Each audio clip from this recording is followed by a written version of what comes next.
Senator Bowden.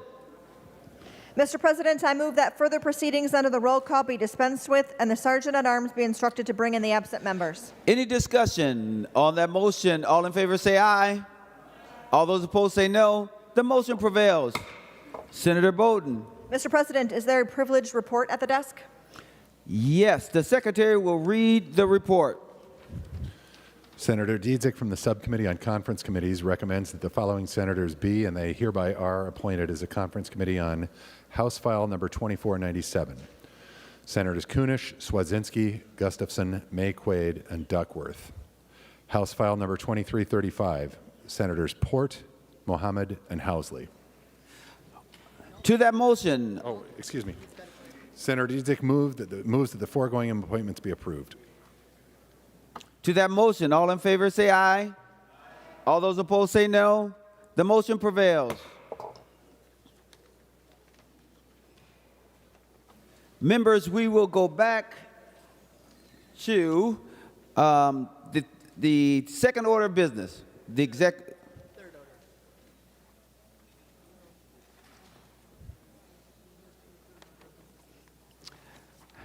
Members, correction, we will proceed to the third order of business. Messages from the House. The Secretary will read the first message. Mr. President, I have the honor to announce the passage by the House of the following Senate file as amended by the House, in which amendments the concurrence of the Senate is respectfully requested. Senate file number 2909, a bill for an act relating to state government, providing for certain judiciary, public safety, corrections, human rights, firearm clemency, rehabilitation and reinvestment, etc. Senate file number 2909 is herewith returned to the Senate. Signed, Patrick D. Murphy, Chief Clerk, House of Representatives. Senator Latch for a motion.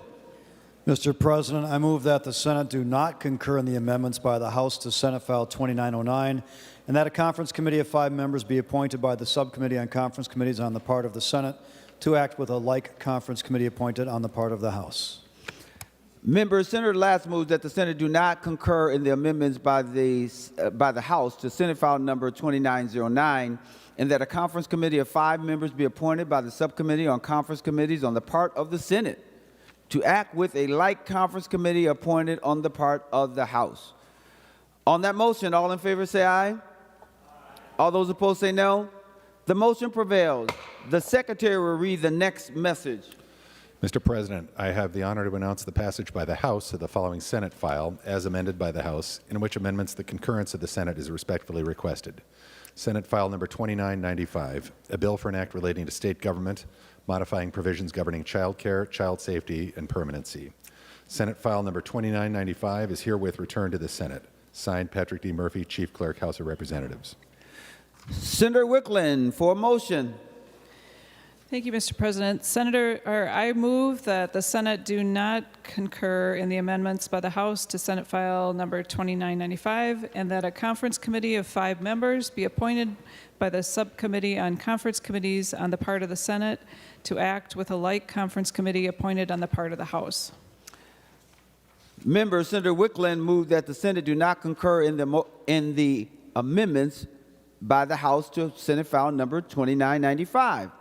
And that a conference committee of 5 members be appointed by the Subcommittee on Conference Committees on the part of the Senate to act with a like conference committee appointed on the part of the House. Any discussion?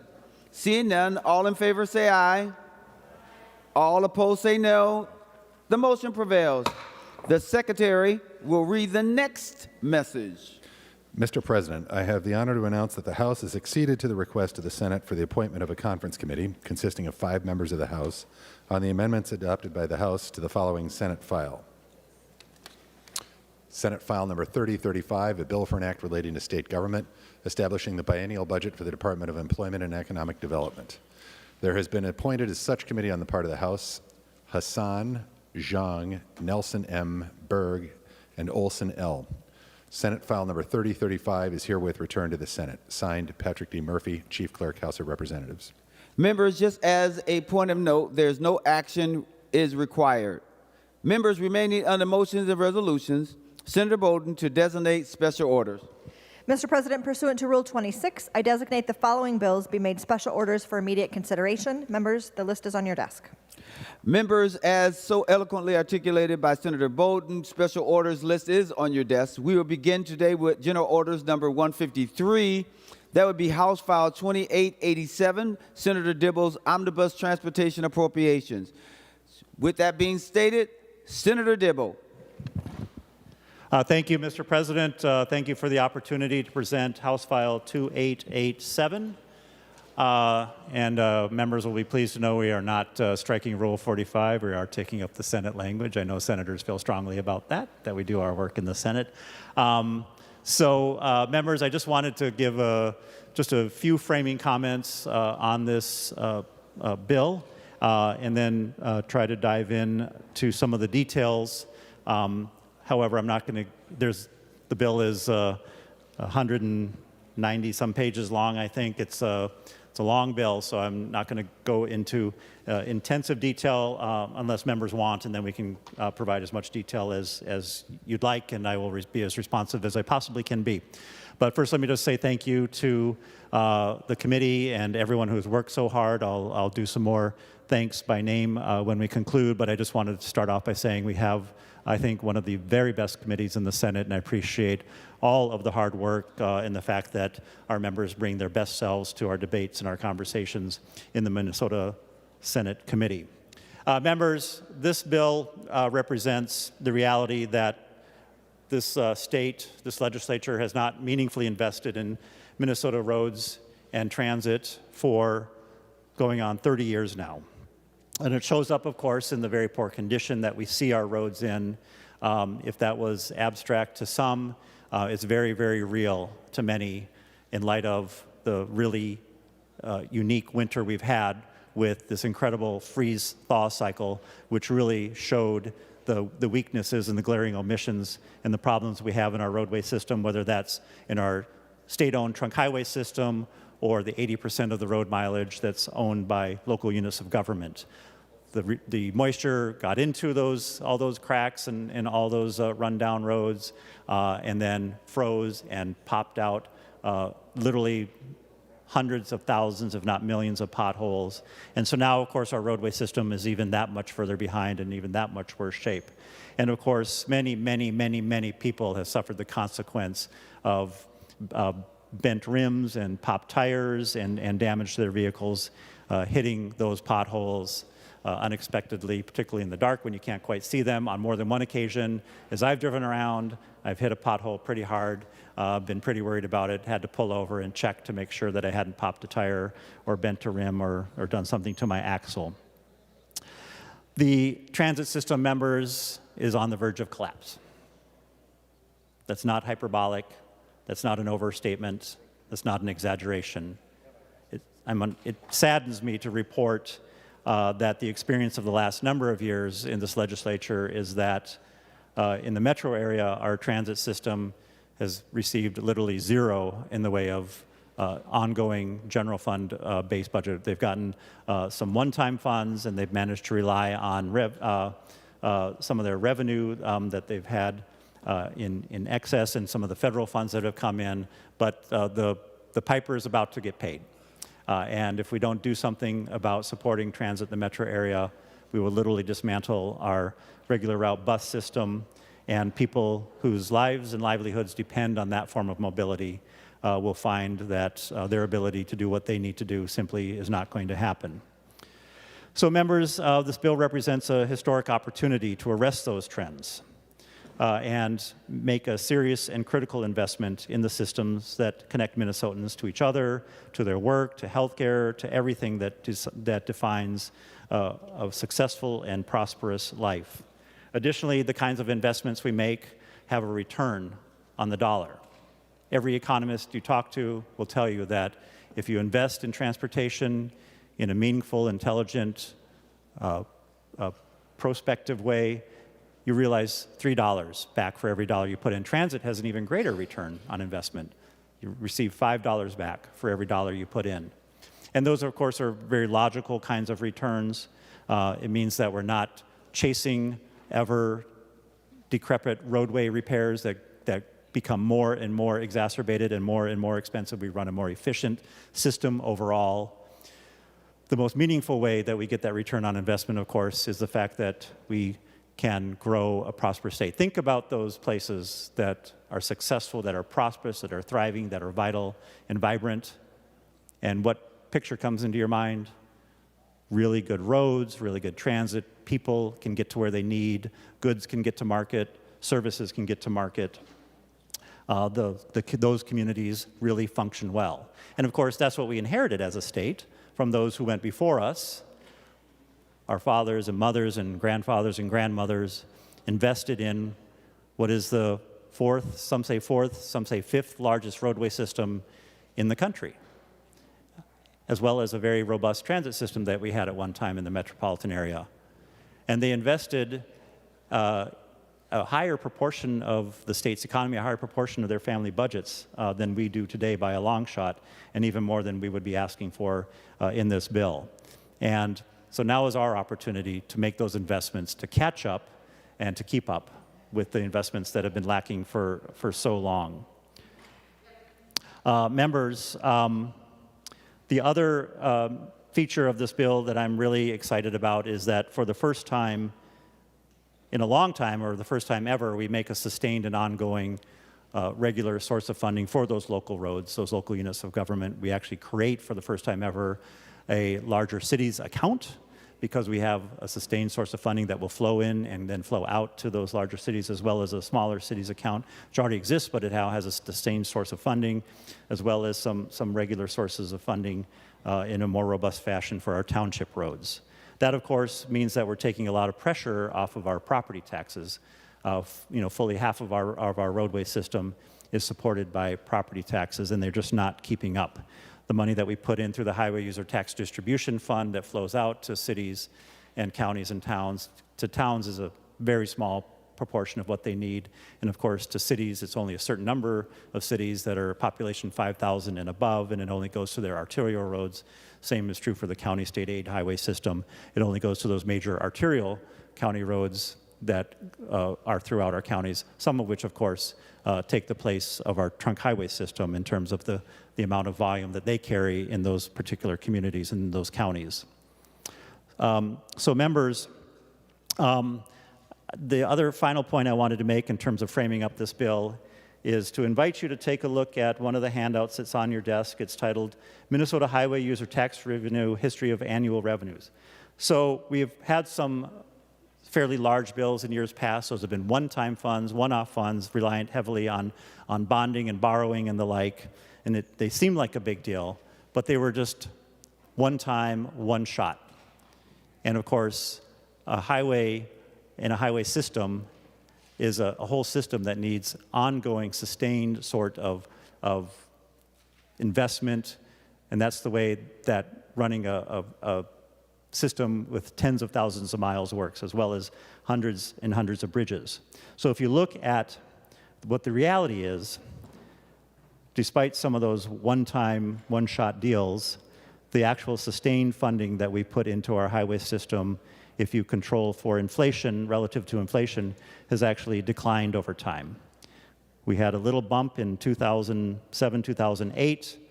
That bill was just a fraction of what was needed at the time, and of course was quickly absorbed by the deterioration of our roadway system because it wasn't enough to keep up, and of course absorbed by inflation. And then I would invite you to take a look at the letter from the Transportation Alliance. I know it's going to come up today. Why are we doing this in light of a record surplus? Well, there is no surplus in transportation. The revenue that we put into transportation, we've always budgeted for and paid for outside of the general fund, outside of the major, some of the other major things we do on education and healthcare and local government aid and those sorts of things. We've done that for 100 years. And so in transportation, we could do a one-off, and then we'd still be in the same soup that we're in today, but we have this opportunity to invest for the long term the way we've needed to for over 30 years, as all the other states around us have done, members, as have half the states in this country. we are falling behind the rest of the country. But take a look at the Transportation Alliance letter, and it shows how the major sources of funding that goes into our transportation system, whether that's the gas tax, tab fees, motor vehicle sales tax, or the auto parts, they're all in deficit. They're all declining sources. So we're not keeping up as it is, and we're losing ground while we speak. So, Mr. President, very quickly, I wanted just to go to the bill, hopefully quickly as possible. It's a big bill, and talk a little bit about the target and how the committee opted to expend the target that it received from general fund. Roughly speaking, the general fund target one time was about $1 billion, and then an ongoing funding was about $130 million. And so for one-time funds, just in broad brushstroke, we opted to match the IIJA funds we would anticipate are coming to the state of Minnesota. Most of that would go to our roadway system, so it would be a transfer of general fund into the trunk highway fund to match for state roads and the state roadway system. And then there's some additional IIJA funds that would come in for a number of other purposes. All totaled, that would represent roughly about $658 million of the $1 billion one-time general fund target. Some other major initiatives within the target are support for local road improvement program in the amount of $45 million. These are the flexible general fund dollars. I expect and I hope that we would see more of those more resources like that in our bonding bill that will be coming up in some period of time, as well as $45 million that would go into the local bridge replacement program. We support active transportation and safe routes to school in the amounts of $25 million per year, as well as $10 million for safe routes to school. Very, very important initiatives, very important to all of our communities across the entire state. The applications that come in for both of those programs from all of your communities and towns is far in excess of anything we've ever put into those initiatives. And then we create some sustained ongoing funding for both of those programs. So that's really exciting as well. We do support the Northern Lights Express intercity passenger rail from the Twin Cities to Duluth, and spends a few minutes in Wisconsin on its way up to Duluth in the amount of $50 million. And then what they call the Botno, or the Blue Line extension, light rail transit that would go from downtown Minneapolis. So basically the extension of the Blue Line that comes from the Mall of America and the airport to downtown Minneapolis would then go up through North Minneapolis and onto the northwestern suburbs. And we support that with a one-time expenditure of $50 million out of the general fund target. And then we also buy a new helicopter for the State Patrol. I'll mention while it's in my mind, we're also buying a new airplane for the State Patrol. That's out of trunk highway funds. These are both very, very important acquisitions as the State Patrol does its work all across the state to deal with traffic enforcement, and they also support and augment the work of our local units, law enforcement agencies as well. On the airplanes, and thank you for Senator Jasinski for really prodding me to look creatively at how to pay for that. They have two airplanes right now, both are 1981 vintage. They'll replace those two with one new airplane. Those 1981 airplanes are in really rough shape and really, really need to be replaced. We also support our deputy registrars. Long saga about that. Maybe we'll hear more about the deputy registrars from Senator Jasinski. He's been a great leader on that whole subject for some period of time. But we do appropriate $10 million and $10 million on a one-time basis for kind of past pain and suffering, if you will, to try to make them whole for a lot of what they've experienced as a result of transitioning our technology. And it was a really onerous process. And we're hopeful that these amounts will make them whole and let them move forward. We have, in a different part of the bill, some increases in some of the fees, both the motor vehicle transaction fees as well as driver fees around titles and driver's license and the like, as well as some just straight up transaction fees that do a couple of things. They support the driver and vehicle services account, which, by the way, will be combined into one account now going into the future, but also help us get some more dollars on an ongoing basis to deputy registrars and driver's license agents, because they actually, despite our hope to the contrary, the new technology, the new system that we have, MinLars, MinDrive, actually creates more work at the window for them. More of the work has been pushed to the front end of the process rather than the back end of the process back at Driver and Vehicle Services headquarters. So it's just becoming more expensive for them to serve the public, and so we recognize that through some of these fee increases. To the bill, to the other parts of the bill, members.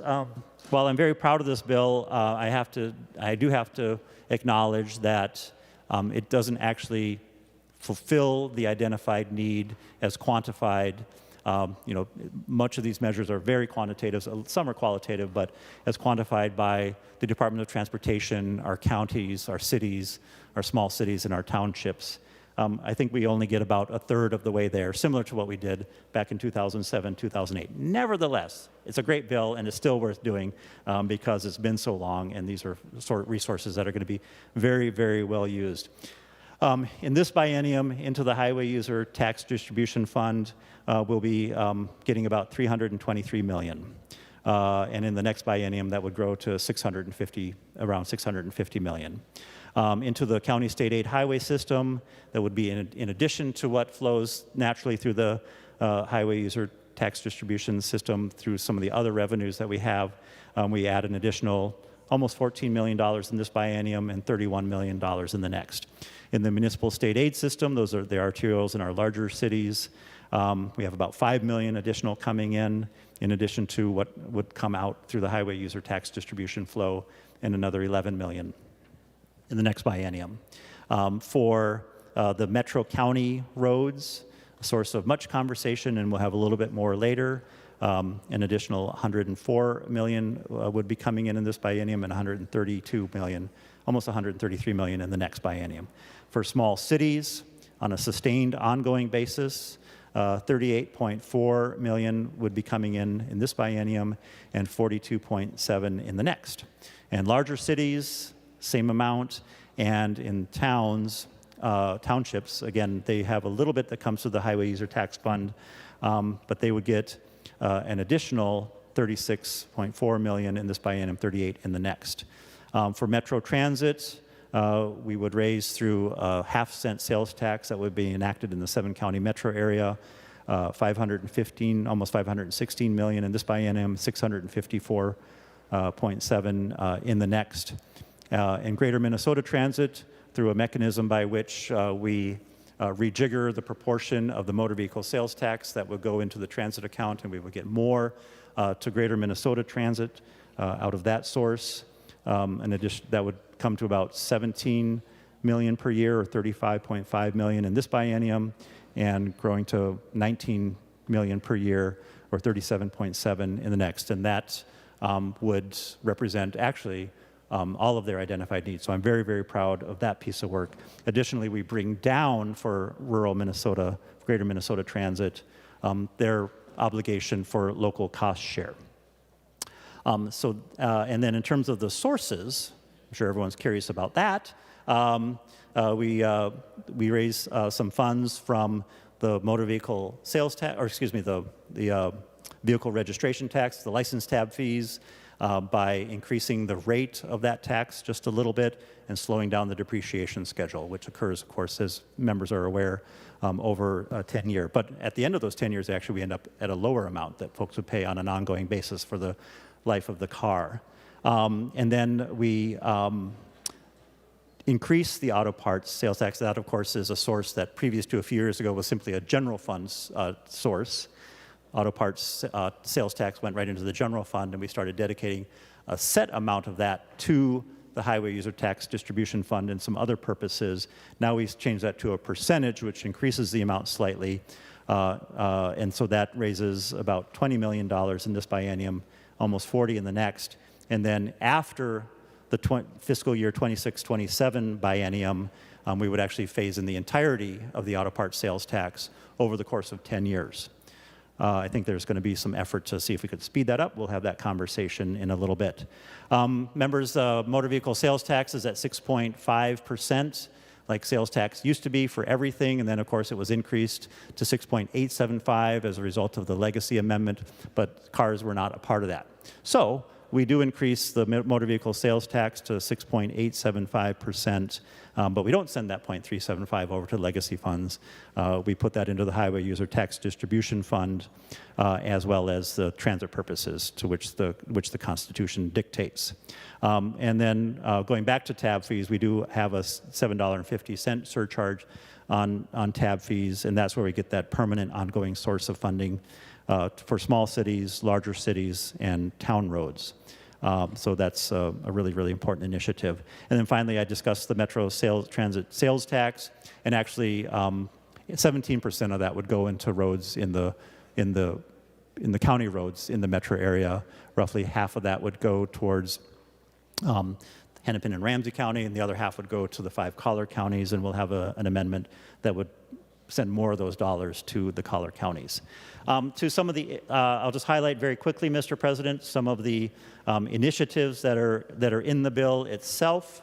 We have an entire article that deals with what we call the independent expert review, which is a whole package of initiatives around around deputy registrars, and just a number of reforms and initiatives that deal with a very, very important public-facing service that we provide from state government. We've had that in the past. That was a part of last year's bill that did not ultimately pass into law. And so we've revived that, and that's a strong partnership between myself and Senator Jasinski. Additionally, we have a package of traffic safety provisions that was carried by Senator Carlson. Those have a number of elements which include, we'll have some discussion about safe passage of vehicles on the side of the road, some initiatives around speeding, some initiatives around the Towards Zero Deaths program that we have in the state of Minnesota, an advisory council that's reestablished for that purpose, some pilots that deal with speeding in work zones and the like. Senator Kupik brought us a package of rail safety provisions which weren't developed in response to the fairly tragic or fairly alarming accident that we had out in western Minnesota. That just all kind of occurred at the same time. The bill was coming forward the day after that accident happened, but it was actually in response to some of the deficiencies that were noted in the East Palestine disaster in Ohio. And so hopefully some of those initiatives, which include how we deal with the data of hazardous material that's being transported, how we train our local responders, how we plan and coordinate with the railroads, what the response capabilities and time limits are, drills and response plans, and those sorts of things. We have an initiative around how we select for corridors of commerce to make sure we're doing that more equitably, as well as creating more collaboration and buy-in. There would be actually an opportunity for legislators to weigh in on corridors of commerce projects, so that would be very exciting. We have a number of initiative, or an important initiative around making sure we're taking a close look at transportation and how we plan for transportation, how we design for transportation, and how that affects our climate change issues.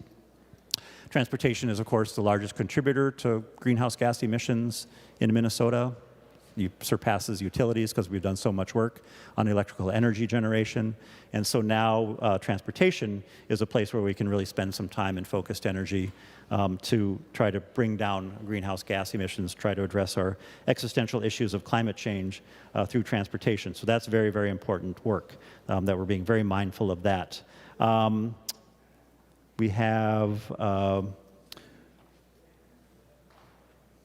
the opportunity for folks to take their driver's education online in a couple of different ways, either totally online through an app-based education system or through a teleconferencing type modality, similar to what a lot of people did during the pandemic with a live teacher through Zoom, et cetera.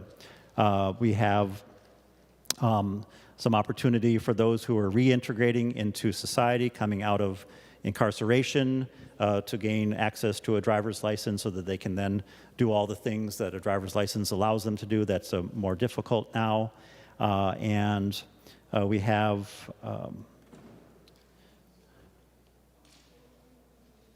a lot of other small initiatives, and I'm leaving out one big initiative. Oh, we have a very important transit safety initiative, which was my bill.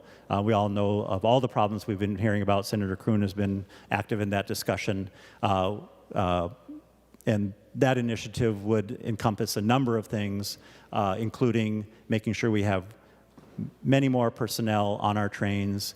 Through the sales tax that we raise in the metro area, the opportunity to hire more police. So then those police would be freed up to really focus on those things that rise to the level of serious criminality and serious disorder. We'd have other folks who are not police, but more of an ambassador type. We call them trip personnel, who could assist with dealing with some of the issues of behavior and the like, but also help a lot of people who actually just need help and aren't presenting with any sort of criminal issues or criminal intention, but need help with whatever social issues that they have, and just helping people with what they might need in terms of directions and the like, just creating a lot more peace and social order and stability. We're also pushing the transit system to clean up their trains, to clean up their stations, to do a lot more just to create a better social environment. And so we deal with some of the issues that don't quite rise to the level of serious crimes, and deal with those through an administrative citation, including failure to pay for fares. Some other issues, we increase the level of criminal sanction because they're more serious issues and they warrant a more serious enforcement response and a response that has more sanctions. So with that, Mr. President, there's a lot more in the bill, but I will respond to questions, discussion, debate, and amendments at this point. Thank you, Mr. President. Senator Jasinski. Thank you, Mr. President, and I would like to thank Senator Dibble with this bill. We've worked very, very well, both from the Republican and Democrat side of the aisle. It's been a very transparent process. I want to thank our staff, Dave Frazier and Dom Linetti, who've helped tremendously on our side, as well as our nonpartisan staff, Tim Greenfield and Krista Boyd, have done a phenomenal job. We've had so many different things come up and ideas, and they have vetted those all out and got us language and numbers and have really helped us. So thank you very much to them. As well as Senator Dibble's staff, Beth Ethier and Nate Pasco, have been great to work with. So it's been a good process, and I think if every committee could act as well as this one did, get along, work through the process. We didn't agree on some things, but we agreed on some things. But we that process to go through that, vet each other's ideas to each other. And again, I want to thank Senator Dibble for being open to do that. I think some of it goes back to Senator Newman and myself when we were in the majority. Worked very well with Senator Dibble as well, so maintain that relationship to work back and forth really does help Minnesotans, because we do get some compromise, work across the aisle, and get some great ideas. So I'd just like to talk a couple of the good things, some of the concerns, and there's a lot of probably amendments. We'd like to tweak a few things. But first of all, I'd like to say thanks for getting the auto parts sales tax phased in. We started that back in 2017, 2018. It was a flat amount, so Senator Dibble has been working with us to implement that to go to 100% to capture that money for transportation. So that will be done, and that's in this bill, so thank you to that. We're going to try and speed it up a little bit and capture all the existing taxes, not create new taxes, and that's been very important to us.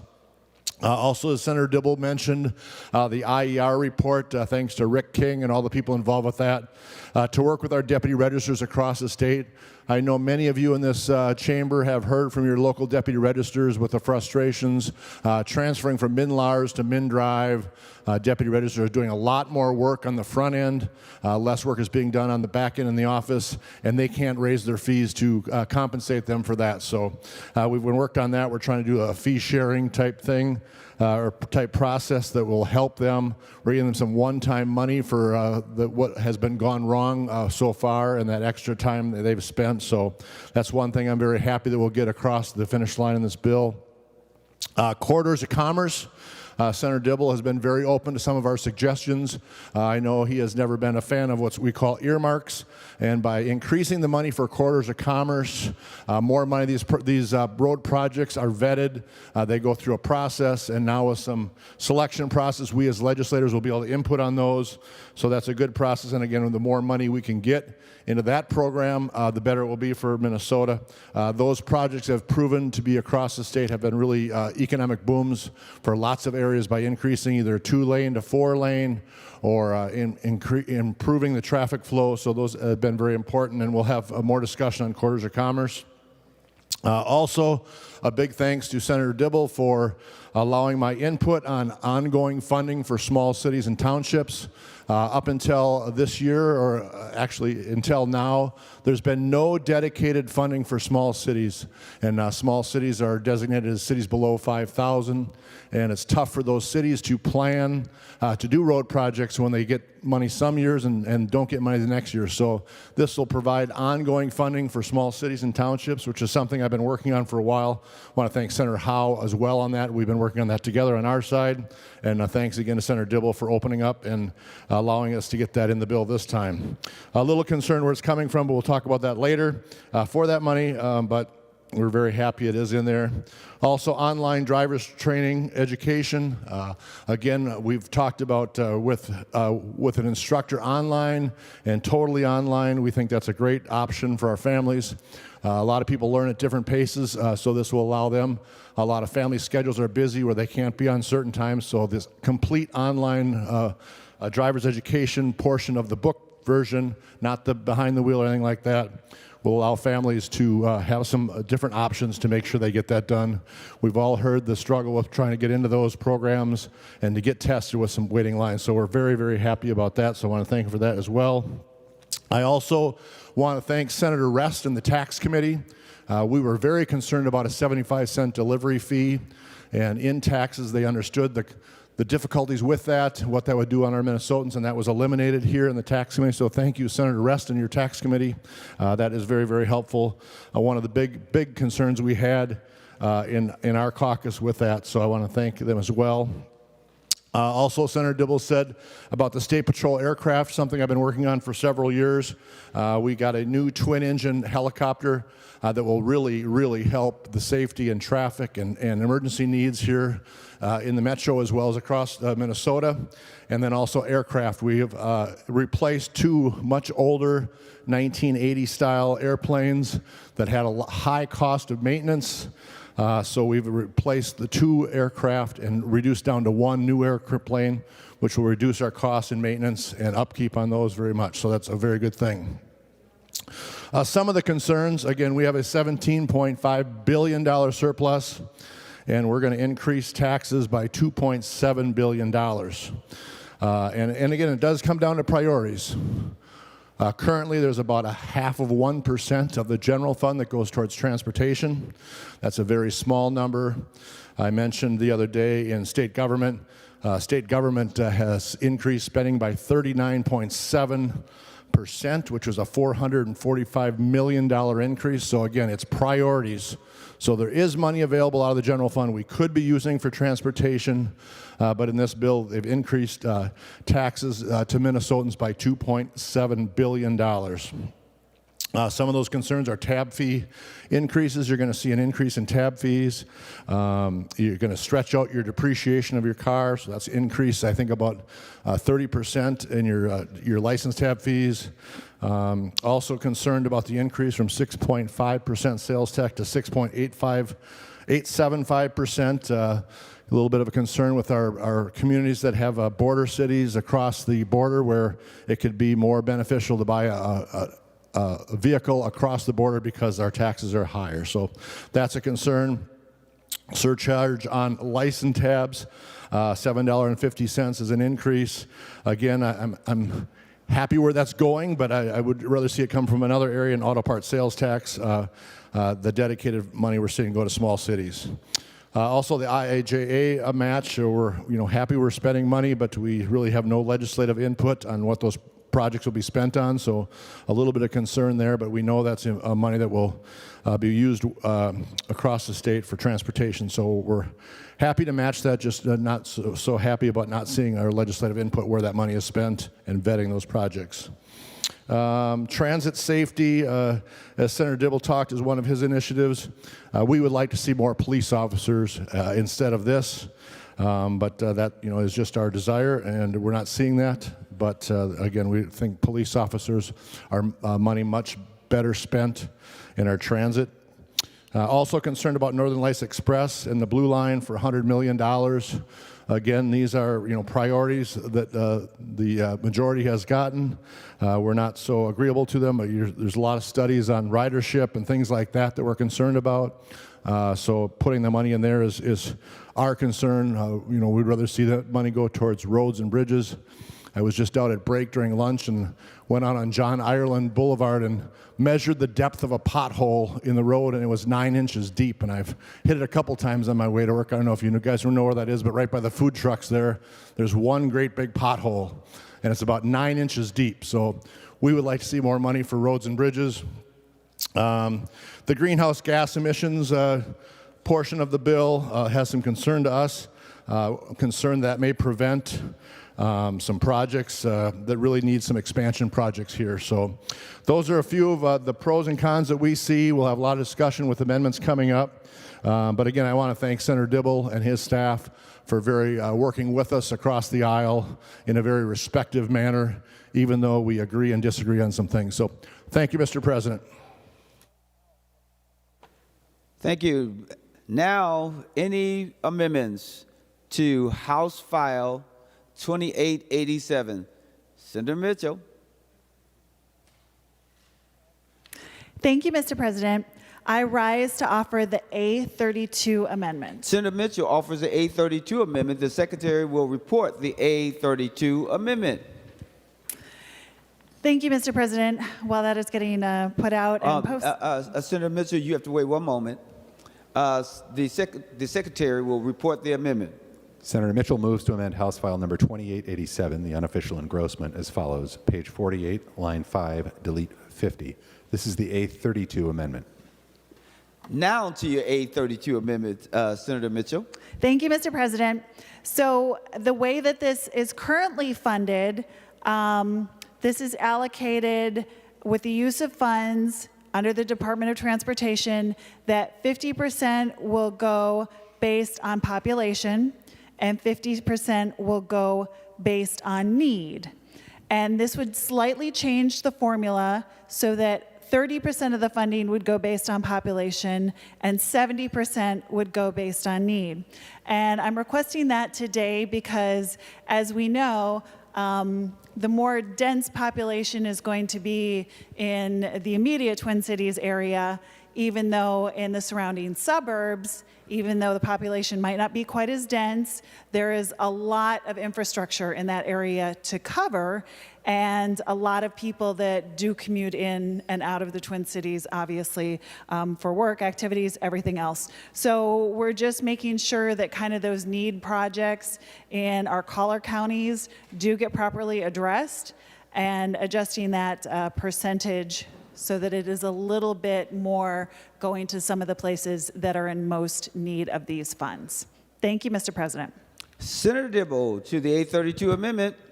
Thank you, Mr. President. And I would like to thank Senator Mitchell for bringing the A32 amendment. Members, this has to do with the half-cent sales tax that's raised in the metropolitan area. 83% of it going to transit and bike walk purposes, 95% of that for transit, 5% of that for bike walk, and then the other 17% going to the counties, inclusive of all the counties, including Hennepin and Ramsey, for roadway purposes or purposes that they deem to be a transportation priority. And so an argument has been made, which is rational and logical, and that is that the amount of pressure, the amount of roadway miles, the amount of population growth, the amount of need that there exists in the 5 collar counties, as well as, I don't know if this is a good argument or not, because, this kind of is all over the map in terms of where resources are raised and where they're spent, but one of the arguments put forward is 31% of the sales tax is raised in those collar counties, and they're only seeing a small return. Of that, 17% would be about 50, a little less than 50% to the collar counties, a little more than 50% going to Hennepin and Ramsey, and this would bring more of those dollars to the collar counties going forward. It's a small adjustment, and this amendment is designed to acknowledge the issues that have been raised in the last few days by those 5 counties, important issues, and this is intended to acknowledge that, but also I wanted to take this opportunity to commit publicly to working more on this as we move forward on reconciling the differences between the 2 bills, between the other chamber and this. And I don't think this entirety of this problem that they identify is going to be solved within the sales tax in the metro area. We're going to need to talk about other places where we can go to support, ways to think creatively, ways to make sure that transit is actually a thing that is important to the 5 collar counties, and how we ensure that the transit dollars that we spend in the metro. And then they were raising a bunch of other conversations, one that Senator Jasinski has been a part of, which is not just the county roads, but the state roadway system that's owned and operated by the state, the trunk highway system as well, particularly through corridors of commerce. Like almost none of the corridors of commerce dollars go to the 5 collar counties. Quite a bit comes to Hennepin and Ramsey. Quite a bit goes to greater Minnesota. We need to have that conversation going forward. But this is all a long-winded way of saying I view this as a friendly amendment, but just as a kind of a first step and a way to send a signal that we're engaged in this conversation and we're going to make more progress going forward. Thank you, Mr. President. Senator Kupik. Thank you, Mr. President. I would request a roll call on this vote. Roll call requested, roll call granted.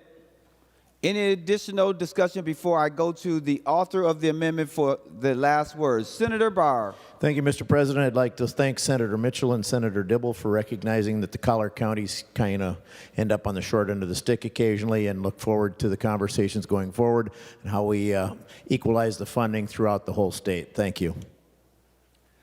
Any additional discussion before we go to the author of the amendment? Seeing none, Senator Mitchell. Oh, I think I saw Senator Klein. Okay. Senator Mitchell. Thank you, Mr. President. I think Senator Dibble laid out an even more thoughtful explanation and eloquent presentation of this than I did in my probably simplistic explanation. But I do appreciate the understanding of the collar counties and the need to make sure this funding gets to all the projects in an equitable way, and I look forward to, I don't believe we've asked for a roll call, and this seems positive, so I look forward to a positive voice vote. A roll call was requested and the roll call was granted. Senator Kupik. Thank you, Mr. President. I can withdraw my roll call. Roll call withdrawn. Members, all those in favor of the A32 say aye. All those opposed say no. The A32 amendment is adopted. Members, any additional amendments? Senator Carlson. Thank you, Mr. President. I have the A19 amendment. Senator Carlson moves the A19 amendment. The Secretary will report the A19 amendment. Senator Carlson moves to amend House File Number 2887, the unofficial engrossment, as follows. Page 147, delete Section 27 and insert. This is the A19 amendment. Senator Carlson, to your A19 amendment.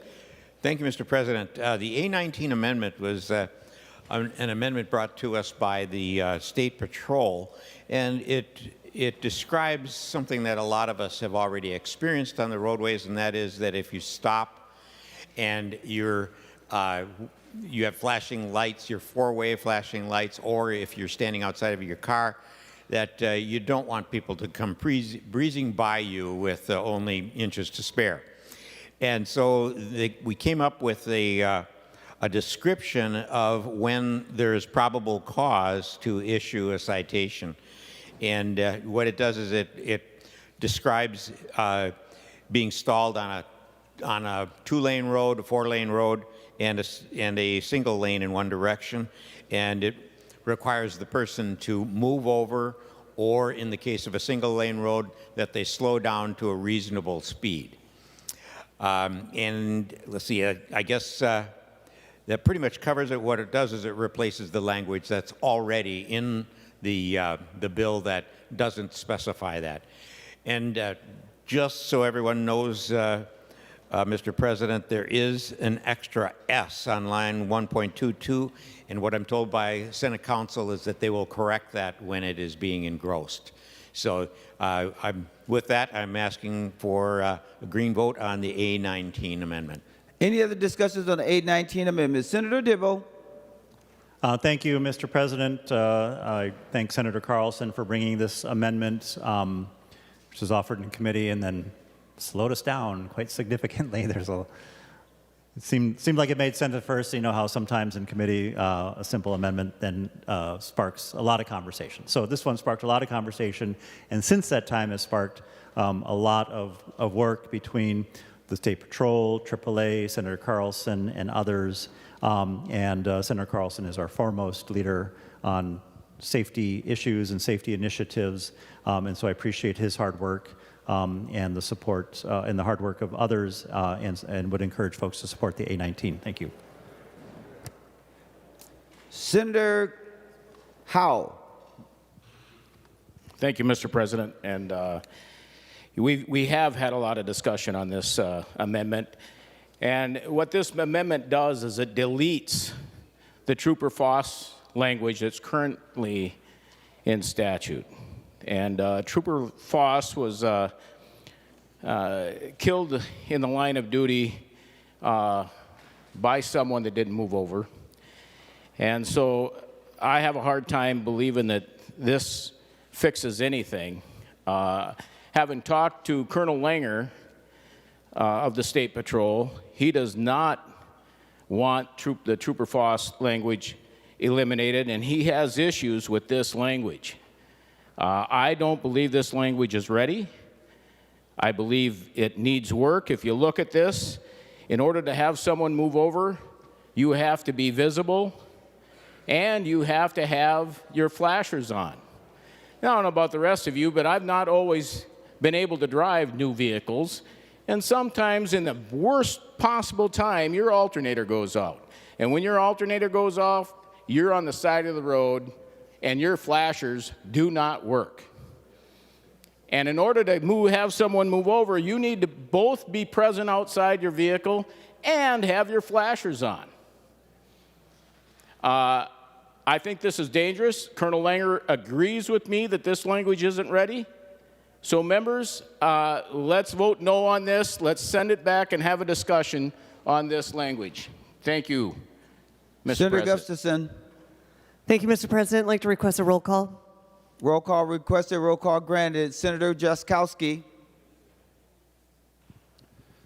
Thank you, Mr. President. Thank you, Senator Carlson, for the amendment. And members, when I was a member of another body somewhere, Mr. President, I have made some improvements to this law, and actually I was looking at 169.18 subdivision 11, which why don't I introduce the amendment to the amendment, Mr.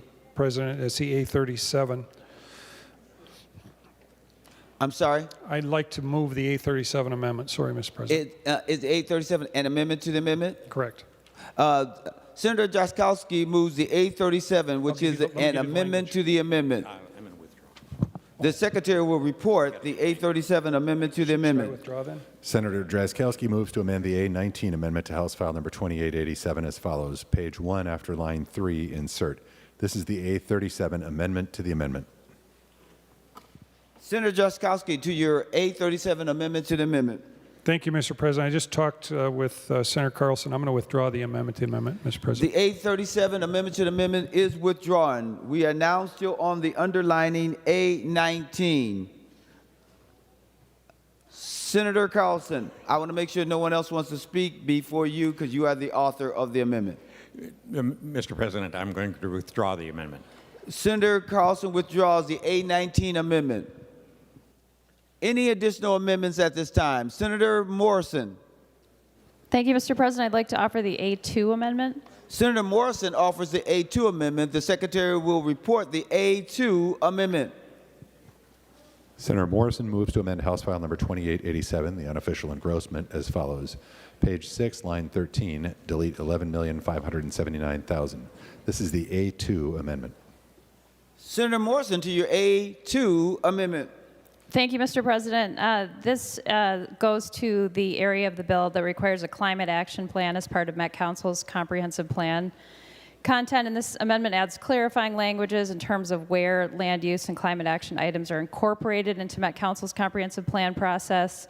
It makes some changes that MnDOT requested to make it easier to implement the capacity expansion offsetting process, and it clarifies the start date and grandfathers in projects that are far along. So I would ask for a green vote. Thank you. Senator Dibble, to the A2 amendment. Thank you, Mr. President, and I thank Senator Morrison for bringing forward the A2 amendment and would encourage a green vote. I don't think a roll call has been requested. I'll request a roll call, but I hope that everyone actually votes for it because I think what this does... Senator Dibble, you have to give me a minute to acknowledge the roll call. Roll call requested, roll call granted. Senator Dibble. Thank you, Mr. President. So this is an effort on the part of Senator Morrison to respond to a number of the stakeholders, some of whom you might have heard from in the last few days. Again, it's a good thing we delayed this bill, all this opportunity for conversation and analysis and suggestions for dealing with issues and improving upon them. And I think Senator Morrison touched on those, and I appreciate her work and her responsiveness and her flexibility and encourage a green vote on the A2. Thank you, Mr. President. Any additional discussions on the A2 amendment?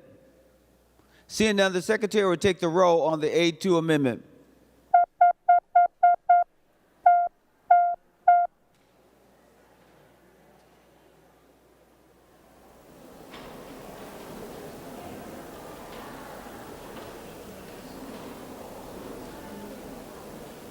Members, please vote. Senator Murphy, for those voting under Rule 40.7.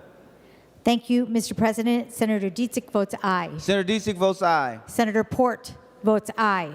Senator Port votes aye. Senator Seeberger votes aye. Senator Seeberger votes aye. Senator Zhang votes aye. Senator Zhang votes aye.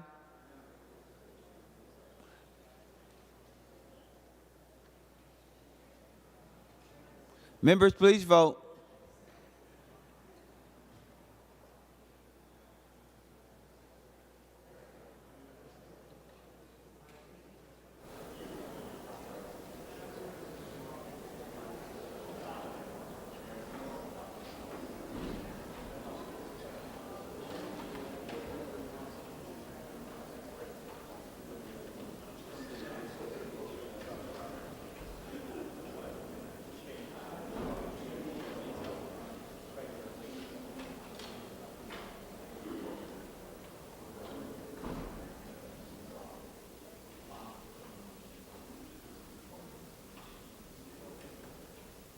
Senator Rasmussen, for those voting under Rule 40.7. Thank you, Mr. President. Senator Housley votes aye. Senator Housley votes aye. Senator Lang votes aye. Senator Lang votes aye. And Senator Miller votes aye. And Senator Miller votes aye. All senators having voted who desires to vote, the Secretary will close the roll. There being 41 ayes and 26 noes, the A2 amendment is adopted. Members, any additional amendments? Senator Jasinski. Thank you, Mr. President. I've talked about corridors of commerce money and how important that is, and I think ongoing money is very, very important. So with that, I'd offer the A36 amendment. Senator Jasinski offers the A36 amendment. The Secretary will report the A36 amendment. Senator Jasinski moves to amend House File Number 2887, the unofficial engrossment, as follows. Page 11, line 15, delete 28,750,000 and insert. This is the A36 amendment. Senator Jasinski to your A36 amendment. Thank you, Mr. President. Again, this takes some one-time money and some ongoing money and stretches it out. So instead of $28.7 million per year, it goes to about $73 million per year ongoing versus one time. I would hope it be considered a friendly amendment. So thank you, Mr. President. Senator Dibble to the A36 amendment. So, Mr. President, if Senator Jasinski would yield, please. Senator Jasinski, will you yield? He will yield. Senator Dibble. Senator Jasinski, I'm sorry, can you explain that one more time? Senator I had someone in my Jasinski to ear. the A36. Is this Mr. President, if Senator Jasinski would yield again? I apologize. I want to clarify my question. Senator Jasinski, will you yield? He will yield. Did you hear the question? If I wanted to ask a follow-up. Is this one of the amendments we spoke of earlier? Mr. President, yes, I believe it is. Senator Dibble. And Mr. President, if Senator Jasinski would yield again? Senator Jasinski, will you yield? He will yield. Senator Dibble. And does this have to do with corridors? Mr. President, Mr. President, Senator Dibble, this does talk for for quarters of commerce. It takes some one-time money and the ongoing money and actually stretches it out to more money that goes ongoing. So each year, instead of the $28.75 million, it increases it to $73.106 million ongoing. Senator Dibble. Thank you. Thank you, Senator Jasinski. My apologies. I was distracted when you initially presented it. Mr. President, I would actually accept this as a friendly amendment. Senator Jasinski and I have been working on trying to figure out, as I said in my presentation of the bill, how to support corridors of commerce in a more meaningful fashion with a sustained source of funding, take some of the pressure off the constant desire for earmarks and the like. So I would support this as friendly. Thank you, Mr. President. Senator Jasinski, anything else? Thank you, Mr. President. Just again, thanks, Senator Dibble. Again, we've had this discussion. Again, Senator Dibble has never been a big fan of earmarks, and we do have a corridors of commerce selection process so that the local authorities, legislators, communities can all talk about these very, very important projects. And with this, there's a good vetting process that we've worked on for several years, and it actually will just increase the efficiency of how we select these projects. So thank you, Mr. President. Members, we're on the A36 amendment. Any additional discussion? Seeing none, because that was the author. All those in favor say aye. All those opposed say no. The A36 is adopted. Members, just so you know, when you, if you be so kind as to let us know what your amendment is, so we can make sure the front staff gets it. And then to Senator Dibble, if others need a little more time because you're digesting the amendment, just let me know and we'll try to make sure that you have enough time. With that, Senator Kroon. Thank you, Mr. President. I'll offer the A38. Senator Kroon offers the A38 amendment. The Secretary will report the A38 amendment. Senator Kroon moves to amend House File Number 2887, the unofficial engrossment, as follows. Page 34, after line 32, insert. This is the A38 amendment. Senator Kroon to your A38 amendment. Thank you, Mr. President. This amendment provides funds to complete Highway 10 in Coon Rapids and Anoka County and to start construction on Highway 65 in Blaine. I know the good senator from Champlin and Anoka, Senator Abler and Hoffman, have been working on this for years, along with former Senator Jerry Newton, and they've got this thing going, and this should complete that project and get that going, and then start construction on Highway 65. And Mr. President, if you'll indulge me, I never miss an opportunity to talk about Highway 65. It's Blaine, where I represent now, has over 72,000 people. 7.5 million visitors go to Blaine every single year. It's the main north-south corridor, not only for Blaine, but for the entire North Metro. Blaine is home to the National Sports Center and the Schwann Super Rink, which I'm sure a lot of people in this chamber have visited over the year. It hosts the USA Cup every single summer, which brings millions of visitors from all over the world, Mr. President, not just the country, but the world. 4 million visitors a year go to the National Sports Center. That's more than Target Field, U.S. Bank Stadium, Target Center, or the Xcel Energy Center. It has a National Sports Center has a $90 million economic impact to Minnesota. Blaine also hosts the 3M Open, the PGA Tour, every single summer. And yet Highway 65 is the first impression of Minnesota that many of these visitors get. There's 60,000 drivers per day on Highway 65, which is more than that same stretch of 35W in Blaine. So imagine going down 35W and having a stoplight about every half mile, Mr. President. And according to MnDOT, travel times in a 6.8 mile stretch on that road can be up to 40 minutes long, 40 minutes to go 6.8 miles. Highway 65, Mr. President, there's a lot of talk about bipartisanship. Highway 65 is the great uniter in the North Metro. It's a bipartisan issue, and I'd like to thank my co-authors on this bill, Senators Hoffman, Barr, Gustafson, and Kunish. Democrats and Republicans rally behind this project, and it's because we all care about safety.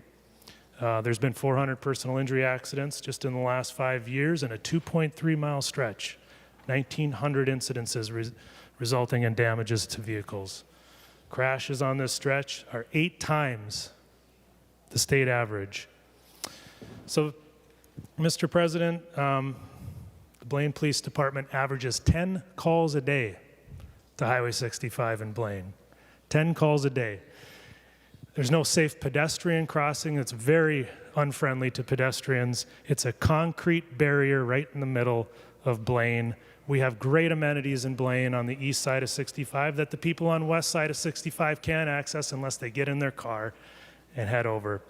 There's a lot of talk in here about the environment. This is one of the most congested highways, which leads to more greenhouse gas emissions. Thousands of vehicles sit idle every single day. So, Mr. President, but really this is about people, life in Blaine. Those of us who live in Blaine plan our day, every single day around this highway. Adding time to our morning, trying to get our kids to school and sporting events. I know many parents don't allow their teenage drivers to even go on Highway 65.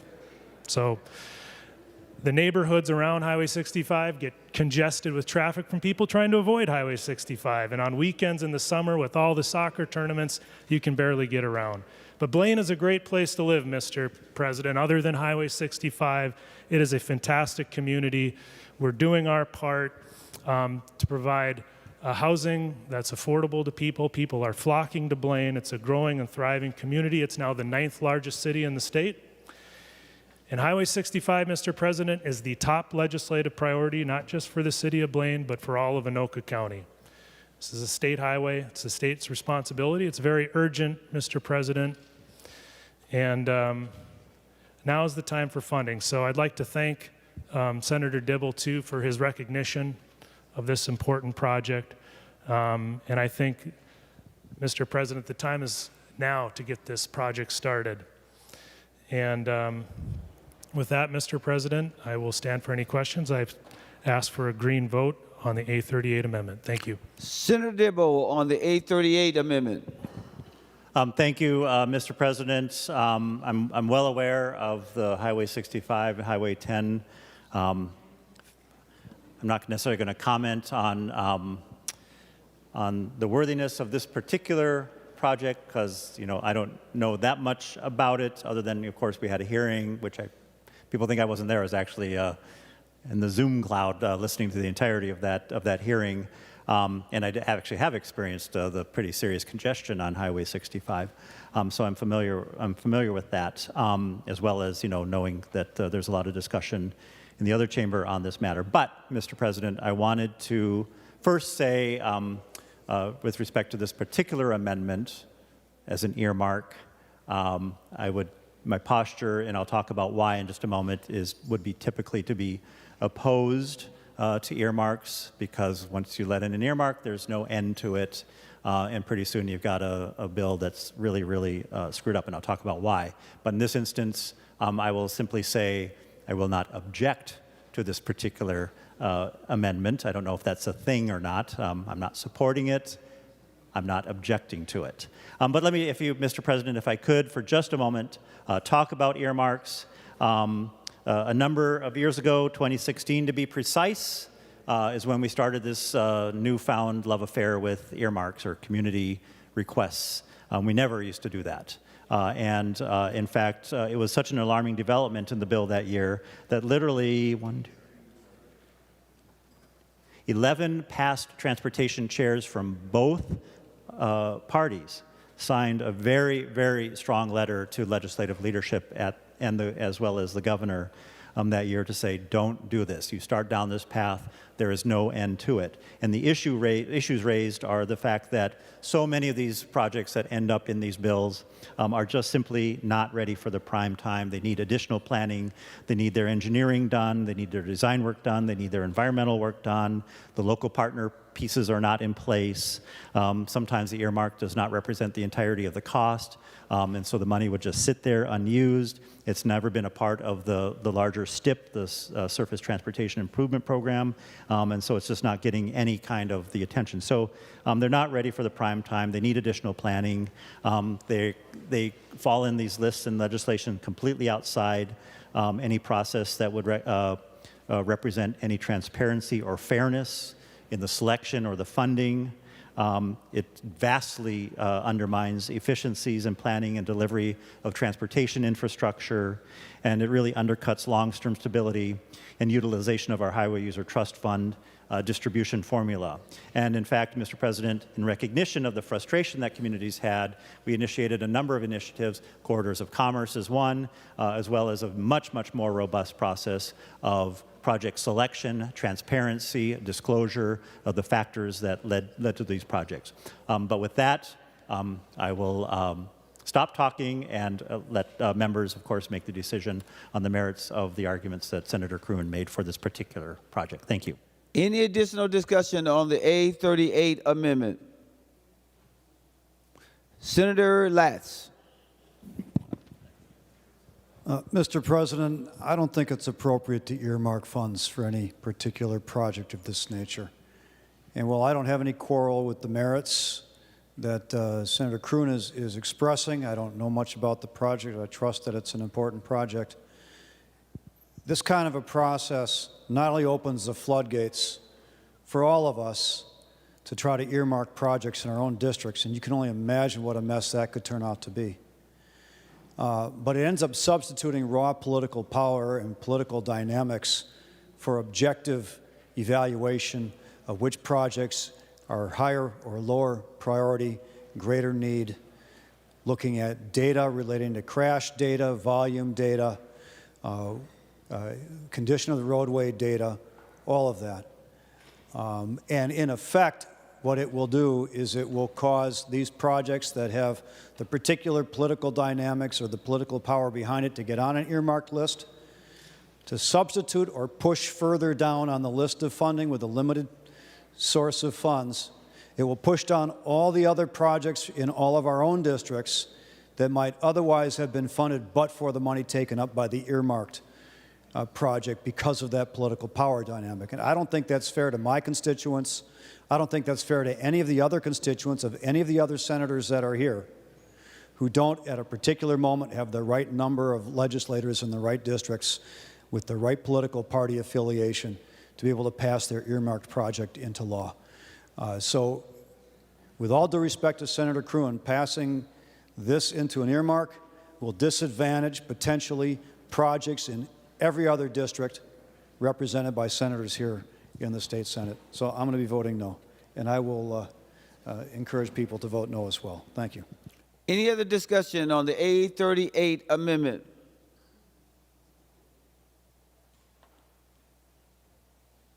Seeing none, all in favor of the A38 amendment say aye. Aye.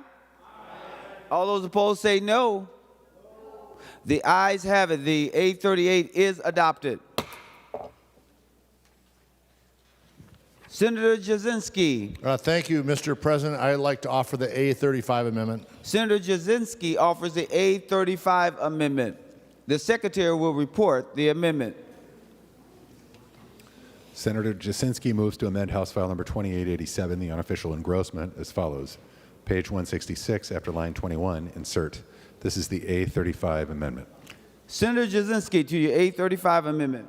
Thank you, Mr. President. I have had some discussion with Senator Dibble on this item. It actually has to do with the operational cost for the central office building by MnDOT. Senator Newman, if he were here, would always talk about leakages out of the fund that should be used for roads and bridges to cover other things. And what this bill would do is the proposed money for the operation cost for the central office building would be reduced to 50% from the trunk highway fund and then 50% from the general fund.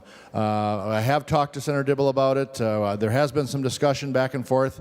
I think he's fairly open to it, but I'll find out when we get the response from that. But again, I think the biggest thing we'd like to see is the money from that fund going to roads and bridges and transportation and not covering costs for administrative purposes.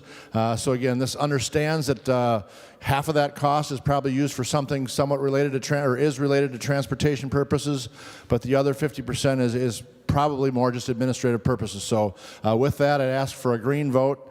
Thank you. Senator Dibble, for your thoughts on the A35 amendment. Thank you, Mr. President. I'm willing to accept the A35 as friendly and continue this conversation. Just by way of very quick history, there's this ongoing discussion: what is an appropriate use of the Highway User Tax Distribution Fund / the Trunk Highway Fund, which is a part of that larger fund, and what is not. And there is a fair difference of perspective on whether or not MnDOT headquarters is, its ongoing occupation. I guess now, of course, it's owned outright, but there's ongoing expenses related to its occupation because it's actually physically or literally owned by the Department of Administration. And there has been a determination by the courts that that is an entirely appropriate use of trunk highway funds. That being said, there's different perspectives. Some people feel like it should hew more closely to those things that actually contribute more directly to the construction of roadway infrastructure ultimately at the end of the day. And of course, the Department of Transportation houses a number of operating divisions that do things that have little or nothing to do with our trunk highway system and our local road system. And so finding that right mix perhaps between trunk highway funds and the general fund would be an appropriate conversation to have. This would allow us to have that conversation. What I had proposed in the bill as it is in front of us right now was to reverse a step that was taken by my predecessor to make that entirely general fund. And so I replaced that with trunk highway fund. So now we're going to get back to some sort of a mix, which is appropriate. So I accept this as friendly. Thank you, Mr. President. Any other discussion on the A35 amendment? Seeing none, all in favor say aye. All those opposed say no. The motion prevails and the A35 is adopted. Senator Jasinski. Thank you, Mr. President. I'm going to keep on my roll here and see if we can get one more at least in. So with that, I'd offer the A18 amendment. Senator Jasinski offers the A18 amendment. The Secretary will report the amendment. Senator Jasinski moves to amend House File Number 2887, the unofficial engrossment, as follows. Page 41, line 26, after the semicolon, insert end. This is the A18 amendment. Senator Jasinski to your A18 amendment. Well, thank you, Mr. President. We've had discussion about the auto parts sales tax, capturing those existing taxes to use that money for roads and bridges. This is a fairly simple amendment which expedites that process. Instead of stretching that out to 2033, it would bring it up shorter and actually dedicate all that money at a quicker time frame of 2028. And with that, I'd ask for a green vote. Senator Dibble to the A18. Thank you, Mr. President. Mr. President, Senator Jasinski did discuss this idea with me. This would make the proposal, rather than stretched out over a course of 10 years after the fiscal year 26-27 biennium of 100% dedication of the auto parts sales tax to transportation purposes over the course of 10 years, would make it immediately in that subsequent fiscal year. And Mr. President, I'm not necessarily averse to that idea, but I did actually propose a longer process and would like the opportunity to not go into conference in an identical proposal to the other chamber. This is what the other chamber is bringing into conference committee, and would like to have the opportunity to discuss if this makes the most sense, if our approach makes the most sense, or maybe we can shorten that period of time, and this would put us into the arena of identical proposals, which for the most part are adopted pro forma by conference committees, and I'd rather have the opportunity to have a more meaningful discussion about that. So I would request a roll call, and I would be opposed to this A18. Thank you, Mr. President. Any additional discussion? Roll call requested, roll call granted. Any additional discussion on the A18 amendment? Seeing none, the author, you get the last word. Do you have anything else to say? Thank you, Mr. President. Again, thanks Senator Dibble for being open to this, even though he may not vote in favor of it. Again, I think we can have that discussion in conference committee and have our own position here in this body, and it would be a good discussion point for that. And I think bringing that closer into the present would make it better for ongoing or for new legislators, that it would be in more of our control right now instead of stretching it out that far. So I'd ask for a green vote. Thank you, Mr. President. The Secretary will take the roll on the A18 amendment.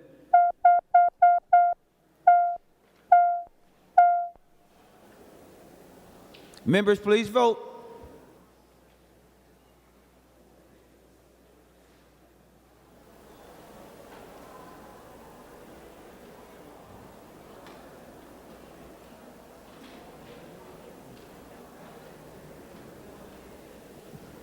Senator Rasmussen, for those voting under Rule 40.7. Thank you, Mr. President. Senator Housley votes aye. Senator Housley votes aye. Senator Lang votes aye. Senator Lang votes aye. And Senator Miller votes aye. And Senator Miller votes aye. Senator Murphy, for those voting under Rule 40.7. Okay, we're going to Senator Morrison. For those voting under Rule 40.7. Thank you, Mr. President. Senator Dietzig votes no. Senator Dietzig votes no. Senator Port votes no. Senator Port votes no. Senator Seeberger votes no. Senator Seeberger votes no. Senator Zhang votes no. Senator Zhang votes no. Senator Mann votes no. Senator Mann votes no. And Mr. President, Senator Frentz votes no. Senator Friends votes no. Thank you so much, Senator Morrison. Any additional voting?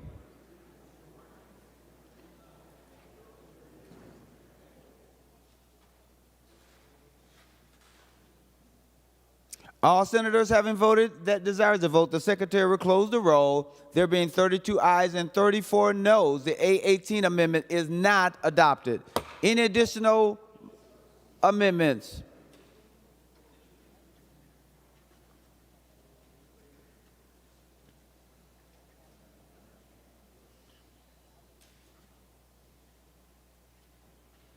Senator Jasinski. Thank you, Mr. President. I'd like to offer the A17 amendment. Senator Jasinski offers the A17 amendment. The Secretary will report the amendment.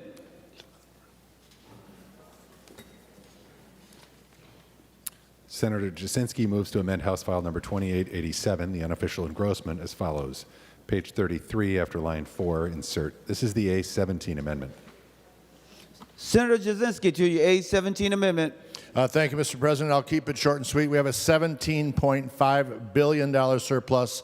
It is about us here in the legislature deciding priorities, how that money should be spent. What this amendment would do would simply eliminate all the increases you're seeing, the $2.7 billion increases that are going to Minnesotans, use that surplus of $17.5 billion to fund transportation. Again, this would save Minnesotans seeing increase of over $2.7 billion in increases while we have a $17.5 billion surplus. So, Mr. President, I ask for a green vote, and I'd ask for a roll call. Roll call requested, roll call granted. Senator Dibble to the A17 amendment.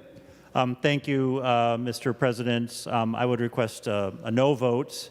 I respect Senator Jasinski and the perspective that he brings, but also, Mr. President, this would take from some other very, very important transportation priorities, which I think we strike a really, really good balance in our bill on that address all Minnesotans and their need to prosper and thrive and have mobility services, as well as our environmental issues that we struggle with. And I think the bill represents a good balance, and this throws it out of balance. Thank you, Mr. President. Any other discussion before we go to the author of the amendment, if he has anything else to say? Senator Jasinski, before we vote. Thank you, Mr. President. Just as I brought up before in previous discussions, we just approved a state government budget the other day that showed a 39.7% increase just in the state government portion of our budget here. It is about priorities. That was $449 million of new spending, new positions, new full-time people. Again, we can use this money. We can use it for transportation and reduce the cost of having to increase taxes and fees for our Minnesotans. So I'd encourage a green vote. The Secretary would take the roll on the A17 amendment.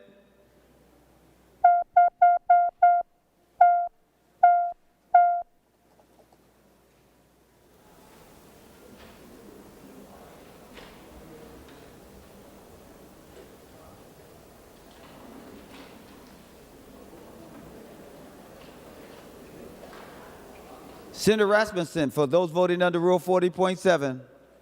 Thank you, Mr. President. Senator Housley votes aye. Senator Housley votes aye. Senator Lang votes aye. Senator Lang votes aye. And Senator Miller votes aye. And Senator Miller votes aye. Senator Morrison, for those voting under Rule 40.7. Thank you, Mr. President. Senator Dietzig votes no. Senator Dietzig votes no. Senator Port votes no. Senator Port votes no. Senator Seeberger votes no. Senator Seeberger votes no. Senator Zhang votes no. Senator Zhang votes no. Senator Mann votes no. Senator Mann votes no. And Mr. President, Senator Frantz votes no. And Senator Friends votes no. Members, please vote.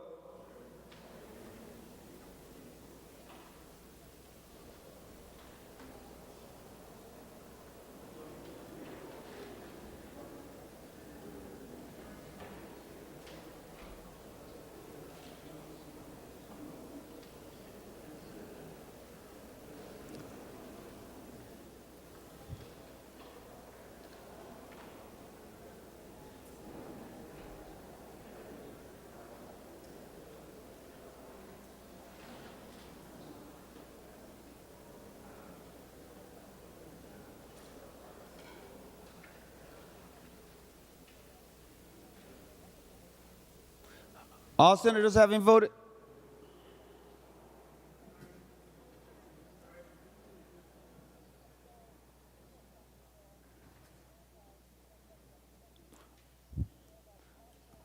All senators having voted who desire to vote, the Secretary will close the roll. There being 33 ayes and 34 noes, the A17 amendment is not adopted. Senator Hochschild. Thank you, Mr. President. I would like to introduce the A40 amendment. Senator Hochschild offers the A40 amendment. The Secretary will report the A40 amendment. Senator Hochschild moves to amend House File Number 2887, the unofficial engrossment, as follows. Page 34, after line 32, insert. This is the A40 amendment. Senator Hochschild to your A40 amendment. Thank you, Mr. President. I have the privilege of representing, as many of you know, the most beautiful parts of Minnesota, including the North Shore. I'm sure many of you have taken family trips up the North Shore and driven on Highway 61, which is a main thoroughfare up the North Shore. The Highway 61 project has been approved by MnDOT for 2025 for a phase one in 2025. Unfortunately, there is a budget gap in order to get the project done in one season. This would have a major impact up the North Shore, given the amount of tourism and single sort of highway that goes up through to the Canadian border. As such, this amendment would provide $11 million to help provide for that gap funding in order for this highway project to be completed in a season. Thank you, Mr. President. Senator Dibble to the A40 amendment. Thank you, Mr. President. I won't repeat the comments I made to the earlier proposal offered by Senator Kroon. Everyone understands my position on earmarks. That being said, I happen to know that that proposal was ready to go, as well as I know this one is shovel-ready as well. So I will just say that I am not opposed, not in favor, but we'll let folks vote how they see fit. Thank you, Mr. President. Any other discussion on the A40 amendment? All in favor say aye. All those opposed say no. The motion, the amendment is not adopted. Senator Coleman. Thank you, Mr. President. I'd like to offer the A3 amendment. Mr. President. Senator Dibble, for what reason do you rise? May we request a division on the recent amendment? Division requested. We had those who are interested, you need to come in the chambers. In the event you're not in the chambers.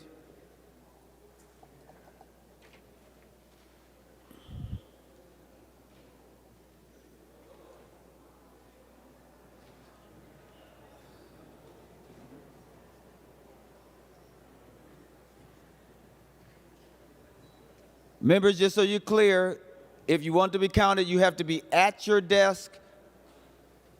And when asked to stand, you must be standing at your desk.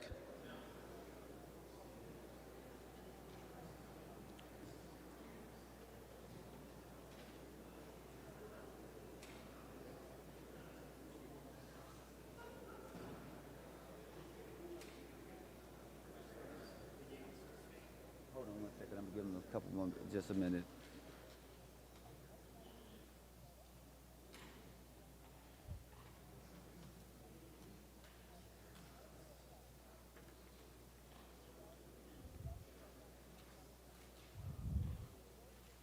Members, I'm going to repeat.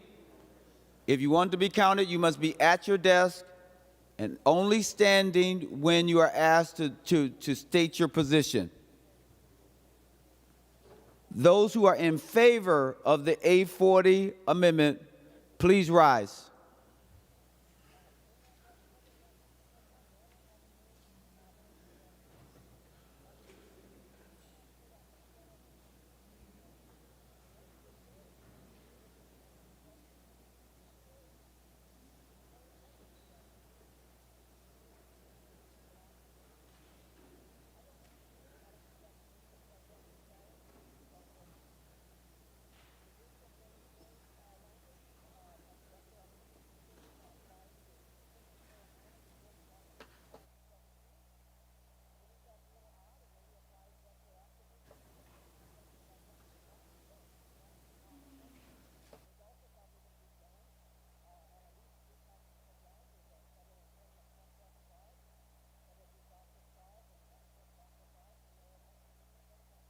Members, you may sit down. There's 38 that were counted, so that's a sufficient number for the A40 amendment to be adopted. The A40 is adopted. Any other amendments? Senator Coleman, I was calling on you. Thank you, Senator Coleman. Yeah, no problem. Thank you, Mr. President. I'd like to offer the A3 amendment. Senator Coleman offers the A3 amendment. The Secretary will report the A3 amendment. Senator Coleman moves to amend House File Number 2887, the unofficial engrossment, as follows. Page 44, line 24, before the, insert A. This is the A3 amendment. Senator Coleman, to your A3 amendment. Thank you, Mr. President. Members, this has to do with the metro area sales tax. We require local communities to approve local sales taxes. I believe we should be doing the same with the metro area sales tax. So what this amendment does is say that the metro sales tax in this bill will have to be approved by the impacted communities. I do believe the metro area voters should weigh in on whether or not they should pay more in sales tax for transits and roads. I encourage a green vote. Thank you. Senator Dibble to the A3 amendment. Thank you, Mr. President. Mr. President, I would request a no vote on the A3.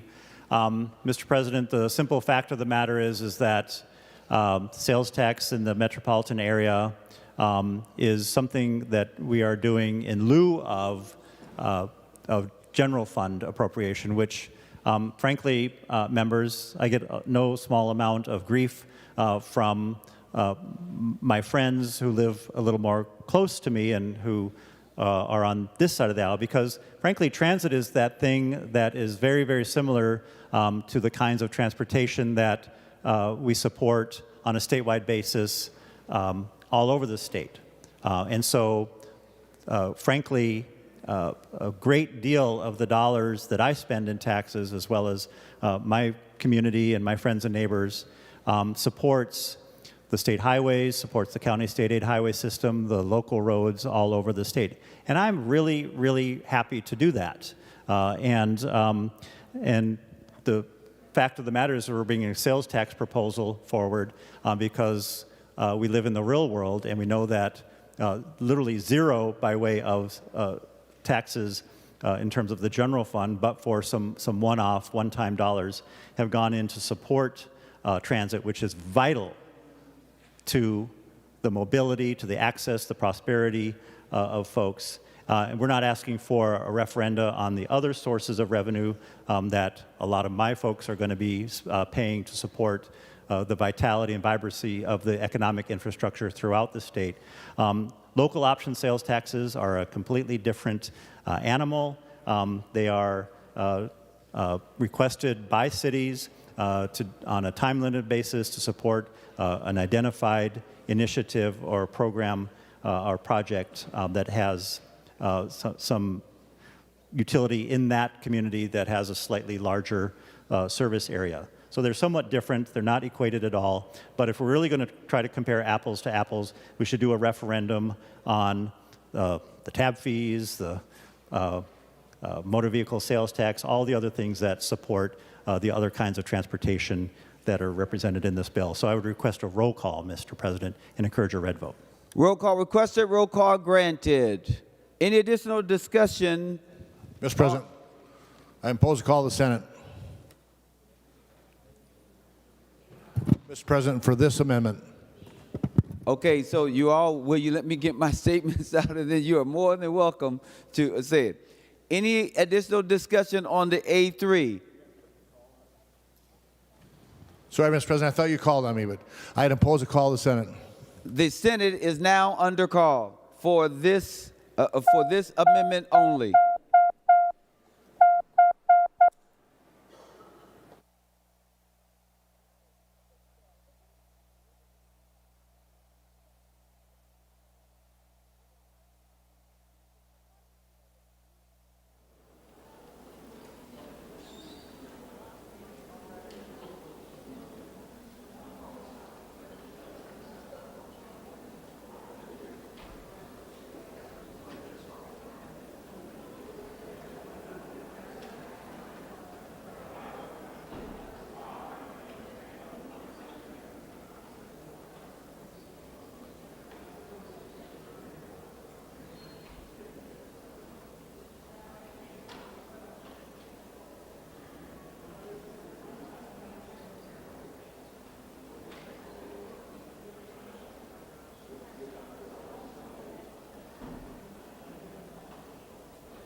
Senator Jasinski.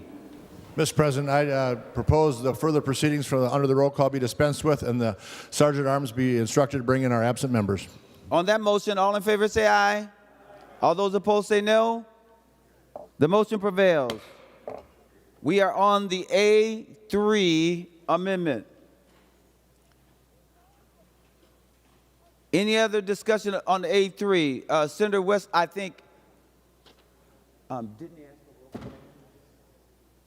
A roll call was requested and a roll call was granted. I just wanted to make sure I was able to see it. Any other discussion? Seeing none, I'm going to the author of the amendments, Senator Coleman. Senator Coleman, do you have anything else to say? You're the author. Thank you, Mr. President. I would take Senator Dibble up on future conversations and maybe talk about voters approving all types of fees and taxes. So I like that idea. Vote green. Thank you. The Secretary will take the roll on the A3 amendment.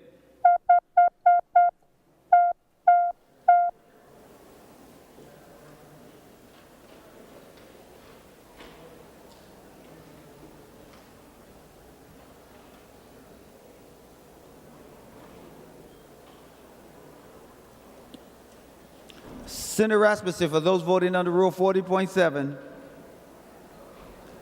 Thank you, Mr. President. Senator Housley votes aye. Senator Housley votes aye. Senator Lang votes aye. Senator Lang votes aye. And Senator Miller votes aye. Senator Miller votes aye. Senator Morrison, for those voting under Rule 40.7. Thank you, Mr. President. Senator Dietzig votes no. Senator Dietzig votes no. Senator Port votes no. Senator Port votes no. Senator Seeberger votes no. Senator Seeberger votes no. Senator Zhang votes no. Senator Zhang votes no. Senator Mann votes no. Senator Mann votes no. Mr. President, Senator Frentz votes no. And Senator Frentz votes no.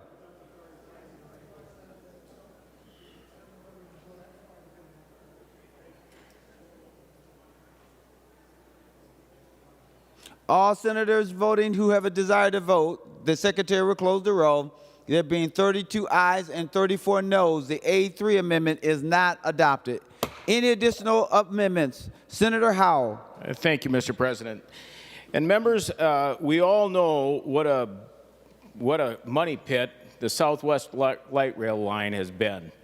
We continue to dump money into a project that has really been a overcost, can't meet deadlines, and members, I don't believe we should be putting any more money into that. So with that, Mr. President, I offer the A4 amendment. Senator Howell offers the A4 amendment. The secretary will report the A4 amendment.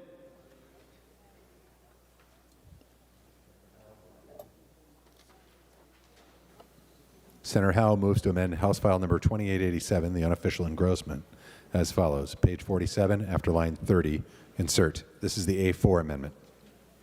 Senator Howell, to your A4 amendment. Thank you, Mr. President. And this amendment would just prohibit expending any sales tax revenue on the Southwest Light Rail Line project, also known as the Green Line extension. Members, this thing has just been an embarrassment for the state of Minnesota. And at one time, we prohibited any money from going into that, any state money from going into that, but I also don't believe we should be putting any of our sales tax money into it. In fact, members, I don't believe we should be putting money into any rail line right now. So with that, Mr. President, I'll offer the A14 amendment. Senator Howell offers the A14 amendment, which is an amendment to the amendment. The secretary will report the amendment to the amendment. Senator Howell moves to amend the A4 amendment to House File Number 2887 as follows. Page 1, after line 2, insert. This is the A14 amendment to the amendment. Senator Howell, to your A4, to your amendment to the amendment. Thank you, Mr. President. This amendment to the amendment, what it does is it basically says we're not going to put any more money into the passenger rail or any light rail. So basically, when we look at this, our light rail and passenger rail lines have not recovered from the COVID. We continue the subsidies that we continue to put in for the limited ridership on these transit projects it's just dismal. So I believe we should wait until we at least see the rail lines that we currently have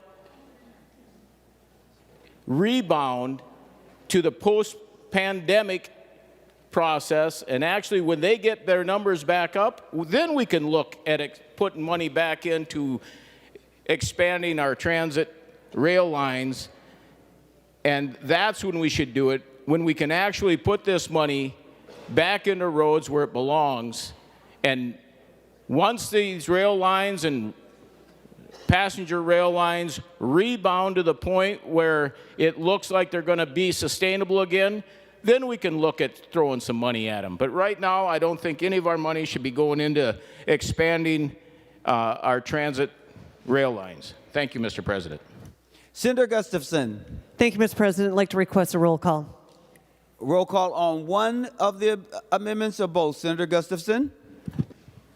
Thank you, Mr. President. Both. A roll call request, a roll call granted on the A14, which is amendment to the amendment, and the underlining amendment, which is A4. Any additional discussion? Senator Dibble. Thank you, Mr. President. I would request a negative vote on the on both amendments, on the A14 and the A4, if and when we get to that, Mr. President. Just very quickly, with respect to passenger rail, whether you're talking about the intercity passenger rail to Duluth or the second train, the Amtrak train to and from Chicago, the ridership projections, and I think the analysis is very, very sound, and I think really meets the kind of scrutiny criteria that we would expect. Shows that those are going to be very, very successful lines, and so very much in support of passenger rail, and would resist an effort to not fund or defund that. On Southwest LRT, I would just simply mention that, and I share everyone's frustration with Southwest LRT. That being said, the way we measure the benefits versus the cost is in how many people are going to be successful at accessing things that they don't have access to, how much development would occur otherwise, how much would we save on environmental issues and public health, and it still actually will be a benefit and a positive contribution to our region despite all of the delays and all the extra expense. Members, it's just like investing in roads. They don't in and of themselves return dollars. We pay for roads, but they create all kinds of external positives and benefits in the successful economics and personal prosperity and environmental outcomes and the like. So I would recommend a no vote on the A14 and the A4. Thank you, Mr. President. Senator Gruenhagen. Oh, thank you, Mr. President. Yeah, I rise in support of Senator Howe's amendment to the amendment and also the amendment.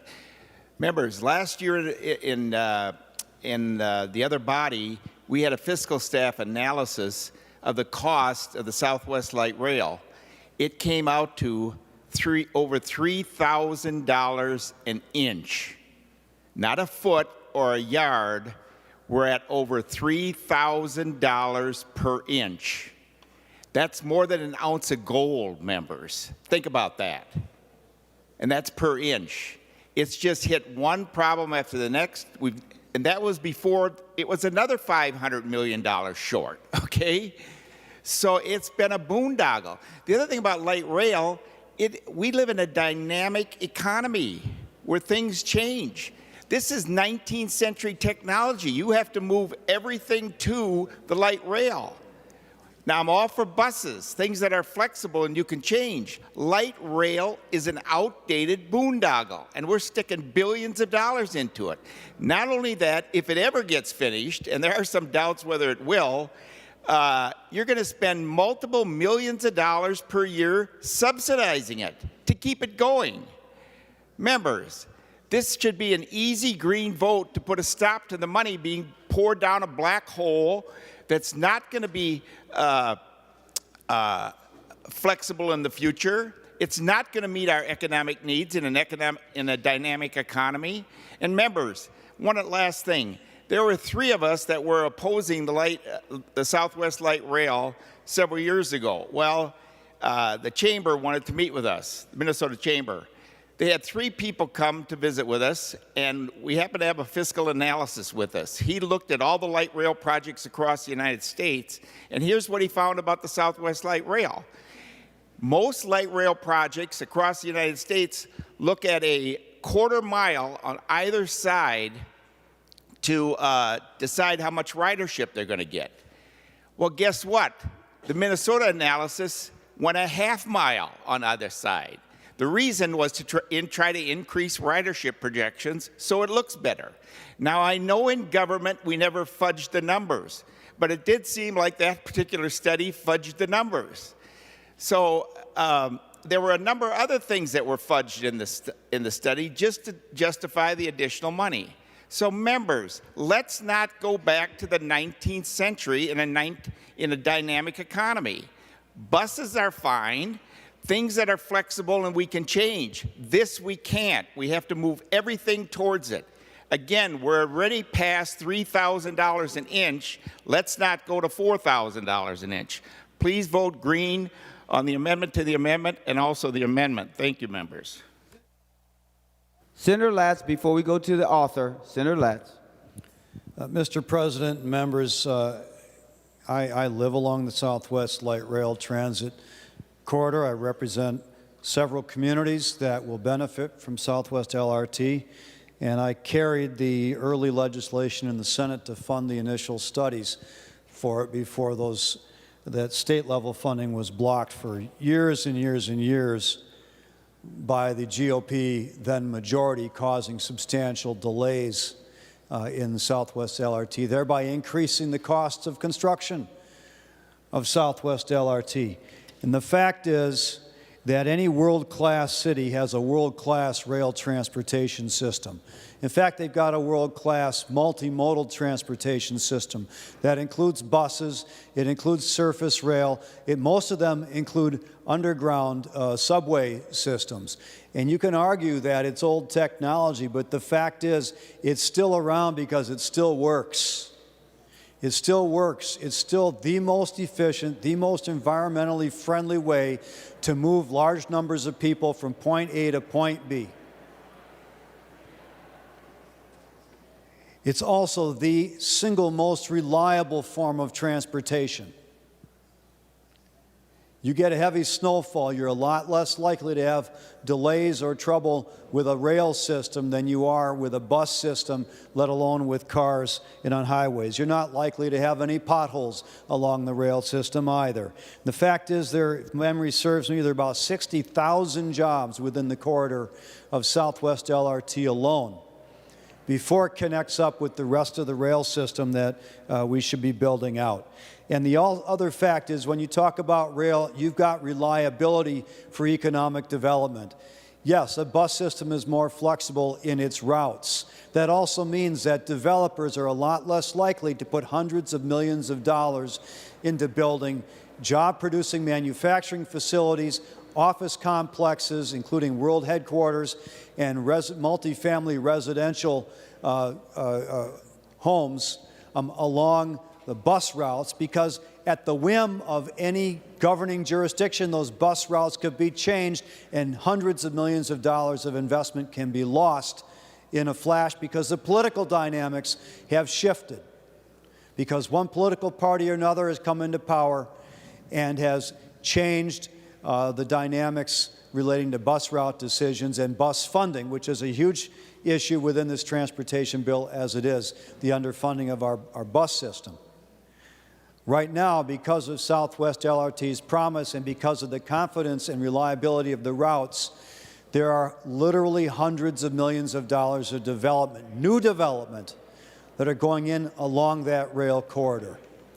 So even if you bought all of the other arguments that are being made, the fact is, honestly, we are so far down the road here that to pull the rug out from under those developments, those investments, and the potential that comes along with more efficient multifamily housing, connecting along this job corridor and connecting to jobs throughout the downtown area, the airport area, St. Paul, as well as Minneapolis and other parts of the corridor, would be really foolish to be throwing a lot of money out the window. So for all those reasons, members, I strongly support the Southwest LRT and would oppose any amendment that would defund that program. Senator Howell, you being the author of the amendment, you will be the last voice we hear before we vote. Thank you, Mr. President. And Senator Latz brings up facts. Well, let's talk about facts about the North Star Rail that we have out there. The facts are the projections never made, the promises of the projections never were fulfilled with the North Star. The only time that the North Star made those projections is when they were bringing people down for the Twins or the Vikings games. That was the only time it made the projections. It is now dismal ridership on the North Star line, and I should know, I rode the thing for about 10 months, so I know what I talk about. So with that, we can talk about the snow. I will tell you, there was times when they had to stop the North Star, and what did they ride? They rode buses. That's what they rode, because the North Star, because of thawing on the freezing of the switches, they couldn't run the North Star line, and they had to run buses in the place of it. So that's how reliable the North Star was to get down to work. In fact, I know a gentleman that used to work for Department of Revenue. He doesn't work there any longer. Why? Because the delays of getting to work cost him his job, because he couldn't get there on time because the North Star didn't run on time. So with that, members, let's not keep pouring money into systems that don't work and aren't reliable. I agree with the facts. The facts are it's not reliable, it's overcost, and we keep subsidizing it. So members, vote green on the amendment. I appreciate your support. The Secretary will take the roll on the A14 amendment to the amendment.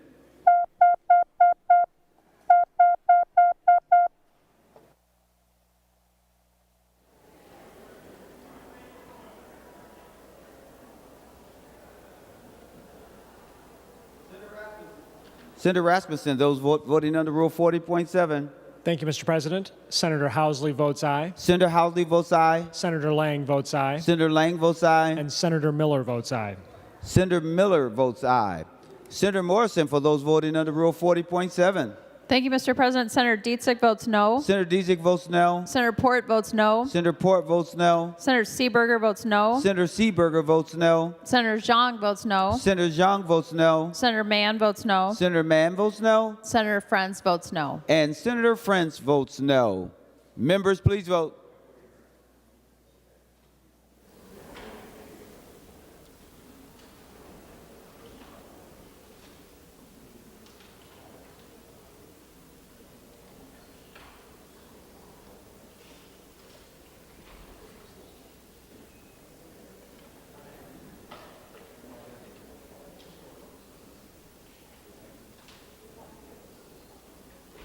All members having voted who desires to vote, the Secretary will close the roll. There being 33 ayes and 34 noes, the amendment to the amendment is not adopted. Members, just to make sure that we're clear, we are now on the underlining A4 amendment. Any additional discussion, or can we go straight to the vote? Senator Howell. Thank you, Mr. President. And members, I'm disappointed that amendment to the amendment didn't work. But with that, if we're not going to stop pouring money into all the rail, at least let's stop putting money into the Southwest Light Rail line that has shown itself to be delayed, over budget. They can't meet deadlines. Let's at least put that money where it belongs, into roads and bridges. Thank you for your support. The Secretary will take the roll on the A4 amendment.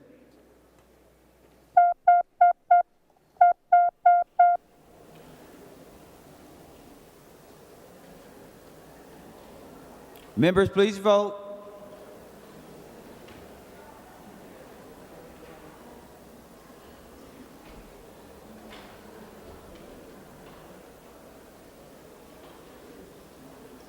Senator Morrison, are you ready?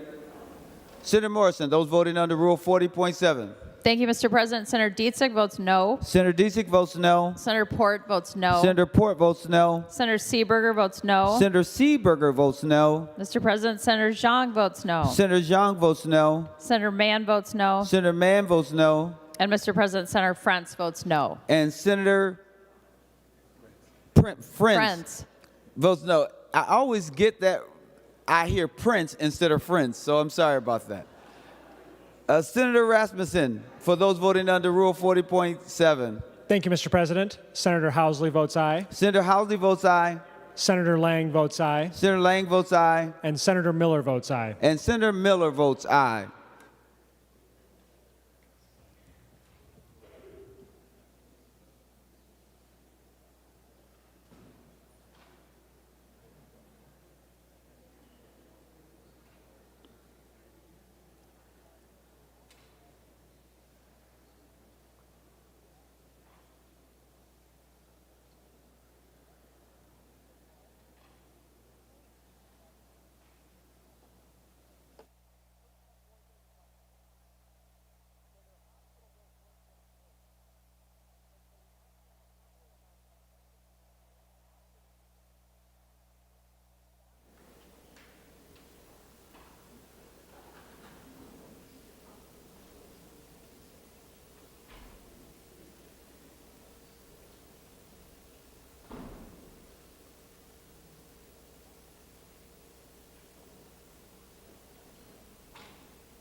All senators having voted who desires to vote, the secretary will close the roll. There being 33 ayes and 34 noes, the A4 amendment is not adopted. Senator Latz.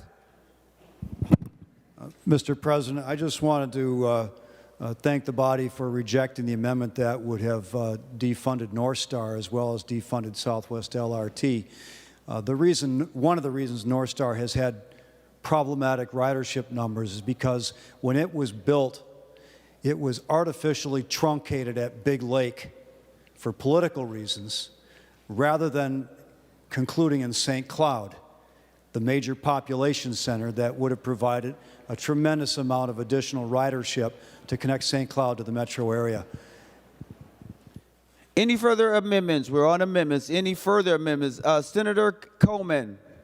Thank you, Mr. President. I'd like to offer the A27 amendment. Senator Coleman offers the A27 amendment. The secretary will report the A27 amendment.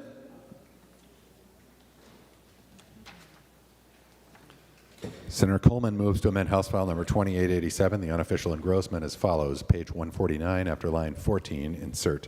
This is the A27 amendment. Senator Coleman, to your A27 amendment. Thank you, Mr. President. Members, this amendment idea was brought to me by some very smart Humphrey Fellows as well as the Council on Disability. It has to do with pregnancy-related parking and temporary permits. I'll tell you a little bit about what it does and does not do. What it doesn't do is state that pregnancy is a disability by any means. What the amendment does do is add some much-needed clarification into statute that if, say, pregnancy is causing you to be using a walker or be in a wheelchair, that you do qualify for these temporary permits. Again, I hope this is a friendly amendment and would encourage a green vote. Senator Dibble to the A27 amendment. Thank you, Mr. President. If Senator Coleman would yield. Senator Coleman, will you yield? She will yield. Senator Dibble. Thank you, Mr. President. And Senator Coleman, I missed a little bit of your initial presentation, so if you've already mentioned this, I apologize. But I understand that you've had conversations with the Council on Disabilities and they're supportive of this proposal. Is that correct? Senator Coleman, to the question. Thank you, Mr. President. Thank you, Senator Dibble. Yes, the amendment language itself came from the Council on Disability, and I would also mention that this has been floating around as a bill as well with bipartisan support in both chambers. Senator Dibble to the A27. Thank you. Thank you, Senator Coleman. Senator Coleman, I appreciate your work on this. Members, I would accept the A27 as a friendly amendment. Any other discussions on the A27? Seeing none, all those in favor say aye. Aye. All those opposed say no. The motion prevails and the A27 is adopted. Any additional discussions or amendments for House File 2887?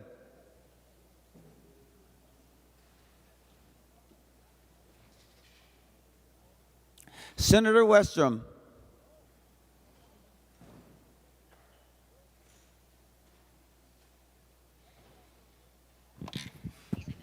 Mr. President, I'd like to offer an amendment. And what amendment, Senator Westrom? Is this the only one? Just 1 second, Mr. President, I got to look it up. No problem. A11, Mr. President. Senator Westrom offers the A11 amendment. The secretary will report the A11 amendment. Senator Westrom moves to amend House File Number 2887, the unofficial engrossment, as follows. Page 139, after line 3, insert. This is the A11 amendment. Senator Westrom to your A11 amendment. Mr. President, members, the A11 amendment will do what we've done multiple times as a legislative body in memorializing law enforcement or somebody that's given their life or lost their life serving the public or with great contribution to their community. And so this language would mimic that and allow for an overpass in Glenwood that was recently built to be named in memory of fallen officer Josh Owen, who was the Pope County deputy just a week and a half ago that lost his life responding to a domestic dispute call. And Mr. President, I've mentioned this to Chair Dibble, and he's open to this as a friendly amendment. I'd let him speak about it, but Mr. President, this would be a real honor. Some of this became a local online discussion by constituents and people that wanted to continue to make sure Josh Owen's contributions to the Pope County community and as a deputy would be remembered for a long time, and this would be a great way to memorialize his memory by putting signs on this overpass on Highway 29 and intersection Highway 55, which was a new bridge constructed just last year with an overpass over the railroad tracks and a rail safety issue that we've worked on for several years. And so I'd urge your support. Senator Dibble to the A11 amendment. Thank you, Mr. President. Mr. President, Senator Westrom did approach me on this subject a few days ago, and I indicated absolutely this is the least we can do. So I think it is a great honor to include this in our bill, and I think we should vote in favor of this. Thank you, Mr. President. Any other discussion on the A11? Seeing none, all in favor say aye. All opposed say no. The motion prevails and the A11 is adopted. Any other amendments? Senator Howell. Thank you, Mr. President. Mr. President, I think we can do more for our veterans in this bill, and with that, I offer the A8 amendment. Senator Howell offers the A8 amendment. The Secretary will report the A8 amendment.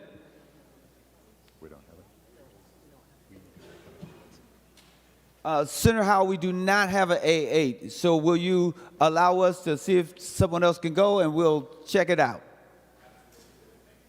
All right, Absolutely. Senator Thank you, Mr. Jasinski. President. Thank you, Mr. President. To give time for Senator Howell, I'll go ahead of mine by one. I'd like to offer the A30. The A30. Senator Jasinski offers the A30 amendment, and the Secretary will report the A30 amendment.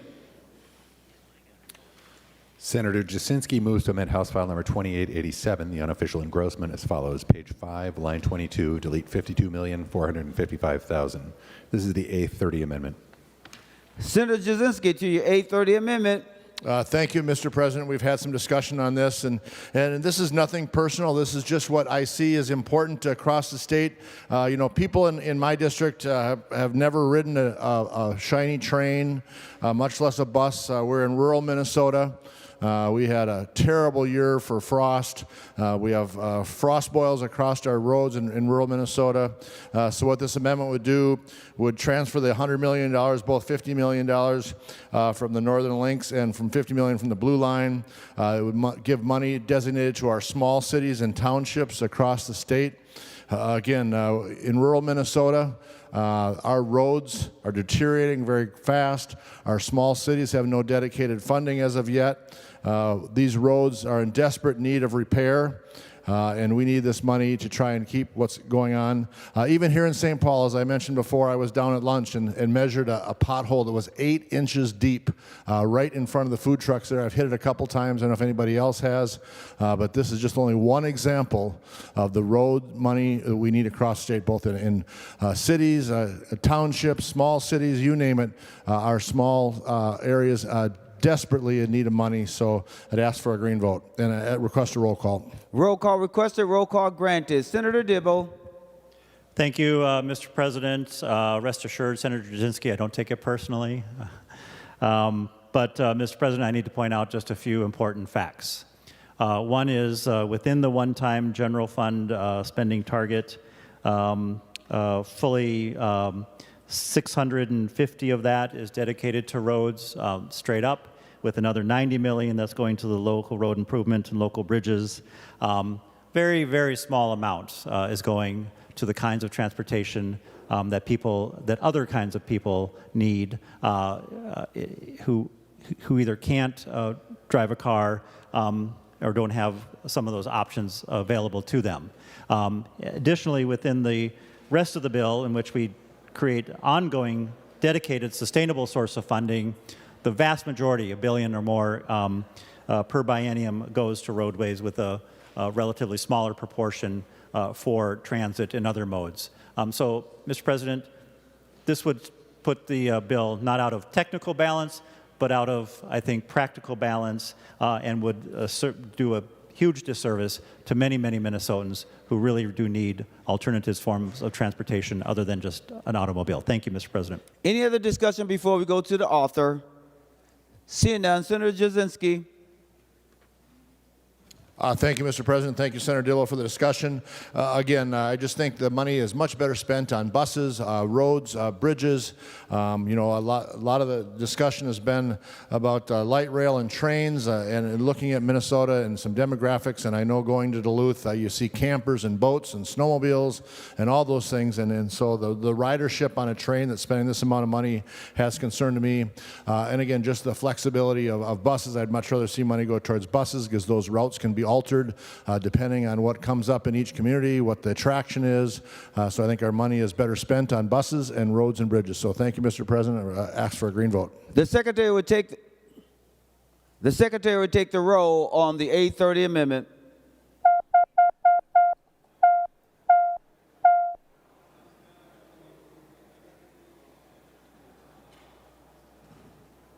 Members, please vote.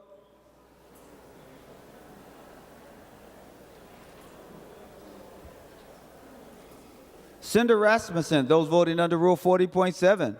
Thank you, Mr. President. Senator Housley votes aye. Senator Housley votes aye. Senator Lang votes aye. Senator Lang votes aye. And Senator Miller votes aye. And Senator Miller votes aye. Senator Morrison, those voting under Rule 40.7. Thank you, Mr. President. Senator Dietzig votes no. Senator Dietzig votes no. Senator Port votes no. Senator Port votes no. Senator Seeberger votes no. Senator Seeberger votes no. Senator Zhang votes no. Senator Zhang votes no. Senator Mann votes no. Senator Mann votes no. And Senator Frentz votes no. And Senator Frentz votes no.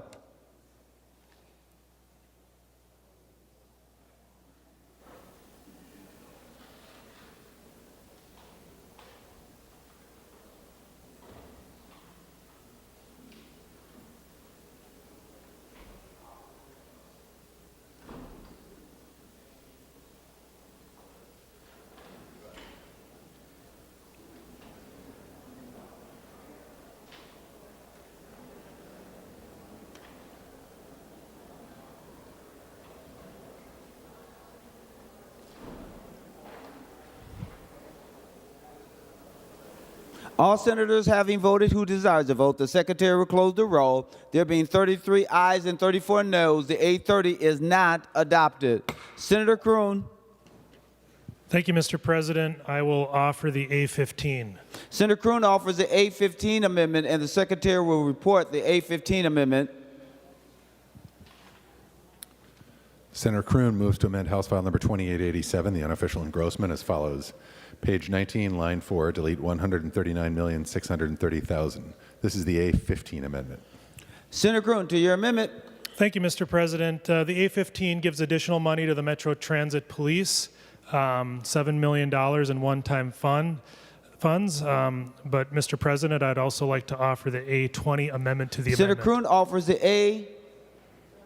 A20 amendment to the amendment. The Secretary will report the amendment to the amendment. Senator Kroon moves to amend the A15 amendment to House File Number 2887 as follows. Page 1, after line 2, insert. This is the A20 amendment to the amendment. Senator Kroon, to your amendment to the amendment. Thank you, Mr. President. The A20 amendment makes the funding ongoing to the Metro Transit Police Department. Mr. President, we've seen a dramatic drop-off in the number of riders on our current light rail offerings in the Metro, and one of the biggest reasons is the increased crime that's happening on the trains. We need more resources for Metro Transit Police to ensure that those that are using the trains are able to do so safely and without the presence of drugs or violence along the way. Mr. President, from 2021 to 2022, crime on the light rail and buses here in the Metro has increased 54%, which is 6.7 times higher than the national average. And The ridership has still not recovered to pre-pandemic levels. As we all know, Mr. President, last August, there was a shooting, left a 15-year-old dead at the Nicollet Mall light rail station. And last April, there was a fatal stabbing on a Metro Transit bus. And our Metro Transit officers are doing more with less resources. And, you know, Mr. President, I have watched the Transportation Committee hearings, and I know that we're doing some other good things here, and a code of conduct is a good start, and the ambassadors and other parts of this bill, I do think they serve a purpose and can be a component to this, and they can be a supplement to this, Mr. President, but I don't think they can solve the problem and get the crime under control without this piece, without more sworn police officers, Mr. President. So I like to think that my amendment complements this bill, and I appreciate the work that Senator Dibble is doing and the recognition of this problem and his creative solutions to try to get at him. I don't disagree with those things. I think my amendment can be a supplement to that, Mr. Amendment, and with that, I would urge a yes vote. Thank you. Senator Westland. Mr. President, I request a roll call. Senator Westland, is that to the amendment to the amendment as well as the underlining amendment, or just one? My apologies, Mr. President. It's for both the amendment to the amendment and the amendment. Roll call requested, roll call granted on the amendment to the amendment as well as the underlining amendment. Senator Dibble. Thank you, Mr. President. I just want to indicate to Senator Kroon that I appreciate his work and his partnership in this discussion and in this effort. I want to be clear that absolutely Metro Transit needs more police, and in fact they've been faced with the same recruitment and hiring challenge that so many employers have been facing. Metro Transit doesn't have enough bus drivers, and they don't have enough police, and you know, a lot of our businesses are suffering the same workforce shortage that we're seeing in numerous places and numerous sectors. To that end, Mr. President, the resources, should this bill actually pass into law in the form of the sales tax in the metro area, there's a specific place in the bill where it says that the purpose of those funds is also for the purposes as exactly Senator Kroon describes, is to make sure that we're putting more money into public safety in Metro Transit, inclusive of hiring more police. So, and then this takes from other really important priorities in the bill that we've already established. So I would recommend a no vote. Thank you, Mr. President. Any other discussion before we go to the author of the amendment? Senator Kroon. Thank you, Mr. President, and thank you, Senator Dibble, for that response. I appreciate that. I know that you recognize the problem and that we're going to do what we can to address it. I appreciate that. This would just specify it right now, right here.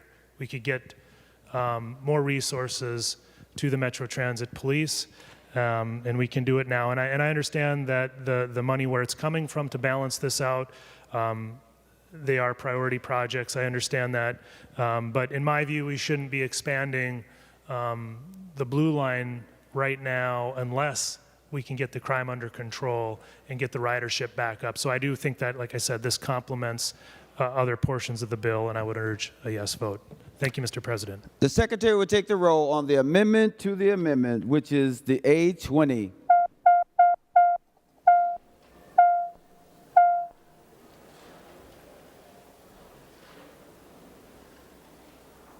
Members, please vote.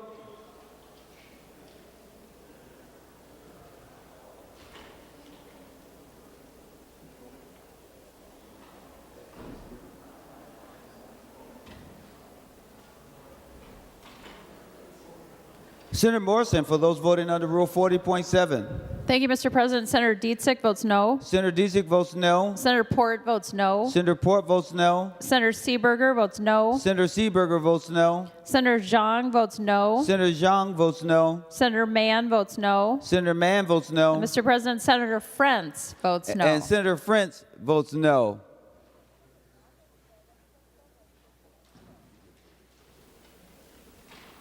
Senator Frentz did vote in person. Just want you to know that we do not allow for 2 votes per person.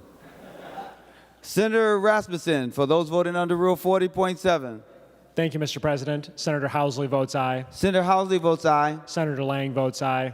Senator Lang votes aye. And Senator Miller votes aye. And Senator Miller votes aye.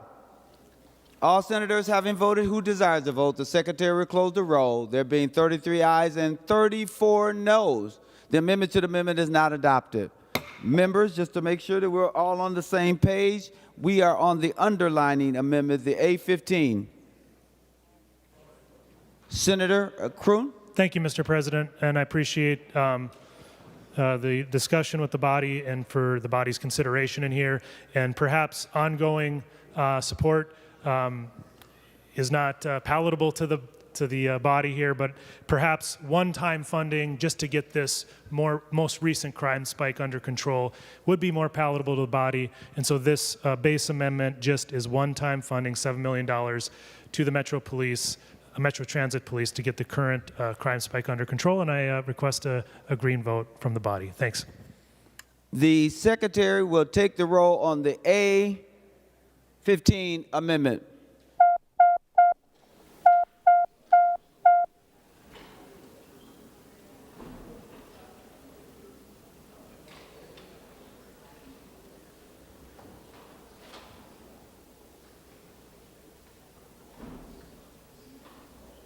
Members, please vote.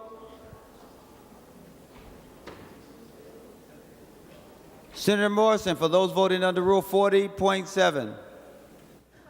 Thank you, Mr. President. Senator Dietzig votes no. Senator Dietzig votes no. Senator Port votes no. Senator Port votes no. Senator Seeberger votes no. Senator Seeberger votes no. Senator Zhang votes no. Senator Zhang votes no. And Mr. President, Senator Mann votes no. And Senator Mann votes no. Senator Rasmussen, for those voting under Rule 40.7. Thank you, Mr. President. Senator Housley votes aye. Senator Housley votes aye. Senator Lang votes aye. Senator Lang votes aye. And Senator Miller votes aye. And Senator Miller votes aye.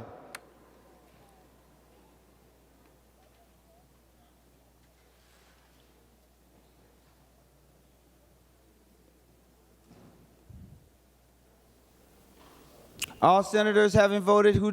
Oh, sorry about that.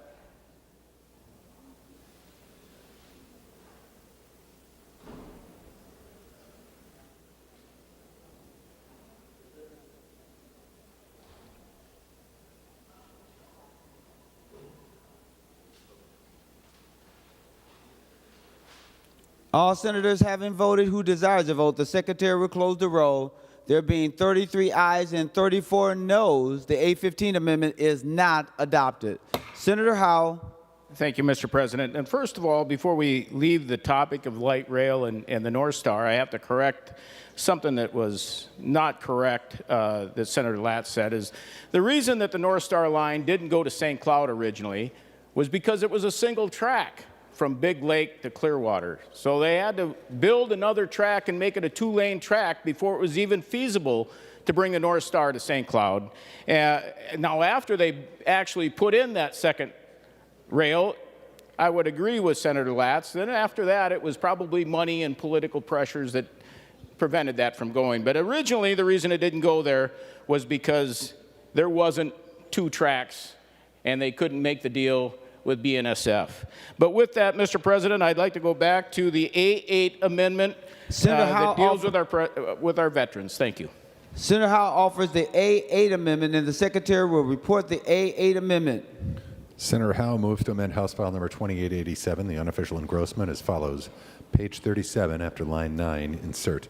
This is the A8 amendment.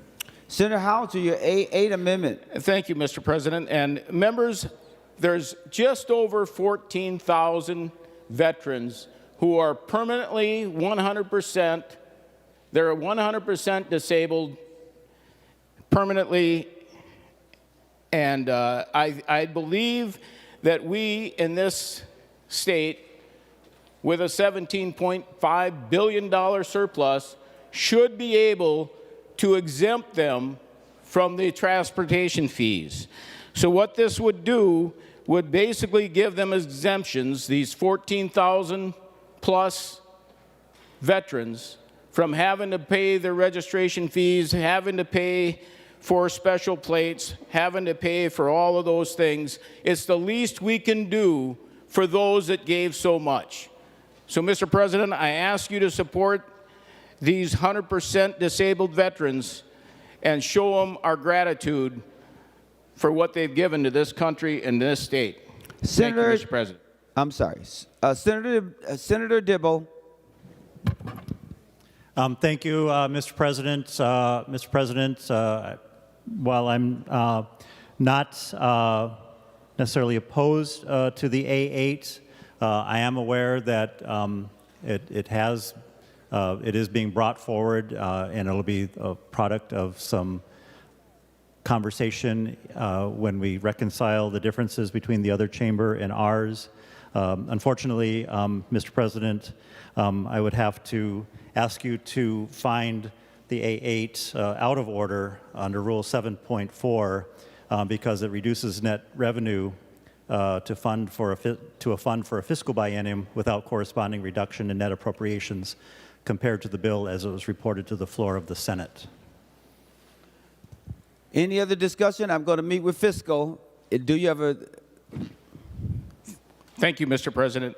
You know, I believe that there's enough there that we can make this work. So, Mr. President, I believe that this doesn't take it out of balance, but I'll thank you, Mr. President. Thank you. Fiscal.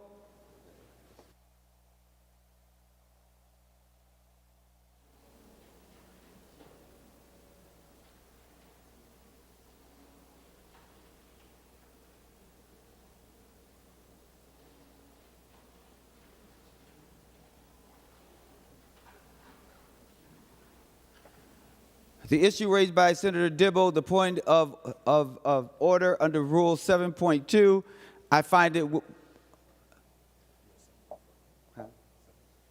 7.4, I find the point well taken. I'll challenge, Mr. President, I'll challenge the ruling of the President. Thank you. Okay. The President... And I ask for a roll call. Roll call requested, roll call granted. The question before the body is, shall the decision of the President be the judgment of the Senate? Pursuant to Rule 14.4, a green vote upholds the decision of the President, a red vote to overrule the decision of the President. The Secretary will take the roll.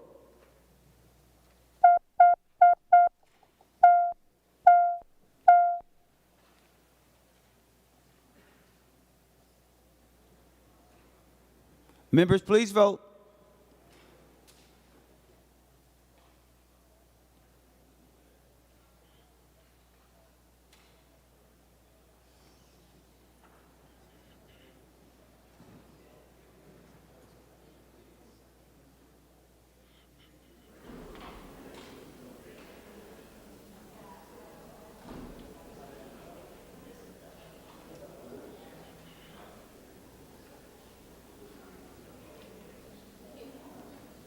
Senator Rasmussen, for those voting under Rule 40.7. Thank you, Mr. President. Senator Housley votes no. Senator Housley votes no. Senator Lang votes no. Senator Lang votes no. And Senator Miller votes no. And Senator Miller votes no. Senator Morrison, for those voting under Rule 40.7.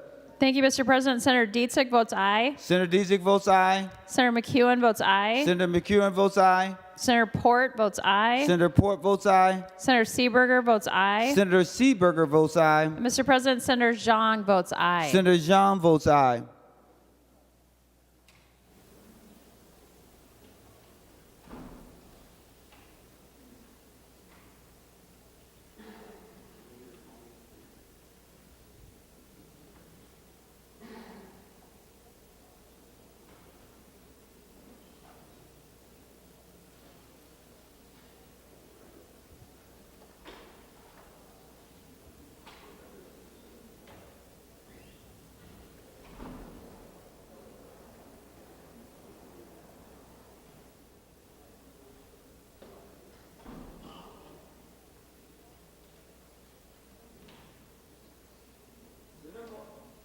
Senator Morrison.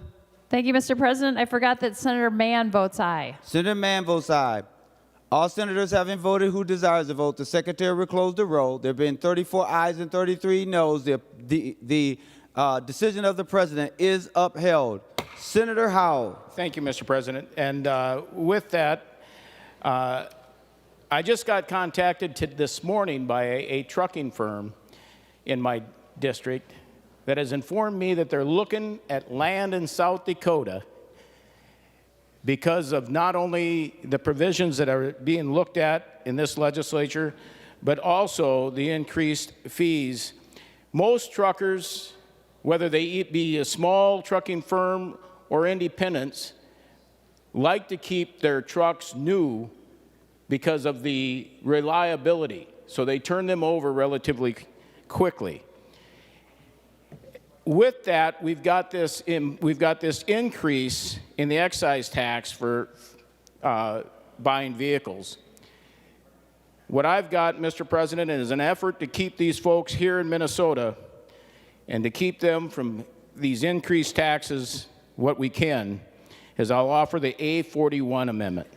Senator Howell offers the A41 amendment. The secretary will report the A41 amendment.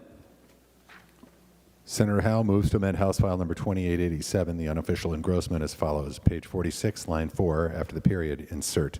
This is the A41 amendment. Senator Howell, to your amendment. Thank you, Mr. President.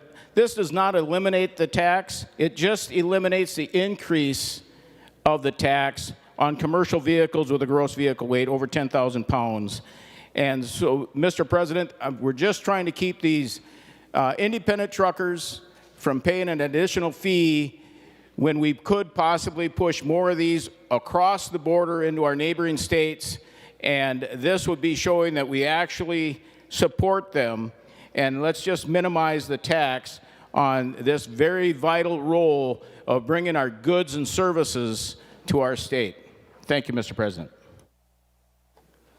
Any other discussion? Senator Wiklund. Thank you, Mr. President. I request a roll call. Roll call requested, roll call granted. Senator Dibble.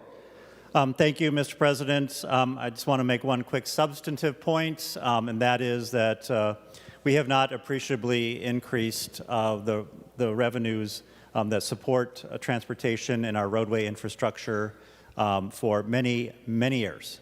And we've lost ground to inflation, and we've seen the result. And the commercial as well as the private travelers on our roads need good roads.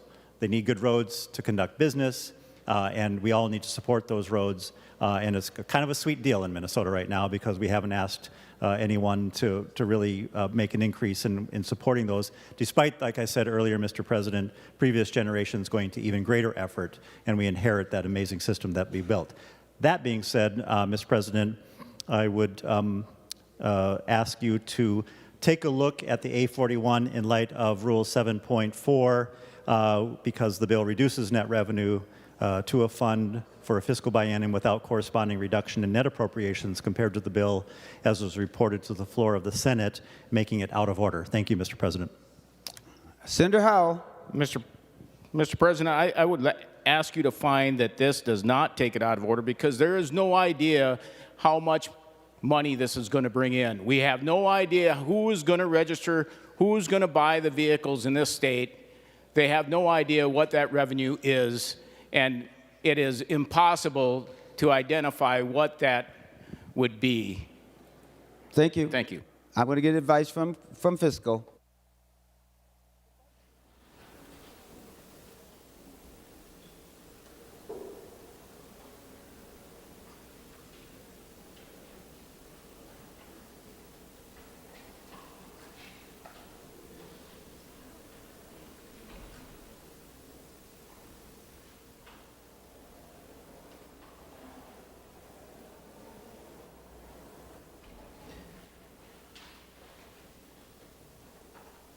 After hearing advice from the body and from fiscal, Senator Dibble's point of order is well taken. Any other amendments? Senator Howell. Mr. President, I'll challenge the ruling of the President. I thought you would. Senator Howell, And a true to roll. form, will challenge an appeal. As you know, an appeal from the decision of the president must be made immediately after my ruling, and you've done that. Roll call? Yes. Roll call requested, roll call granted. The question before the body is, shall the decision of the president be the judgment of the Senate? Senate Rule 14.4. Green vote upholds the decision of the president. A red vote to overrule the decision of the president. The secretary will take the roll.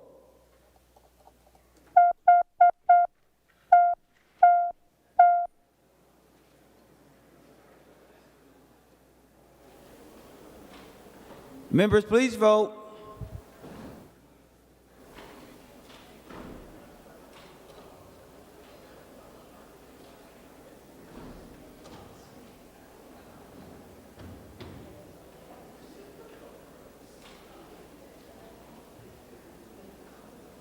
Senator Morrison, for those voting under Rule 40.7.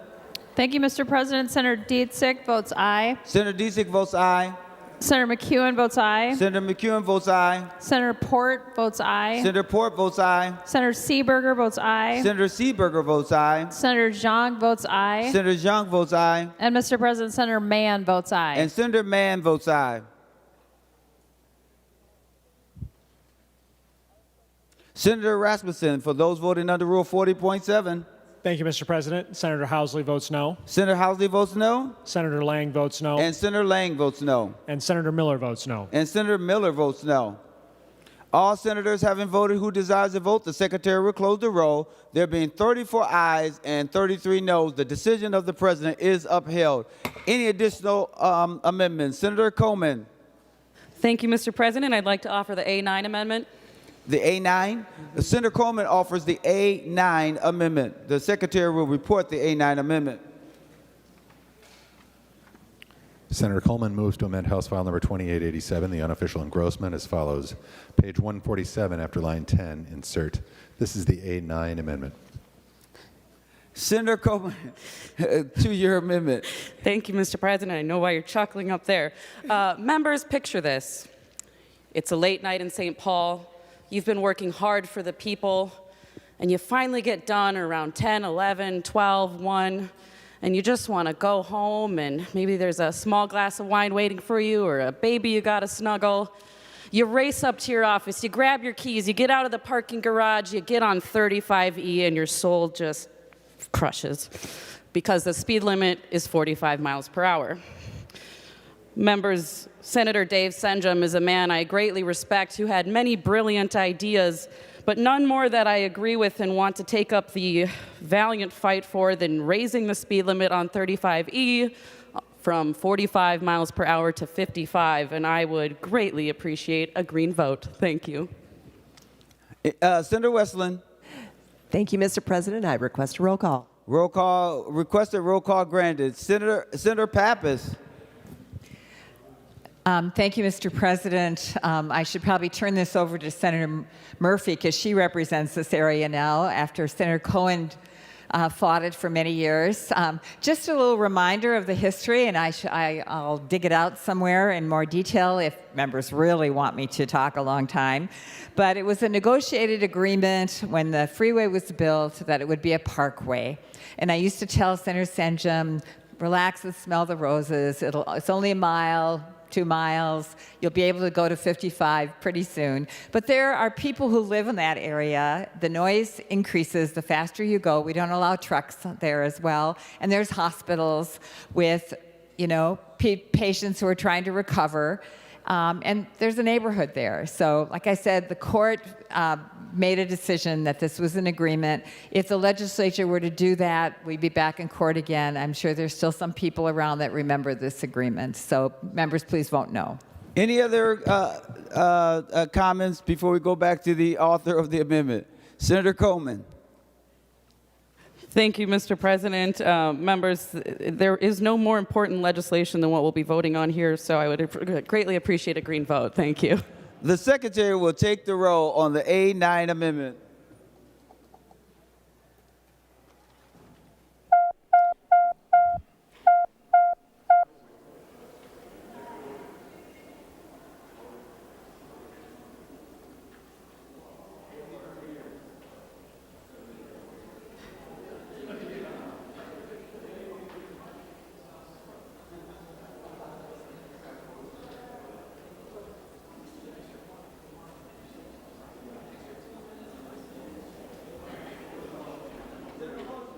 Senator Morrison, for those voting under Rule 40.7.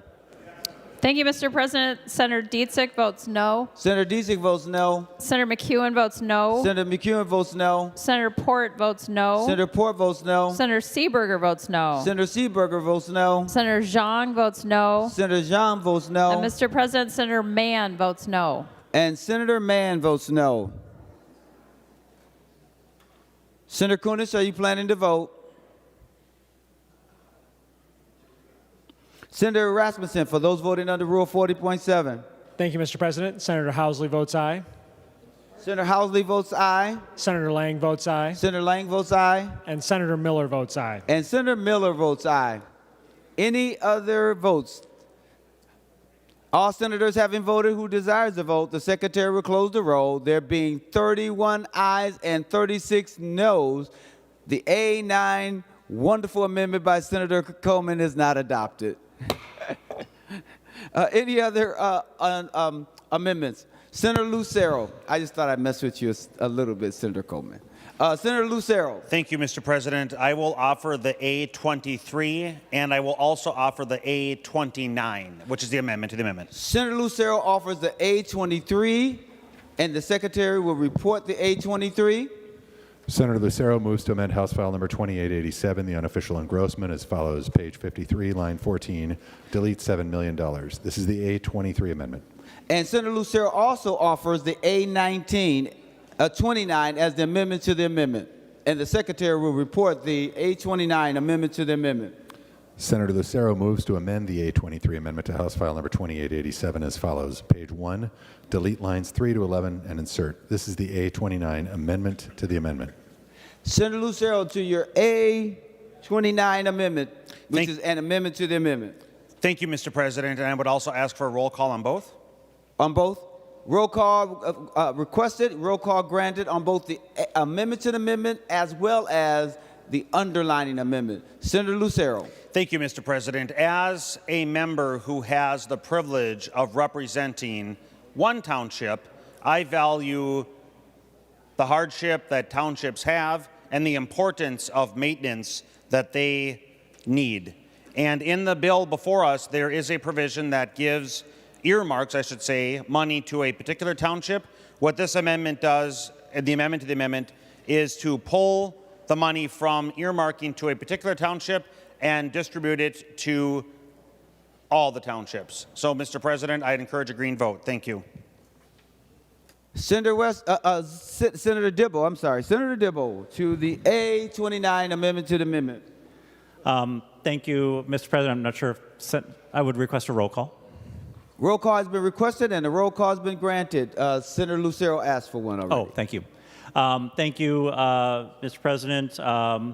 Members, I would request a no vote on this. Mr. President, as we all know, we have we represent particular jurisdictions that have unique circumstances and unique challenges. The fact of the matter is that we are doing should this bill pass into law, townships are going to enjoy additional revenues, more so than they have in a long time, as well as sustained ongoing sources of revenue. This is a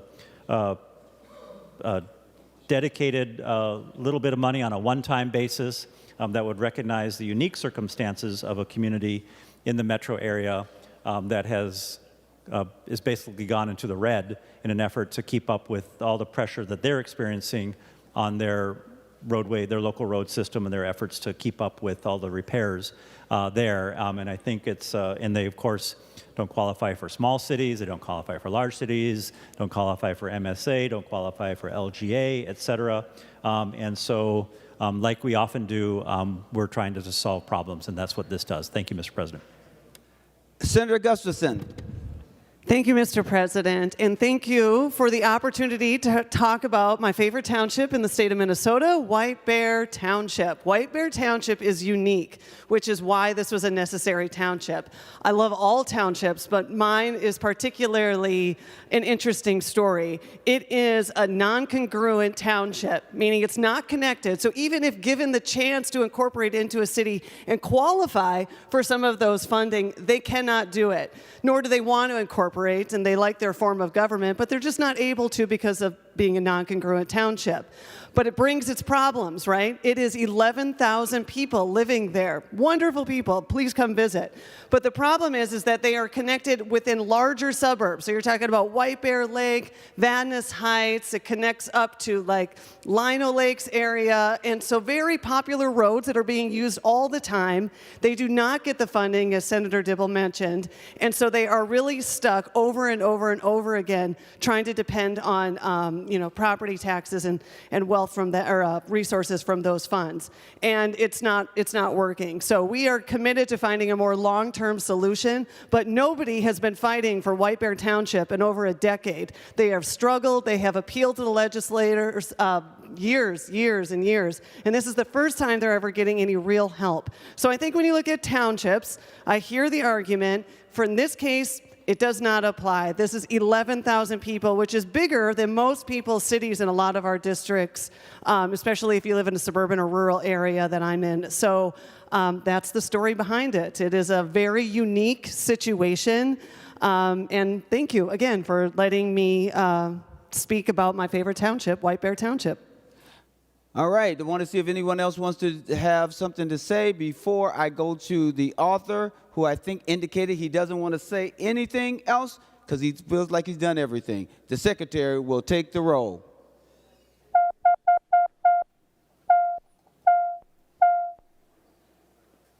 Members, please vote.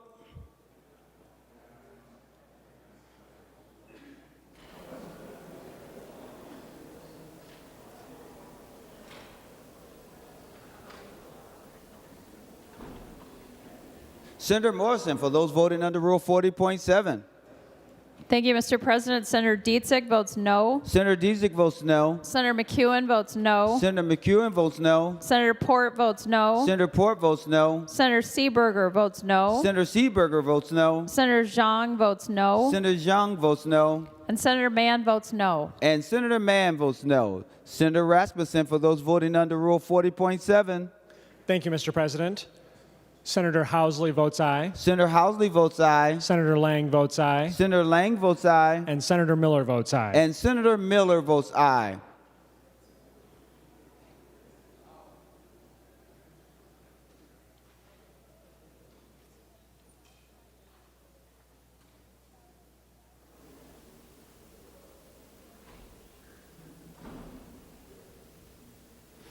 All members having voted who desire...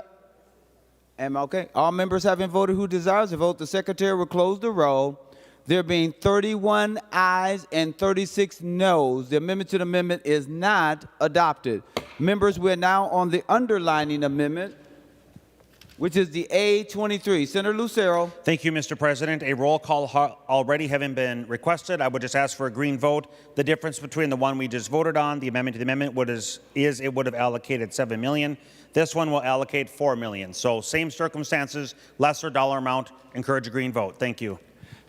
Any other discussion before we go to the vote? Seeing none, the secretary will take the roll on the A23 amendment.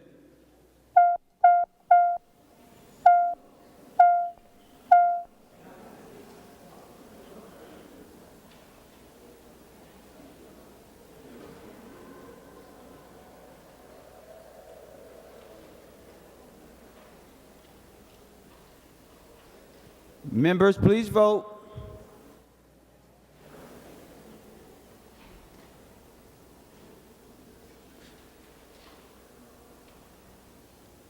Senator Morrison, for those voting under Rule 40.7. Thank you, Mr. President. Senator Dietzig votes no. Senator Dietzig votes no. Senator McEwen votes no. Senator McEwen votes no. Senator Port votes no. Senator Port votes no. Senator Seeberger votes no. Senator Seeberger votes no. Senator Zhang votes no. Senator Zhang votes no. And Mr. President, Senator Mann votes no. And Senator Mann votes no. Senator Rasmussen, for those voting under Rule 40.7. Thank you, Mr. President. Senator Housley votes aye. Senator Housley votes aye. Senator Lang votes aye. Senator Lang votes aye. And Senator Miller votes aye. And Senator Miller votes aye. All senators having voted who desires to vote, the secretary will close the roll. There being 31 ayes and 36 noes, the A23 amendment is not adopted. Senator Lucero. Thank you, Mr. President. I will offer the A28 and the A31. Senator Lucero offers the A28, and the secretary will report the A28. Senator Lucero moves to amend House File Number 2887, the unofficial engrossment, as follows. Page 53, line 14, delete 7 million. This is the A28 amendment. And Senator Lucero offers the A31, which is the amendment to the amendment. The secretary will report the A31, which is the amendment to the amendment. Senator Lucero moves to amend the A28 amendment to House File Number 2887 as follows. Page 1, delete lines 3 to 28 and insert. This is the A31 amendment to the amendment. Senator Lucero, to your amendment to the amendment. Thank you, Mr. President, and I'll ask for roll call on both. Roll call requested, roll call granted on both or just one? Both, Mr. President. Okay. Roll call requested and granted on both the amendment to the amendment and the underlining amendments. Senator Lucero. Thank you, Mr. President. And for the same manner of which there is currently an earmark, as we just discussed in the last amendment in the bill, whereas the previous amendment was focused on reallocating that earmark and giving it to townships that had a population of 1,500 or more. This one is targeting same thing, pulling money away from the earmark and giving it to the large townships across the state. So whereas, Mr. President, if there wasn't an appetite to give it to a more broad township base, this would give it to the large townships, if it indeed is the argument that large townships have higher needs. So I encourage a green vote. Thank you. Senator Dibble. Thank you, Mr. President. Did Senator Lucero ask for a roll call? He did. All right, then I won't do so. Mr. President, members, I just want to make it clear that that townships are not suffering in this bill by any stretch. In addition to the funds that are going to come out of the Highway User Tax Distribution Fund, the amount which was just calculated for me in 23 million will come in fiscal year 24. Oh, sorry, 2.3 million, 5.2 million in fiscal year 25, 7.2 in fiscal year 26, and 8 million in fiscal year 27. In addition to that, the bill in front of us would provide for 36.4 million in the coming biennium and 42.7 million in the next biennium. So the fact that we're just simply noting 7 million for White Bear Township, which is far larger by a couple of factors than any other similar township, and is more akin to a large city, a city above 5,000, and is literally in the red because of the pressure they have, and they cannot raise property taxes high enough to fix their roads. I think, Mr. President, this is not well advised and totally unnecessary in light of the fact that we're doing very well by townships across this entire state. Thank you. I would recommend a no vote. Any other discussion before we go to the author? Seeing none, the secretary will take the roll on the amendment to the amendment.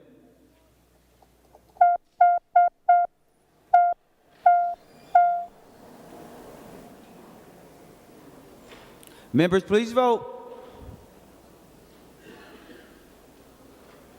Members, I'm going to go to Senator Morrison for those who are voting under Rule 40.7. Thank you, Mr. President. Senator Dietzich votes no. Senator Dietzich votes no. Senator McEwen votes no. Senator McEwen votes no. Senator Port votes no. Senator Port votes no. Senator Seeberger votes no. Senator Seeberger votes no. Senator Zhang votes no. Senator Zhang votes no. And Mr. President, Senator Mann votes no. And Senator Mann votes no. Senator Rasmussen, for those voting under Rule 40.7. When you're ready, just go ahead and begin.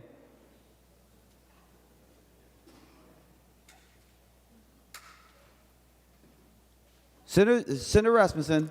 Thank you, Mr. President. Senator Housley votes aye. Senator Housley votes aye. Senator Lang votes aye. Senator Lang votes aye. And Senator Miller votes aye. And Senator Miller votes aye.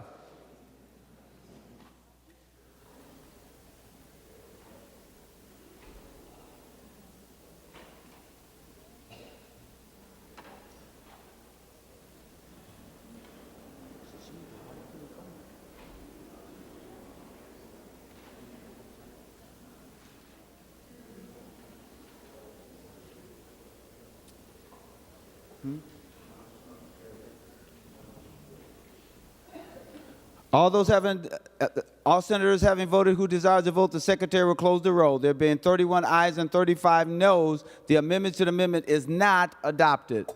We are now on the underlining amendment. Senator Lucero. Please vote green. Thank you. The secretary will take the roll.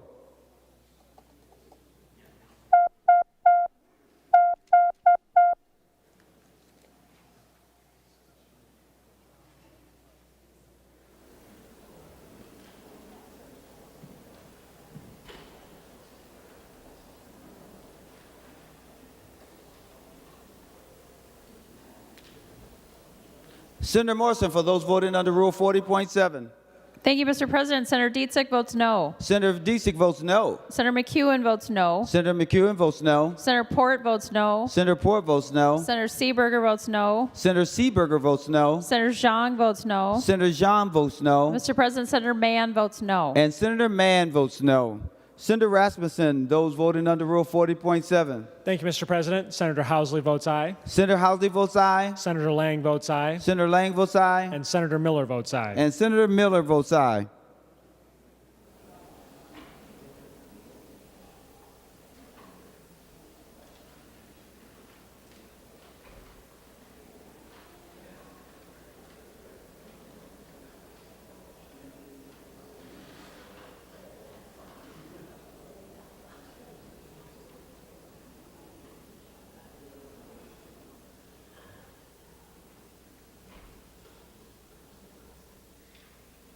All senators having voted who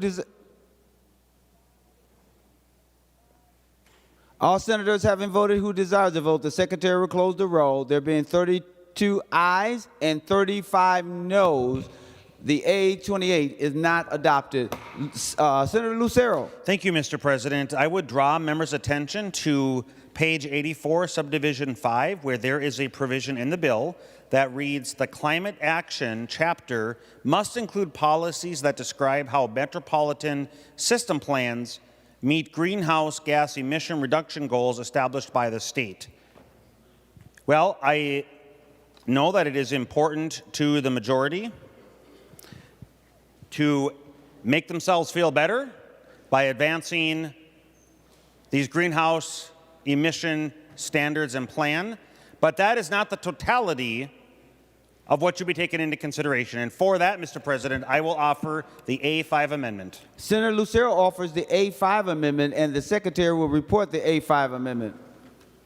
Senator Lucero moves to amend House File Number 2887, the unofficial engrossment, as follows.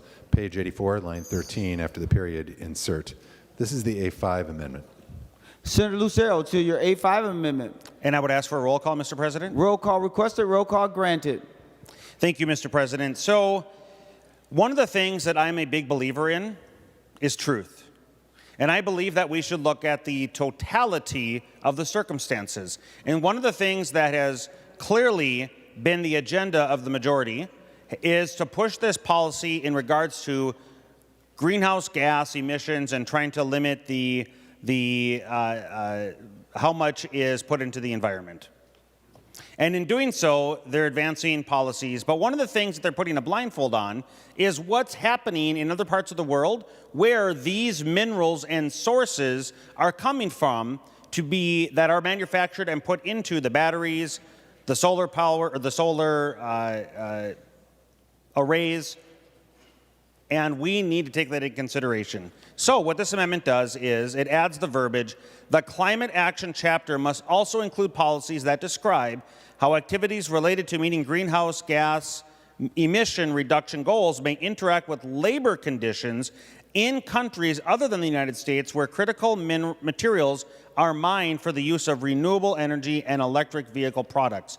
And for the purposes of this section, labor conditions that must also be taken into consideration include, but are not limited to, slave labor, child labor, livable wages, human trafficking, and sexual assault. Mr. President, we know that electric vehicles require numerous critical minerals that can be found in Minnesota.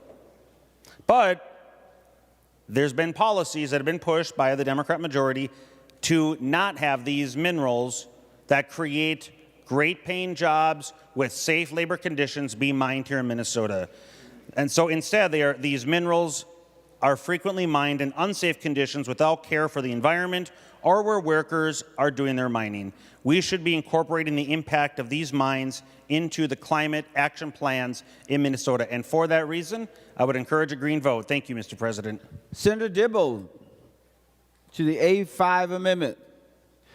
Thank you, Mr. President. Before I start, Mr. President, I just wanted to take note that when a member says that other members have included a provision in a bill, an important policy provision that they've worked hard on, that they don't do so simply to make themselves feel good. And Mr. President, I would cite Mason's Section 124, personality is not permitted in debate, paragraph 3.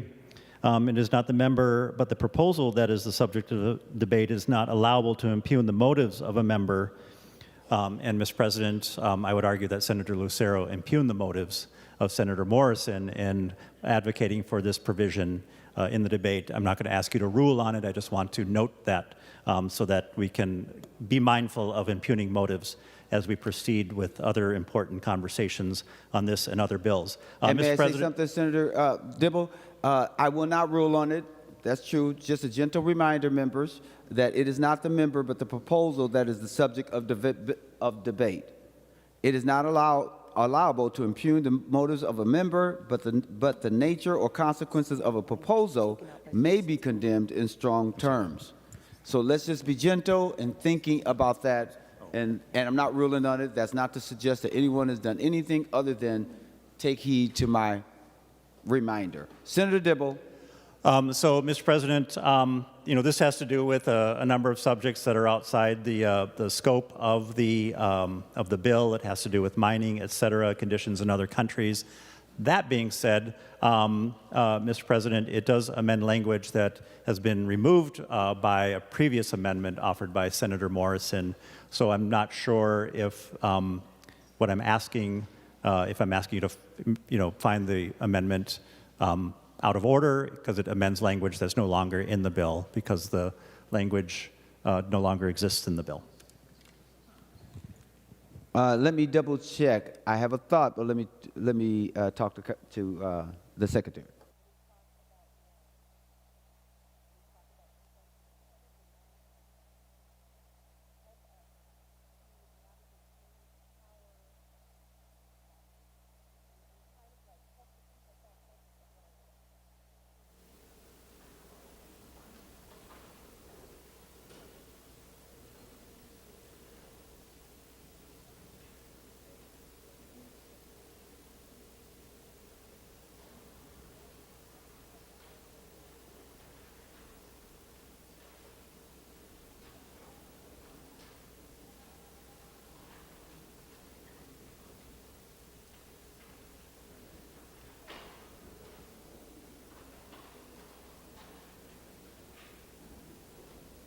Senator Dibble, we need a little clarification.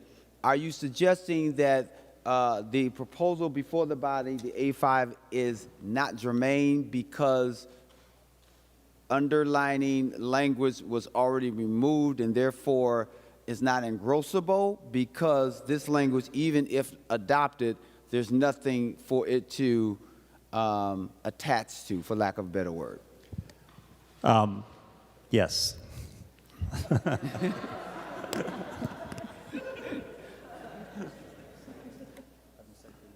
Now you must cite the rule.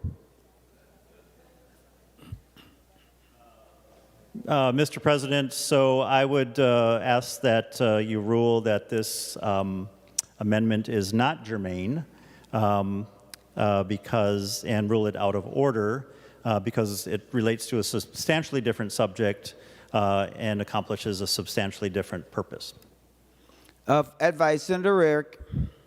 Thank you, Mr. President. And, you know, this is something we just dealt with on a previous bill. If you remember the A17, A18, A54, this amendment is going to an amendment that we've already dealt with, so it has to be germane because that was adopted to the bill. I believe. So, Senator Rarick, just for guidance, that's a different issue. But if that's your argument, I'll certainly listen to it.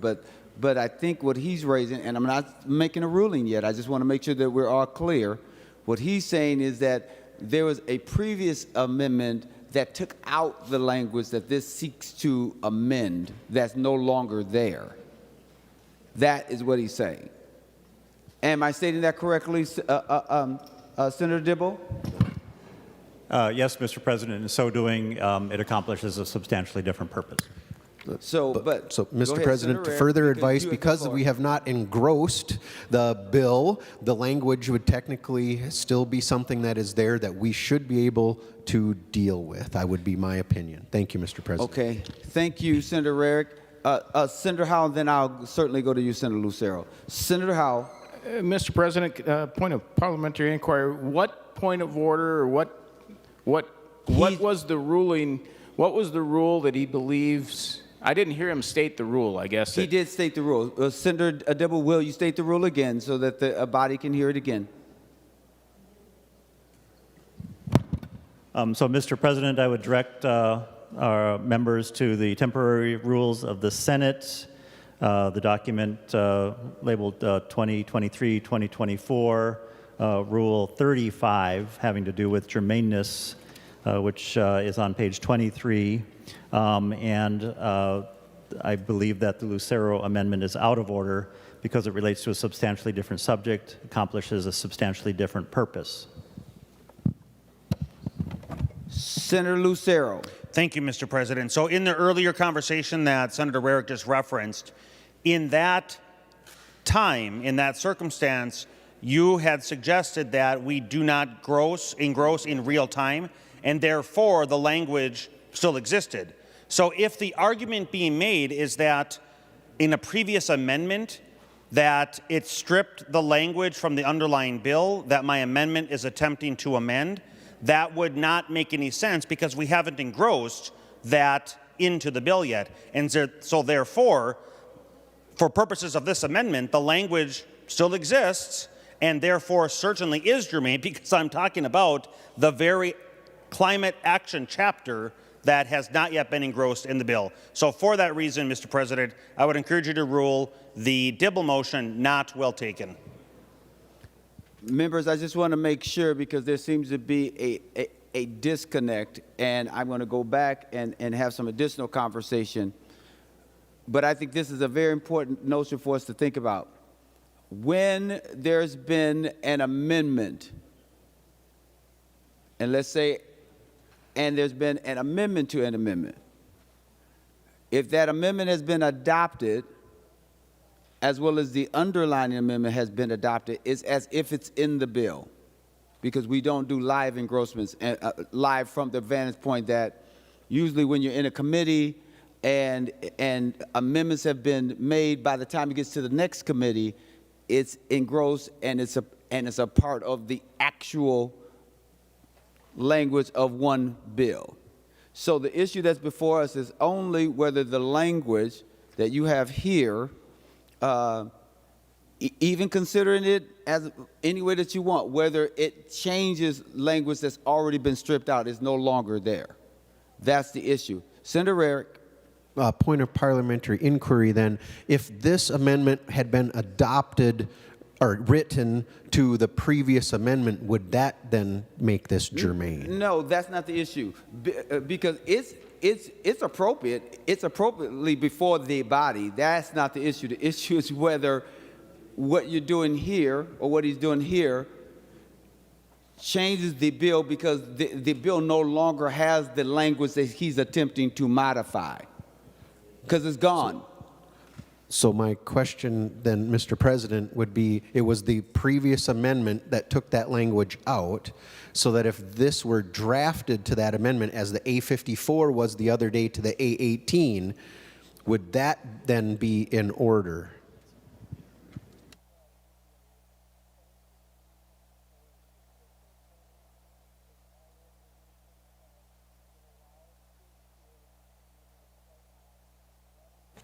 One additional point is that the other day the amendment and the amendment to the amendment had been adopted by the body.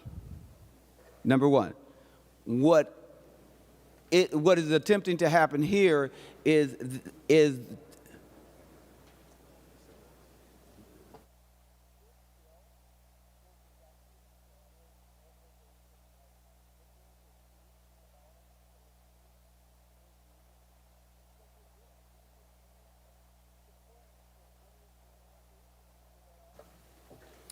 so here's what we can do, just to make sure that we get it properly before the body. This is not drafted that would have that line that would change what has been dealt with earlier.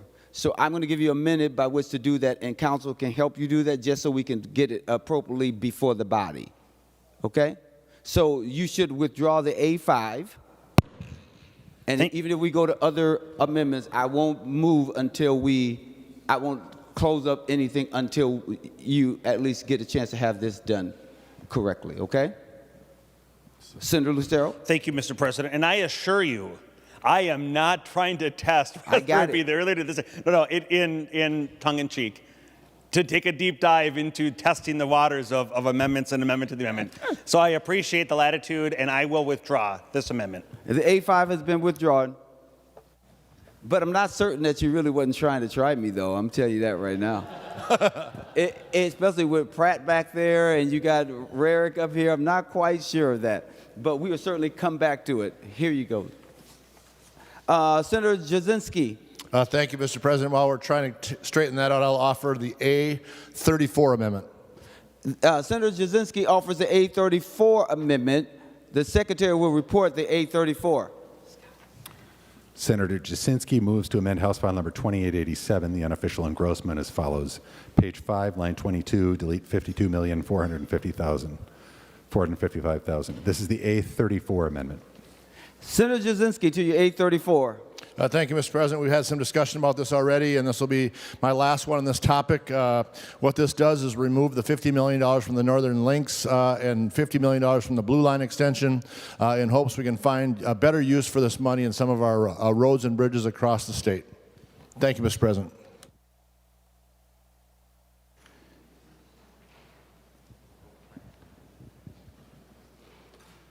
Mr. President. Senator Jasinski. Sorry. Mr. President, you missed that. I'll restate it. So again, this is the A34 amendment. We've talked about this before. This is the Northern Links $50 million and the Blue Line extension $50 million. So it takes $100 million. Again, I've discussed it before. I think there's better uses that we can use this money for across our state. And you may hear a couple following this, but I would offer the A34 and ask for a roll call and ask for a green vote. Roll call requested, roll call granted. Senator Howell to the A34. Thank you, Mr. President. And with that, I believe I've got some good road projects, so I'd like to take that $100 million and appropriate it. And with that, the A44 will determine where that money goes. Thank you, Mr. President. Senator Howell offers the A44, which is an amendment to the amendment? It's an amendment to the amendment, and I ask for a roll call, Mr. President. Roll call vote requested and a roll call granted. The Secretary will report the amendment to the amendment, which is the A44. Senator Howell moves to amend the A34 amendment to House File Number 2887 as follows. Page 1, after line 2, insert. This is the A44 amendment to the amendment. Senator Howell to your A44 amendment to the amendment. Thank you, Mr. President. It just takes that money that has been taken from those rail projects and puts it into road projects. And thank you, Mr. President. That's I ask for your support. Senator Dibble to the A44 amendment. Mr. President, has Senator Howe asked for a roll call on the A44? Yes, he did. Sorry, I should listen more closely to those things. So Mr. President, I will just reiterate what I've said previously. There is precious little for transit, and these are very important transit initiatives that we do have, and we have loaded up for local roads, loaded up for trunk highways. Takes the vast majority of the general fund target on one time, takes the vast majority of the ongoing funds. We need to support the kinds of mobility, the kinds of access, the kind of opportunity that serves all Minnesotans, not just some Minnesotans. I recommend a no vote. Thank you, Mr. President. Any other discussions on the 844? Senator Rest. Thank you, Mr. President. Well, I am shocked and appalled that Senator Jasinski and Senator Howell would attack my district where we have been working, gentlemen, for over 25 years to deal with a transit project. And I wouldn't do it to the constituents in their districts. And again, I'm extremely disappointed that you think it's appropriate to harm the constituents in my district. Any other discussion to the 844? Seeing none, Senator Howell, you the last person? Okay. The Secretary will take the roll on the 824, which is the amendment to the amendment. The 844, which is the amendment to the amendment. Please vote.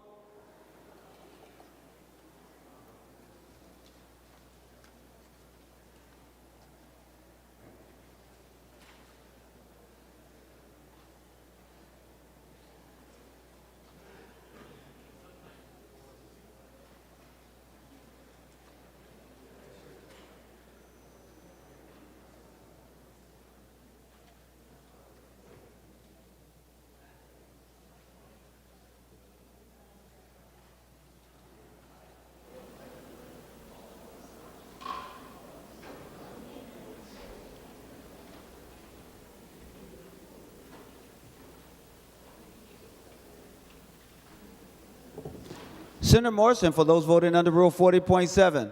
Thank you, Mr. President. Senator Dietzig votes no. Senator Dietzig votes no. Senator McEwen votes no. Senator McEwen votes no. Senator Port votes no. Senator Port votes no. Senator Seeberger votes no. Senator Seeberger votes no. Senator Zhang votes no. Senator Zhang votes no. Mr. President, Senator Mann votes no. Senator Mann votes no. Senator Rasmussen, for those voting under Rule 40.7. Thank you, Mr. President. Senator Housley votes aye. Senator Housley votes aye. Senator Lang votes aye. Senator Lang votes aye. And Senator Miller votes aye. And Senator Miller votes aye. All Senator, let me wait.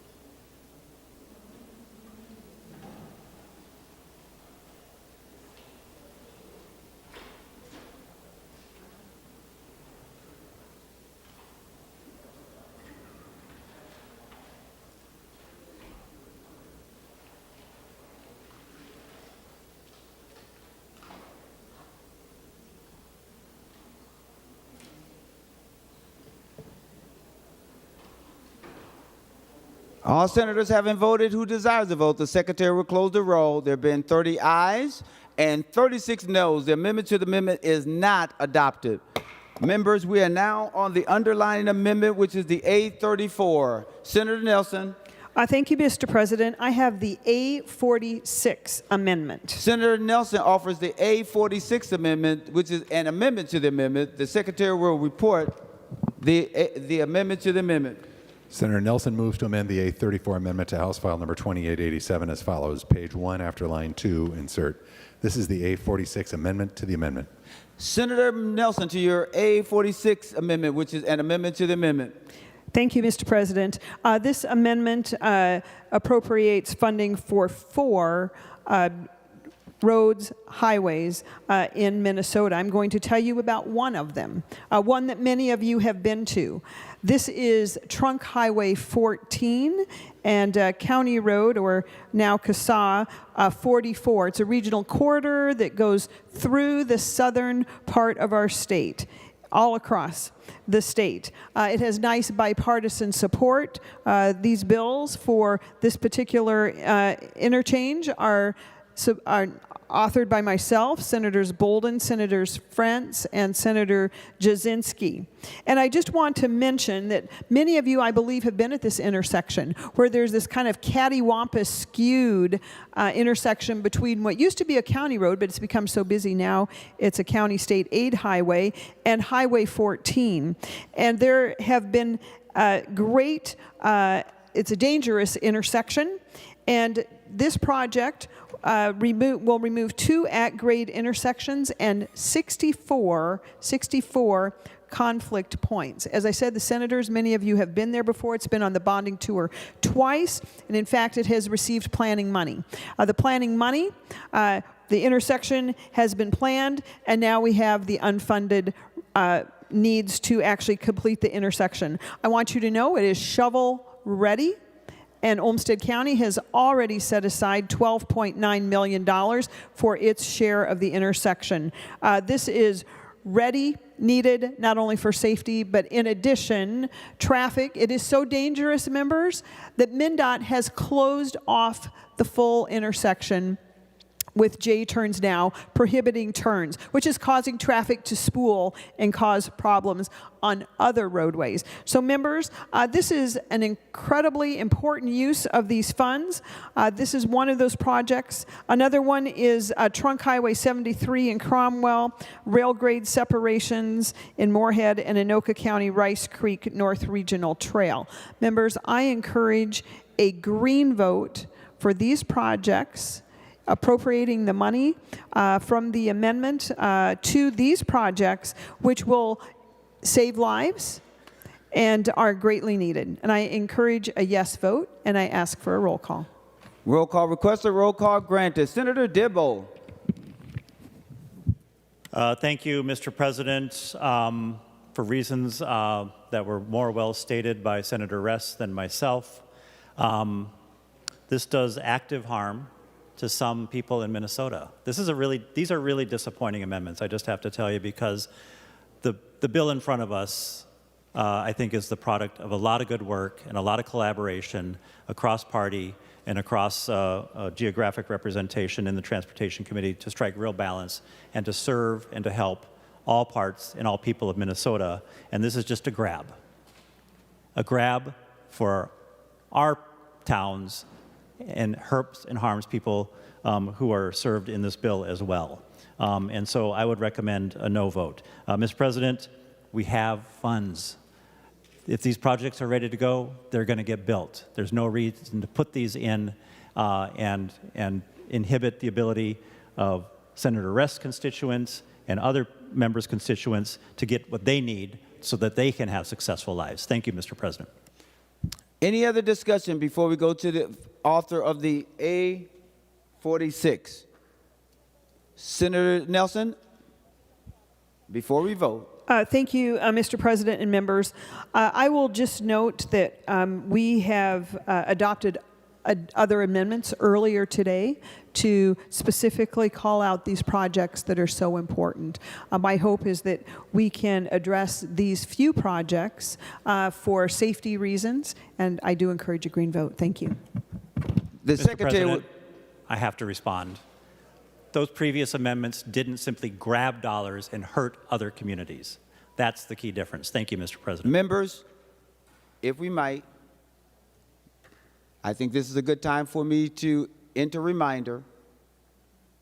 We may not like something, that's true, but we have a process that I'd like for us to adhere to because it's about us being respectful of our process. Okay? Just a gentle reminder. The Secretary will now take the roll on the A46 amendment.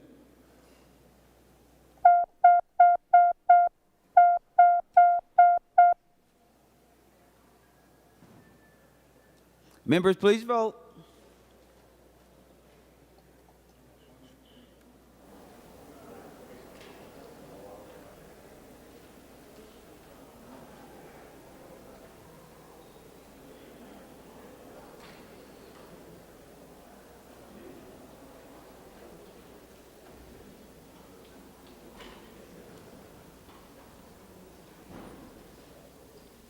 Senator Morrison, for those voting under Rule 40.7. Thank you, Mr. President. Senator Bolden votes no. Senator Bolden votes no. Senator Dietzig votes no. Senator Dietzig votes no. Senator McEwen votes no. Senator McEwen votes no. Senator Port votes no. Senator Port votes no. Senator Seeberger votes no. Senator Seeberger votes no. Senator Zhang votes no. Senator Zhang votes no. And Mr. President, Senator Mann votes no. And Senator Mann votes no. Senator Rasmussen, those voting under Rule 40.7. Thank you, Mr. President. Senator Housley votes aye. Senator Housley votes aye. Senator Lang votes aye. Senator Lang votes aye. And Senator Miller votes aye. And Senator Miller votes aye.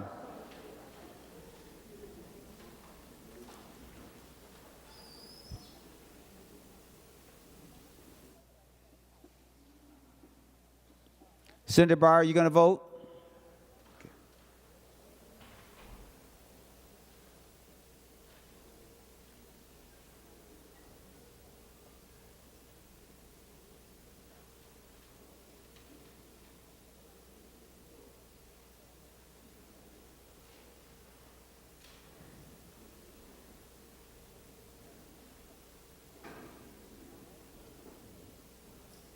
All senators having voted who desires to vote, the secretary will close the roll. There being 30 ayes and 34 noes, the amendment to the amendment is not adopted.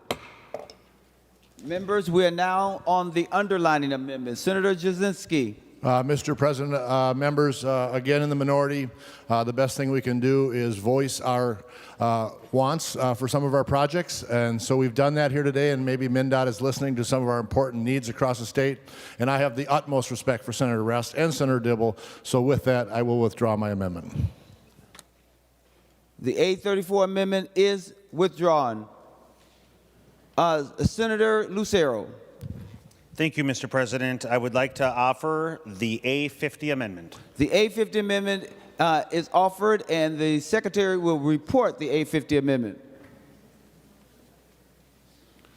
Senator Lucero moves to amend the A2 amendment to House File Number 2887 as adopted by the Senate April 27, 2023 as follows. Page 1 after line 27, insert. This is the A50 amendment. Senator Lucero, to your amendment. Thank you, Mr. President. For the same reasons, I should ask for a roll call. Roll call requested, roll call granted. Thank you, Mr. President. For the same reasons as previously articulated, it is important that we take into consideration the totality of the circumstances, and in this case, we need to be sure that we factor in the labor practices that include slave labor and other heinous goings-on in other parts of the world that factor into the batteries and other materials used in electric vehicles and renewable energy. For that reason, I encourage a green vote. Thank you. Senator Dibble to the A50. Well, thank you, Mr. President. I apologize. Did Senator Lucero ask for a roll call? Yes, okay. Mr. President, I would request a no vote on this amendment. In fact, I don't know, Senator Morrison might have an opinion on this, but it seems to be actually a little far afield even from the subject that that is in the proposed policies that are described by Senator Morrison's initiative. This has to do with how we plan for transportation and how we, within the transportation sector, bring greenhouse gas emissions down. It really doesn't have to do with specific recommendations on materials that are being used or particular technologies. Thank you, Mr. President. Senators, any last word? Mr. President, then I thought Senator Morrison might, well, she's up. So, Mr. President, I'm going to sit down. Senator Morrison. Thank you, Mr. President. I would like to, I don't know how to say it correctly, but a point of order about germaneness. An amendment proposed to the Senate or to that is not germane is out of order. Senator Lucero is talking about things that are not related to the substance of the A2 amendment. So I would ask that you rule it not germane. Any other advice? Senator Lucero. Thank you, Mr. President. The underlying language speaks to the climate action chapter must include policies that describe how the metropolitan area plan meets greenhouse gas emissions. I could go into more detail on the climate action chapter, but I won't. But I would just read the verbiage that is there and then compare that to the verbiage that I am proposing. The climate action chapter. So they're both being referenced. And what it comes down to is what variables will be taken into consideration when evaluating the efforts of, per the language here, greenhouse gas emissions established and the transportation targets for vehicles, vehicle miles traveled, and reduction targets established. So the variables that are taken into consideration is what my amendment to the amendment is addressing.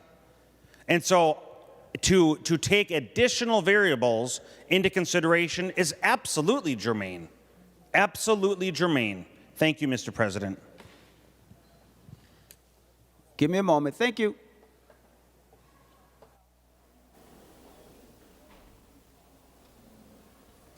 Mr. President.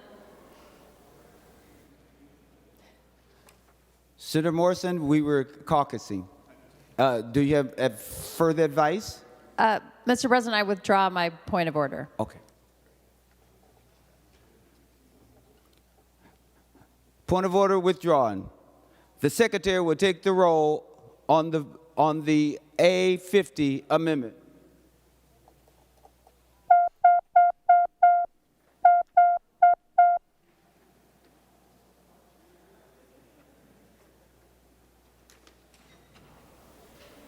Members, please vote.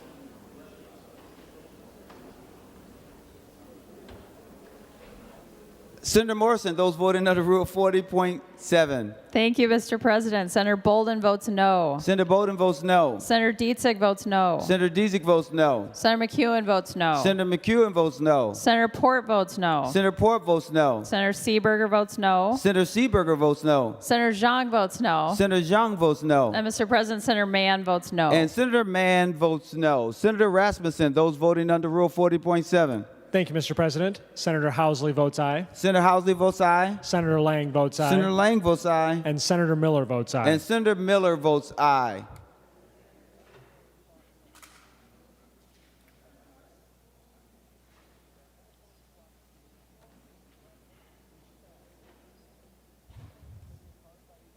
All senators having voted who desires to vote, the Secretary will close the roll. There being 33 ayes and 34 noes, the amendment is not adopted.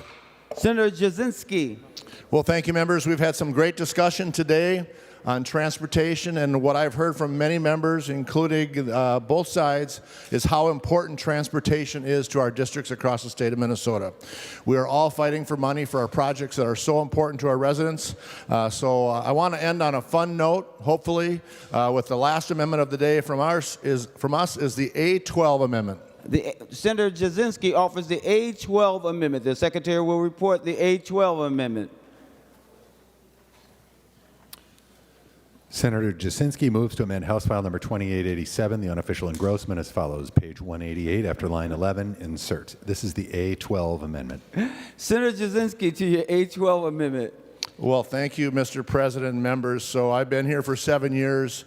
My first 6 years I've served on transportation with Senator Dibble, Senator Newman. We've worked with Representative Hornstein in the House, and we've always had a good relationship. We don't always agree on things, but we do things transparently. We have good debate. So with this, I've talked with Senator Dibble. I hope this can be a friendly amendment in remembrance of that, of the great relationships that Senator Newman has brought us, and as a role model to me, and I think many here in the Senate. I'd ask for your green vote and ask for Senator Dibble to consider this as a friendly amendment. Thank you, members, and thank you for the discussion today. Senator Dibble. Thank you, Mr. President. Well, Senator Newman is not in the room to defend himself, so I think we absolutely should do this. I recommend a green vote. He did set the tone of having a really good committee, a lot of openness and transparency and collaboration. So he wouldn't agree, but we should honor him in this way. Thank you, Mr. President. Seeing no further discussion, all in favor say aye. Aye. All those opposed say no. The motion prevails and the A12 is adopted.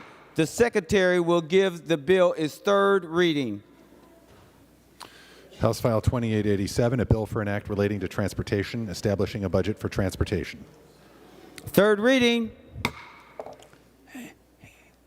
Senator Gustafson.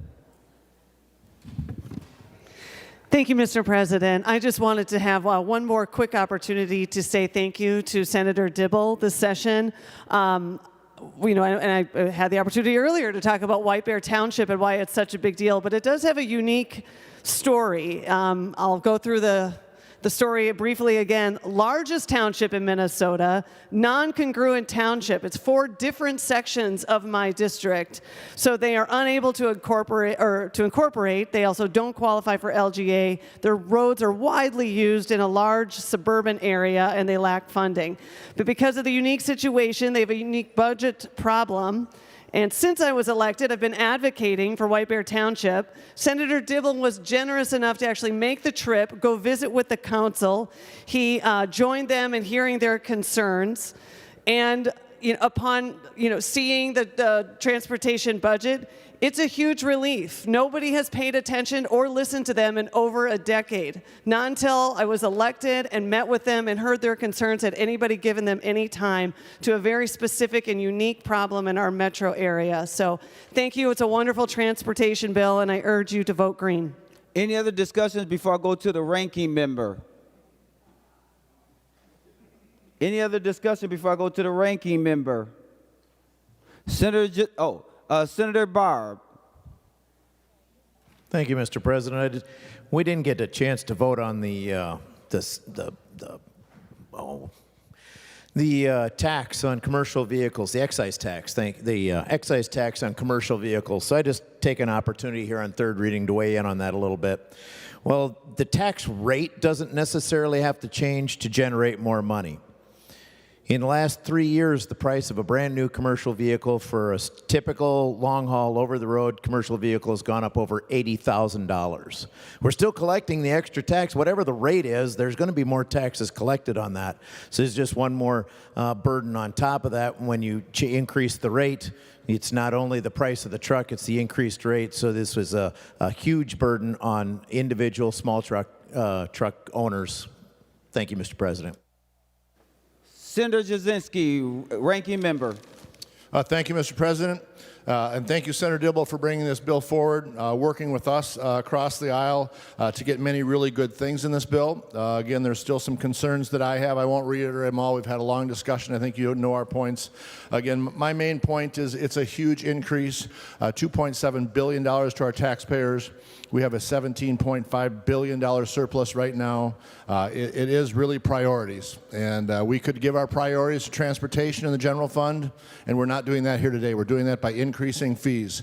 But again, we've had great discussion, especially the last couple amendments. We know how important transportation is to all our districts. All those projects, either light rail, buses, roads, bridges, airports, ports, you name it, they're very important. It really helps the commerce across the state of Minnesota. If it's a small hay wagon crossing a township road, or if it's a large semi getting down the freeway to get our goods to all of us across the state. transportation is always so important. So again, this is a bill that I don't think I can vote for right now, again, with those increases, but there are many, many good things in this bill. But still a few small concerns. But again, I want to thank Senator Dibble, his caucus, his staff, nonpartisan staff, for working together in the way things should be done here at the Capitol. This is definitely a way that all committees should look at how we interact with each other, both in this body and across the street, to work together, to come together and hear ideas and work through them, make compromise to them. We've done a lot of things in compromise on certain things that we were on different sides, but we came together and found something in the middle that we could agree on. So I'm happy with that. And again, thank you to Senator Dibble for this bill. Senator Dibble, for final words before we vote for final passage. Thank you, Mr. President. Mr. President, members, I'll just reiterate some of my opening comments. Transportation is core to the success of Minnesota as a whole. I think it's responsible for why Minnesota is an outlier, particularly relative to the upper Midwest states. I don't think it's a coincidence that we've outperformed all of our neighboring states by so many metrics and measures, and we hold our own nationally and internationally, and that's because the generations that have gone before us have invested. But we haven't invested for so long, and now that's showing up. That's showing up in the fact that our GDP is, not quite the outlier and the model like it used to be. We talk a lot about in tax policy about people who are going to leave this state because they're super rich and they can go anywhere, and we need to protect their money and protect their taxes. You know who's leaving this state? Young professionals. And they're leaving the state because they want to go to places that are investing in vitality and vibrancy and quality of life and things like transit and non-motorized transportation. And they also want to live in places that are really investing in the basic things that make those communities successful. And Mr. President, it is a real crisis and going to be a growing crisis. We also have the opportunity to invest in lives of those who've been marginalized and struggled for so long. The one thing we can do, and evidence shows those places that have helped people to get up and out of poverty into middle class on a permanent basis are those that connect folks to jobs, schools, social opportunities, all the things that people need in their lives. Investing in transportation is not something we talk about as a way to deliver equity, to deliver opportunity, to fight for things that people need who have been denied those for so long. This bill accomplishes that, and I'm really, really proud. And I'm really proud of the fact, and we did this in partnership, that we're getting funds to local units of government in a way that we haven't. On a sustained basis, that takes pressure off property taxes.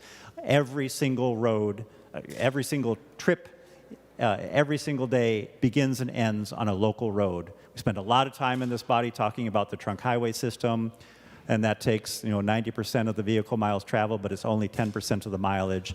90% of the miles are local roads, and they are in really, really rough shape.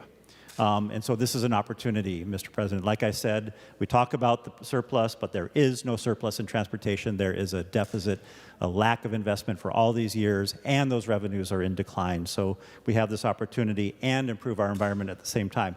Now I want to take the opportunity to thank the amazing people without whom none of this would happen. We would be dead in the water. We would be totally unsuccessful and unable to function. And that, of course, is the incredible staff that support our work. Beth Ethier, my committee administrator, Alex Will, the committee legislative administrator, Tim Greenfield and Krista Boyd, research and counsel, Nate Pasco, who's our partisan research, Dave Frazier, partisan research, Dom Lanetti, who supports Senator Jasinski, and of course Sam Schockman and Andrew George, who those guys work really hard. They're running around all the time during our committees.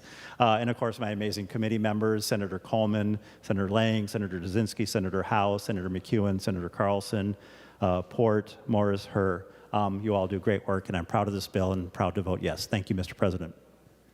The Secretary will take the roll on final passage of House File 2887.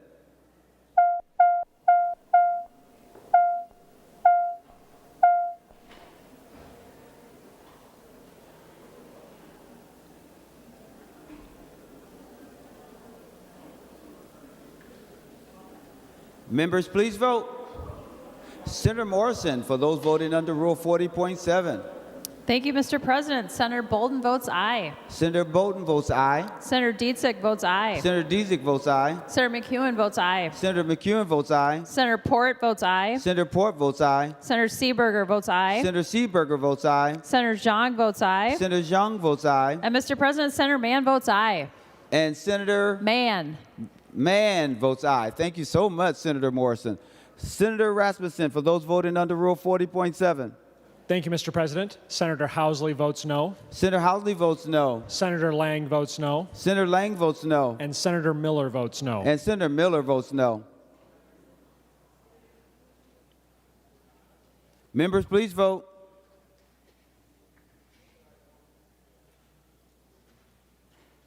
Senator Schoon?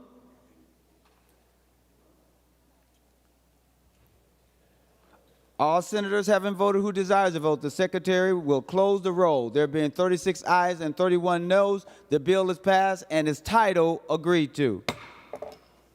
Members, before we continue on with our special orders calendar, remaining under motions and resolutions, we will revert to the third order of business. Messages from the House. The secretary will read the message. Mr. President, I have the honor to announce the passage by the House of the following Senate file as amended by the House, in which the concurrence of the Senate is respectfully requested. Senate file number 2744, a bill for an act relating to commerce, establishing a biennial budget for the Department of Commerce. Senate file number 2744 is herewith returned to the Senate. Signed, Patrick D. Murphy, Chief Clerk, House of Representatives. Senator Klein for the motion. Thank you, Mr. President. I move that the Senate do not concur in the amendments by the House to Senate file number 2744 and that a conference committee of 3 members be appointed by the subcommittee on conference committees on the part of the Senate to act with a like conference committee appointed on the part of the House. Senator Klein moved that the Senate do not concur in the amendments by the House to Senate file number 2744 and that a conference committee of 3 members be appointed by the subcommittee on conference committees on the part of the Senate to act with the like conference committee appointed on the part of the House. To that motion, all in favor say aye. All those opposed say no.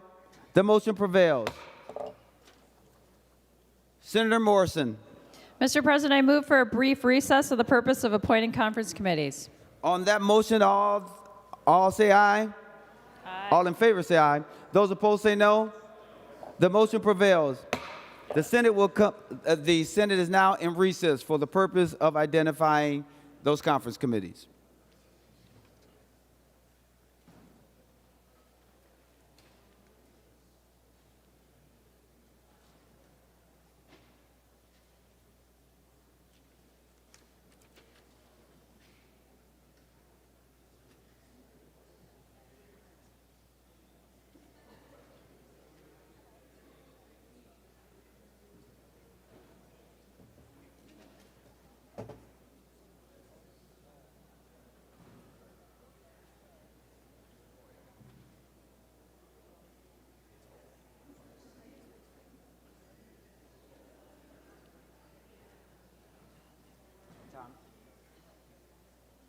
And Shamika.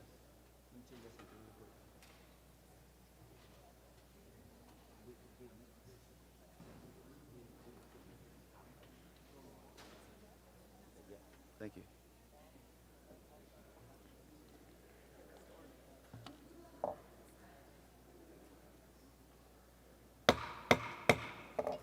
The Senate will come to order. Senator Morrison. Mr. President, is there a privileged report at the desk? There is a privileged report at the desk. The Secretary will read the report. Senator Dietzick from the Subcommittee on Conference Committees recommends that the following senators be, and they hereby are, appointed as a conference committee on Senate file number 2909. Senators Latz, Umuver-Baton, Pappas, Seeberger, and Westland. Senate file number 2744.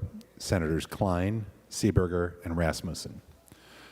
And Senate file number 2995, Senators Wiklund, Morrison, Bolden, Kupek, and Abler. Senator Dietzick moved that the foregoing appointments be approved. To that motion, all in favor say aye.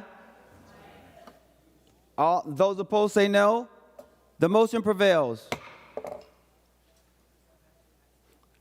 Members, we are now back on special orders. We will go to General Orders number 134, which is Senate File 2819, Wiklund, Department of Human Services Policy Provisions Modifications. With that being said, Senator Wiklund to give an overview before we go into amendments. Thank you, Mr. President. Yes, I'm presenting Senate File 2819. This is a DHS policy bill. It is made up of three DHS policy bills that were brought to the HHS committee, and two of them are from the Office of Inspector General and is a policy and technical language bill. And then there's another Office of Inspector General Children and Families bill. And the third is from the Children and Families Services bill. All of the provisions in this bill were heard within the HHS committee, and we combined them into this bill just for ease of bringing them forward to the floor. So this bill is made up of two articles. Article 1 makes policy changes to the statutes guiding the DHS Office of Inspector General's work in program licensing, background studies, and program integrity. And then Article 2 has to do with children and family services policy. There's a couple sections that have to do with child safety and permanency, technical and housekeeping language, and child support, technical corrections, language in Section 4. And then there is a section repealer that is related to Supplemental Nutrition Assistance Program, the SNAP program, in order to get our program into federal compliance. And so those are the main areas of the bill. I can go into detail and answer more questions about specific provisions within the bill if people have questions. Mr. President, I do have an amendment to offer. Please report your amendment. This is the A4 amendment. Senator Wiklund reports the A4 amendment, and the Secretary will report the A4 amendment. Senator Wiklund moves to amend Senate File number 2819 as follows. Page 2, line 3, after General, insert Policy. This is the A4 amendment. Senator Wiklund, to your A4 amendment. Mr. President, this amendment is, the vast majority of it is technical and conforming language. The lines from lines 1.1 or 1.2 down to 1.25 are different technical and conforming changes that DHS brought forward to our Senate Council to have the bill updated. And then lines 1.26 and 1.27 are removing two provisions that were in the underlying bill. We had received feedback from multiple stakeholders who had some questions about the provisions, and so we decided to take those out at this time, and then we'll work on them with the Department of Human Services, and we can discuss them more with the other body and bring them forward either later or next session. So that is the amendment. Line 1.28 is just another conforming change. Senator Abler. Thank you, Mr. President. I'm rising in favor of the amendment. I just want to explain two parts, and I want to thank Senator Wiklund for addressing an issue that just came up at the very end here. And two of those, the two lines that I'm particularly happy to see is 1.26 and 1.27, deleting some new language. And I think it's useful to the body to know that these are not a minor attempt to add language in, and I totally commend the author of this amendment and of the committee for realizing this is not the time to do those, and just got a couple comments on that. And so one of the ones in there has to do allowing the department to impose massive penalties on Medicaid providers for minor record-keeping errors and substantially restrict providers' ability to contest these sanctions. And so this is the first part of the amendment would delete language that would allow DHS to recapture the full Medicaid payments for appropriate records, even though current law expressly limits them to a 20% fine. This is actually the current practice and is actually subject to a lawsuit that was argued before the Minnesota Supreme Court a couple of weeks ago And this just came after committee deadlines even, Mr. President, this whole bill, and as was suggested, should be discussed.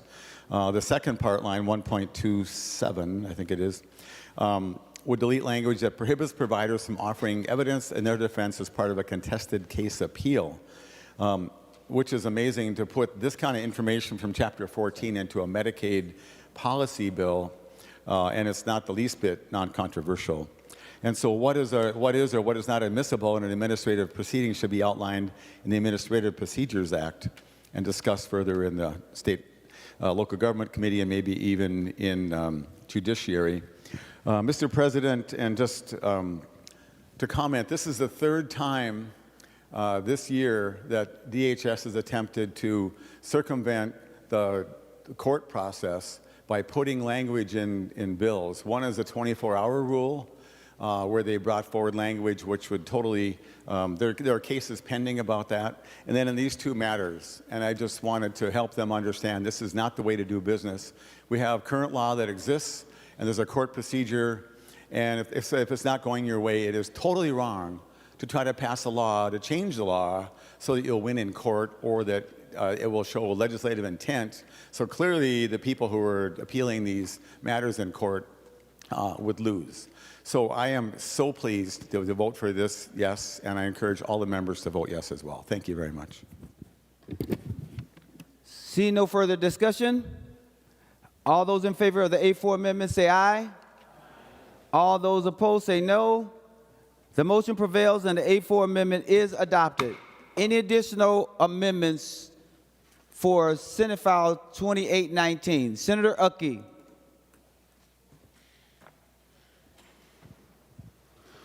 Thank you, Mr. President and members. The bill before us is, as has been mentioned, it's the department has brought forth these changes and such, and you know, there's not a lot of things that I have a problem with, but there's some things that I see as missing, and I would like to at least have the conversation about that, see what we can do to add some provisions to it. As I saw it, I would like to see a little more on the child care part of it, and then also CCAP. We've all seen what and talked about over the last few years, the challenges that they've had with that, with the fraud, waste, and abuse. So with that, Mr. President, I would like to offer the A7 amendment. Senator Uckey offers the A7 amendment, and the Secretary will report the A7 amendment.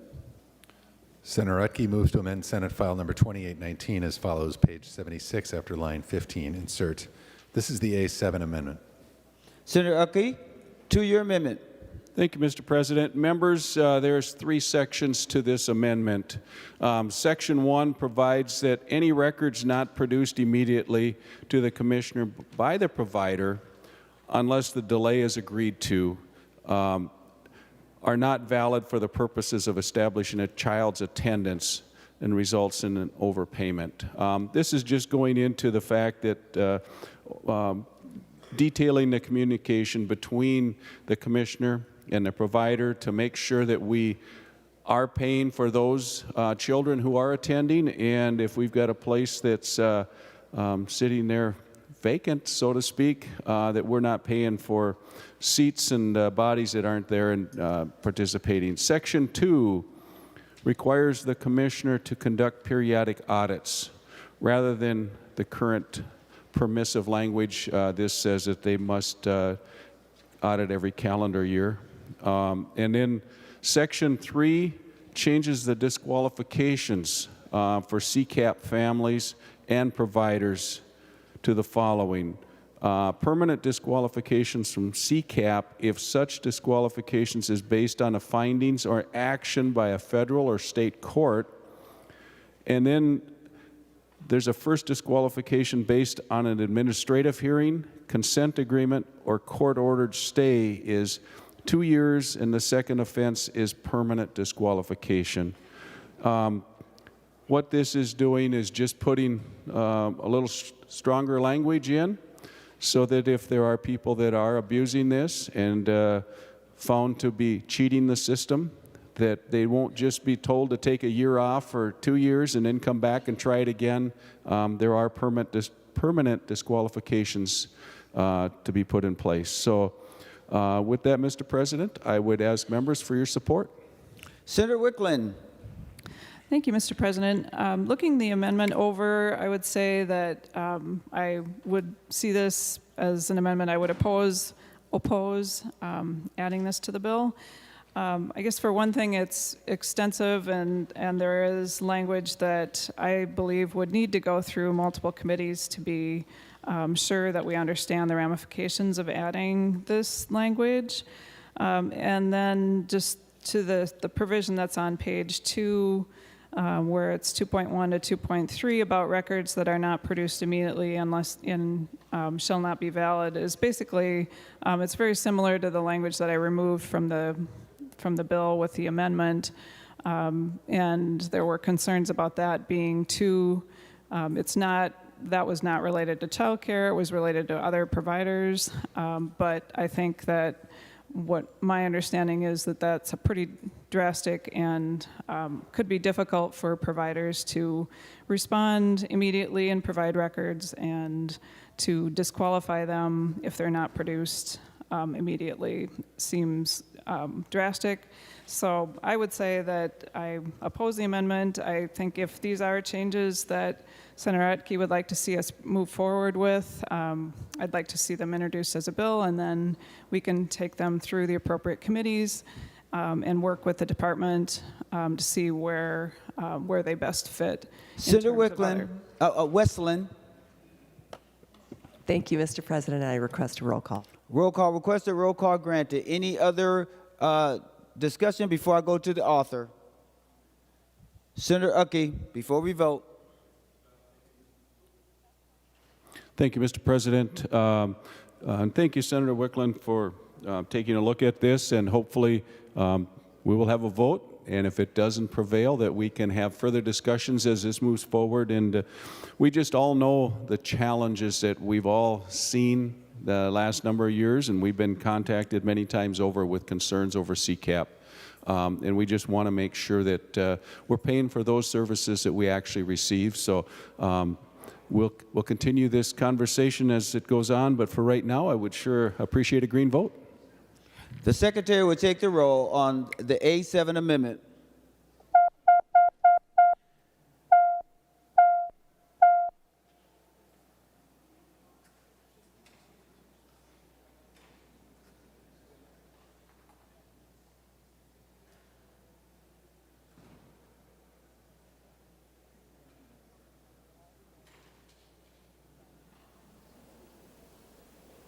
Members, please vote. Senator Morrison for those voting under Rule 40.7. Thank you, Mr. President. Senator Bolden votes no. Senator Bolden votes no. Senator Dietzick votes no. Senator Dietzick votes no. Senator McEwen votes no. Senator McEwen votes no. Senator Port votes no. Senator Port votes no. Senator Seeberger votes no. Senator Seeberger votes no. Senator Zhang votes no. Senator Zhang votes no. And Mr. President, Senator Mann votes no. And Senator Mann votes no. Senator Rasmussen for those voting under Rule 40.7. Thank you, Mr. President. Senator Housley votes aye. Senator Housley votes aye. Senator Lang votes aye. Senator Lang votes aye. And Senator Miller votes aye. Senator Miller votes aye.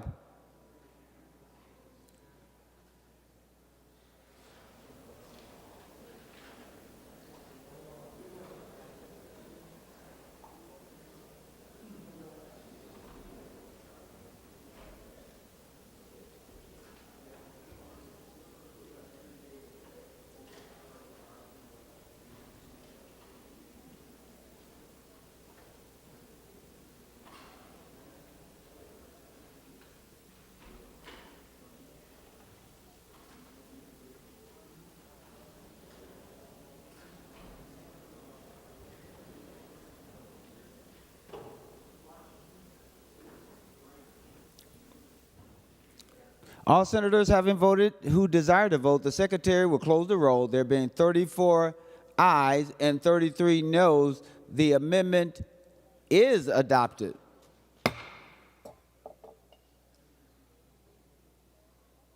Senator Etke. Thank you, Mr. President. Members, I've got one more that speaks to the issue of child care. And this can happen in any part of our state, but we see it particularly in our rural areas. And with this idea, hopefully it's all about building inventory or building the number of providers. And the language that I've got that's been put in this amendment comes courtesy of Senator Westrom on a bill that he had in the system. And members, what this amendment does is currently in statute, a non-licensed daycare could provide services for a single family, whether it's one child or a Senator handful. Clay, I'm sorry, someone is standing.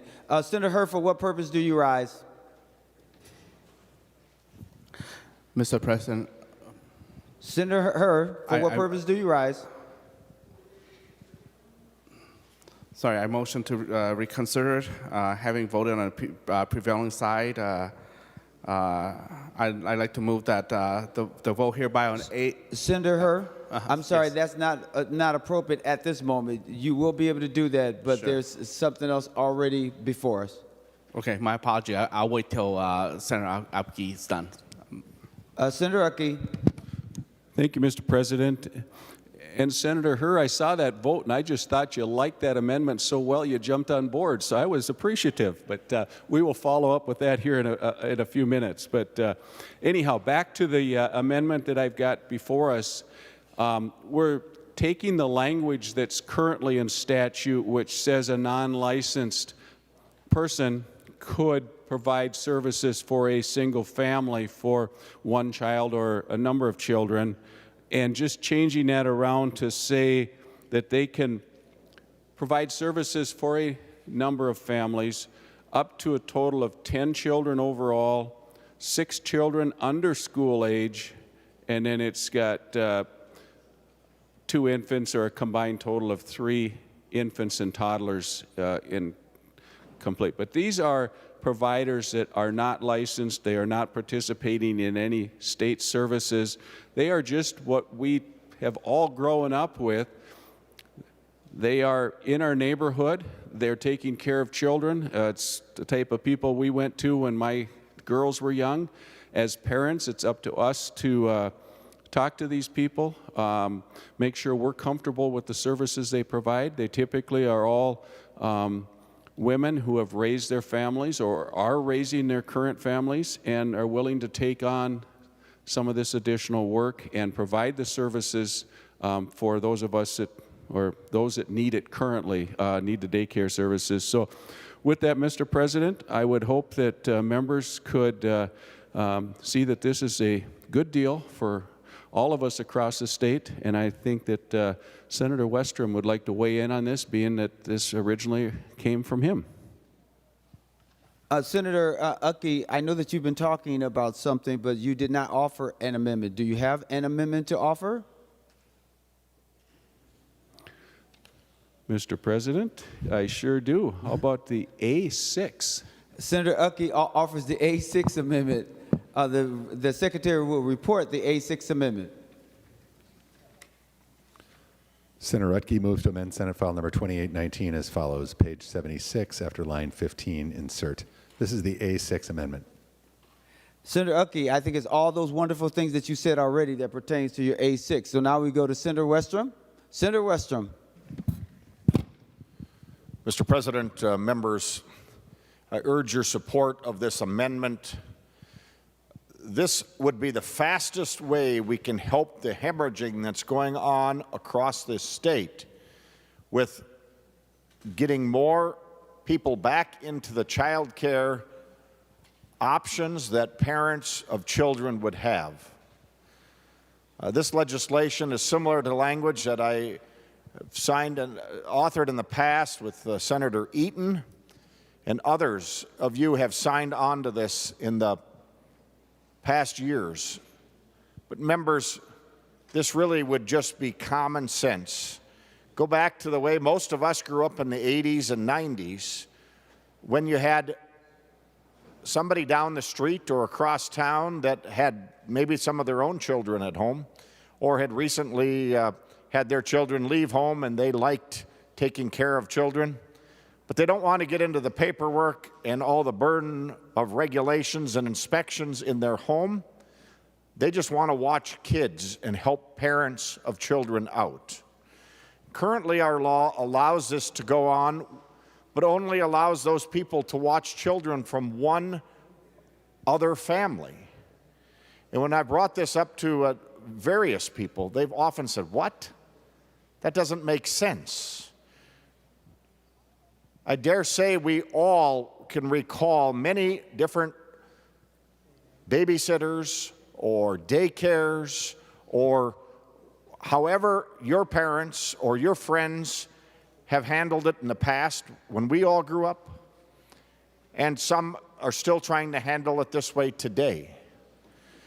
But it simply does not make it a viable business for people to quit their job or stay home if they can only watch children from one other families, unless that family happens to have triplets or multiple triplets or twins that they can have 4 or 5 kids to watch. We know that's not the case. Usually it's 1 or 2. And so let's make it viable for these businesses to do what they used to do and make it part of the mix. This would be the fastest way to get more daycare that we've all heard about so much on the campaign trail. I've visited with some of my local cities, and this problem comes up. And they are working with local businesses and the YMCA and other private church groups to try to come up with different ways to get more daycare opportunities. We've got the opportunity right here in front of us. Take our current state law, go back to the way it used to be, and let these businesses that want to do the great work of watching and caring for other people's kids, but they don't want all the paperwork and the inspections and the programs of getting food programs and whatever the paperwork goes along with that. They don't want to do all that. They will do what they're great at, which is watching kids. And they don't have to sign up, and others will. But this just expands what currently is allowed under law so it can be a viable business and we can get back to having more home daycare opportunities across our state and deal with this enormous problem that's been created of shortage of daycare. This will be the fastest way to get it. I urge your support of this amendment, members. Let's take this common sense step and move forward and start addressing this problem in a significant way. Senator Westland? Mr. President, I request a roll call. Roll call vote requested. Roll call granted. Senator Wiklund. Thank you, Mr. President. Yes, I think that increasing access to childcare is a huge priority for all of us this session. Having the ability to have families find access to childcare slots on a timely basis is an issue for families all across the state. And the legal, non-licensed providers in our state do serve an important purpose. There are many families who do take advantage of this option, and it is one that we have documented rules around. But simply saying that we will expand and open up that legal, non-licensed option to 10 children from unrelated families and possibly 6 children under school age and 2 infants. I mean, it just goes against what we have developed as what the standards need to be for childcare across our state. So I oppose the amendment. I think a lot of work has gone into licensed childcare to make sure that children are safe and are learning and are developmentally, learning in these settings. And to say that we can just put in a new segment that has no licensing oversight, I think that would be a real problem. I don't think families want They want to know that their children are safe and well taken care of. And in terms of licensing being too burdensome, we are doing things to address licensing, and there is a modernization project underway to help make family child care licensing and center child care licensing work better for providers, to make sure that the rules are fair and understandable and are something that the providers will want to support and be able to support. So I think this takes us in the wrong direction, and I would urge members to vote red on this amendment. Senator Mitchell. Thank you, Mr. President. I would just like to speak in support of Senator Wiklund's position.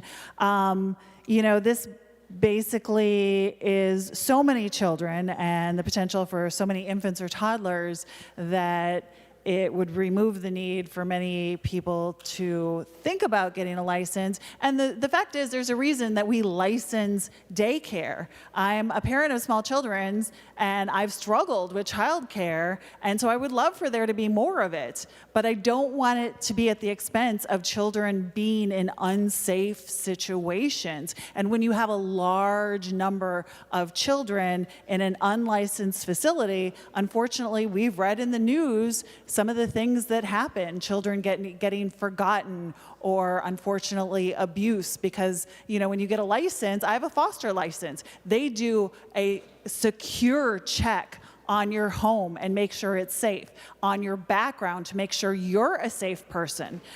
All of those things that we want for our kids in that environment. So I think the safety of our kids is not where we want to give as we look at more childcare options. And I think licensing people responsible for this many children is very important. Thank you. To the author of the amendment, Senator Uckey, before we vote. Thank you, Mr. President, and I respect Senator Wiklund's request on this amendment, but members,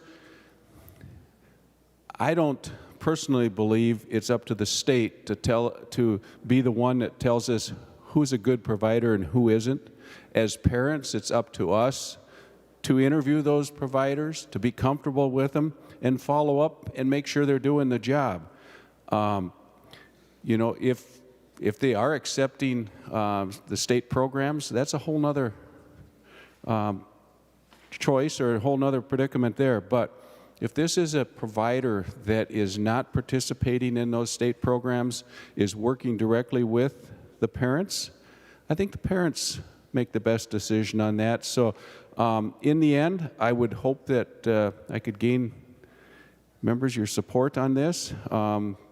And this is a way that we can go out and expand our daycare options. And again, as Senator Westrom has said, and I had mentioned too, in our rural areas, the vast, vast majority of our daycare is all provided by in-home daycare providers. We don't have center-based systems that take in large numbers of children. So we need every available provider. I think this is a great option. So I ask you to vote green. The Secretary will take the roll.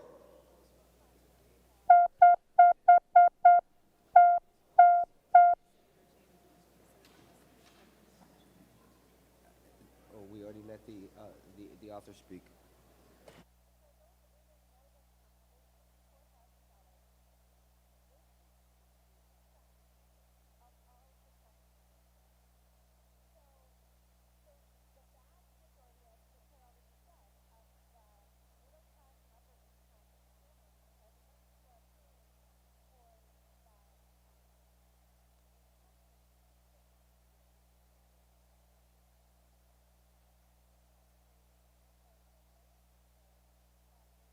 Senator Morrison, for those voting under Rule 40.7. Thank you, Mr. President. Senator Bolden votes no. Senator Bolden votes no. Senator Dietzig votes no. Senator Dietzig votes no. Senator McEwen votes no. Senator McEwen votes no. Senator Port votes no. Senator Port votes no. Senator Seeberger votes no. Senator Seeberger votes no. Senator Zhang votes no. Senator Zhang votes no. Mr. President, Senator Mann votes no. Senator Mann votes no. Senator Rasmussen, those voting under Rule 40.7. Thank you, Mr. President. Senator Housley votes aye. Senator Housley votes aye. Senator Lang votes aye. Senator Lang votes aye. And Senator Miller votes aye. And Senator Miller votes aye.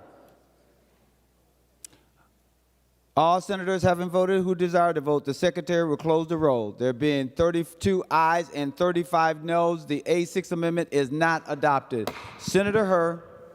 Mr. President, having voted on the prevailing side, I move that the vote whereby the A1 amendments to the Senate File 2819 was adopted on April 27, 2023, be reconsidered. Members having voted on the prevailing side, Senator Hurd moved that the vote whereby the A7 amendment to Senate File 2819 was adopted on April 27, 2023, be now reconsidered. Any discussion on the motion? Senator Klein. President, I request a roll call. Roll call requested, roll call granted. Any other question? Seeing none, the secretary will take the roll to the motion to reconsider.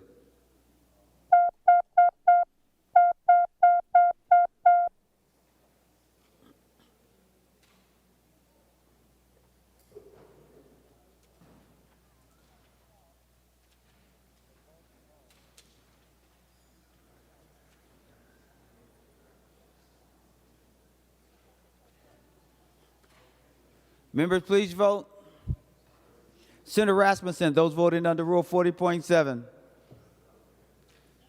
Thank you, Mr. President. Senator Housley votes aye. Senator Housley votes aye. Senator Lang votes aye. Senator Lang votes aye. And Senator Miller votes aye. And Senator Miller votes aye. Senator Morrison, those voting under Rule 40.7. Thank you, Mr. President. Senator Bolden votes aye. Senator Bolden votes aye. Senator Dietzig votes aye. Senator Dietzig votes aye. Senator McEwen votes aye. Senator McEwen votes aye. Senator Port votes aye. Senator Port votes aye. Senator Seeberger votes aye. Senator Seeberger votes aye. Senator Zhang votes aye. And Senator Zhang votes aye. And Mr. President, Senator Mann votes aye. And Senator Mann votes aye. All senators having voted who desires to vote, the secretary will close the roll. There being 55 ayes and 12 noes, the motion to reconsider is adopted. Members, just so you know, the A7 amendment is before the body. Senator Klein. Mr. President, I request a roll call. Roll call requested, roll call granted. Any other discussion? Seeing none, the secretary will take the roll on the A7 amendment.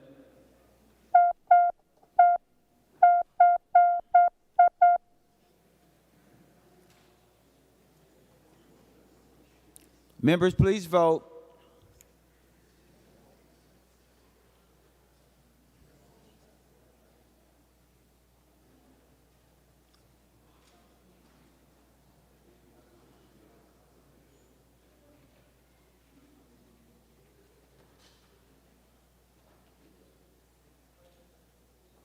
Senator Rasmussen, those voting under Rule 40.7. Thank you, Mr. President. Senator Housley votes aye. Senator Housley votes aye. Senator Lang votes aye. Senator Lang votes aye. And Senator Miller votes aye. And Senator Miller votes aye.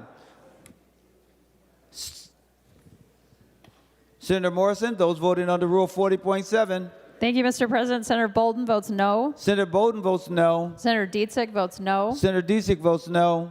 Senator McEwen votes no. Senator McEwen votes no. Senator Port votes no. Senator Port votes no. Senator Seeberger votes no. Senator Seeberger votes no. Senator Zhang votes no. Senator Zhang votes no. Senator Mann votes no. Senator Mann votes no.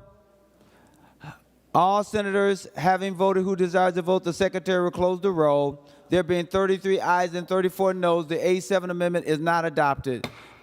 Any final amendments? The secretary will give the bill its third reading. Senate File Number 2819, a bill for an act relating to human services, modifying the procedure for sanctions, modifying background studies conducted by the Department of Human Services, etc. Third reading. Any final comments on Senate File 2819? Seeing none, the secretary will take the roll for final passage for Senate File 2819.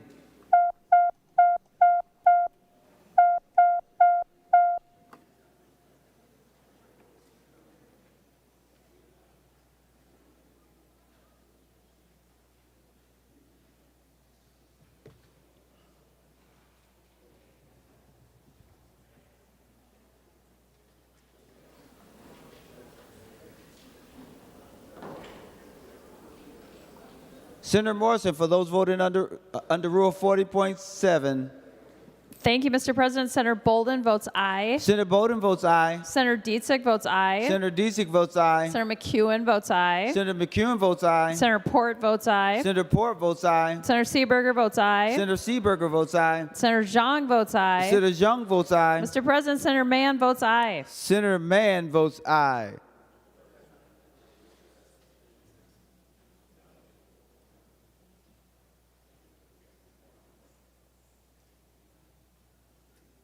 Senator Rasmussen, for those voting under Rule 40.7.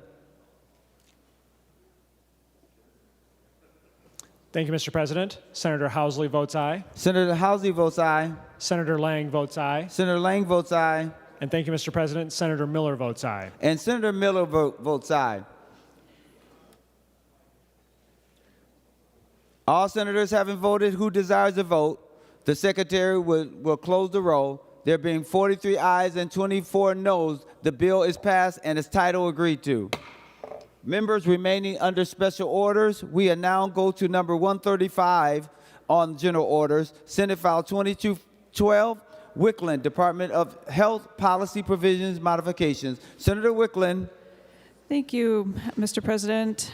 Senate File 2212 is also a policy bill made up of multiple bills that were brought forward by the Department of Health. There were many small policy bills. We heard all of these in the HHS committee and examined them there, and then combined them into this one bill. There are there are quite a few different provisions. They're related to many different topics from the Department of Health, having to do with things like healthcare capital and expenditure. There's provisions that have to do with hearing aids, lead service lines, hospital physical environments. Some of the changes are technical changes that needed to be made to update language that was out of date, and other changes are as I said, to comply with federal changes. And I won't go through every single one of these provisions. And then there is also a number of sections, Section 73 through 99 and Section 100 are from Senate File 2213, which is a DHS Technical Changes and Policy Clarifications bill.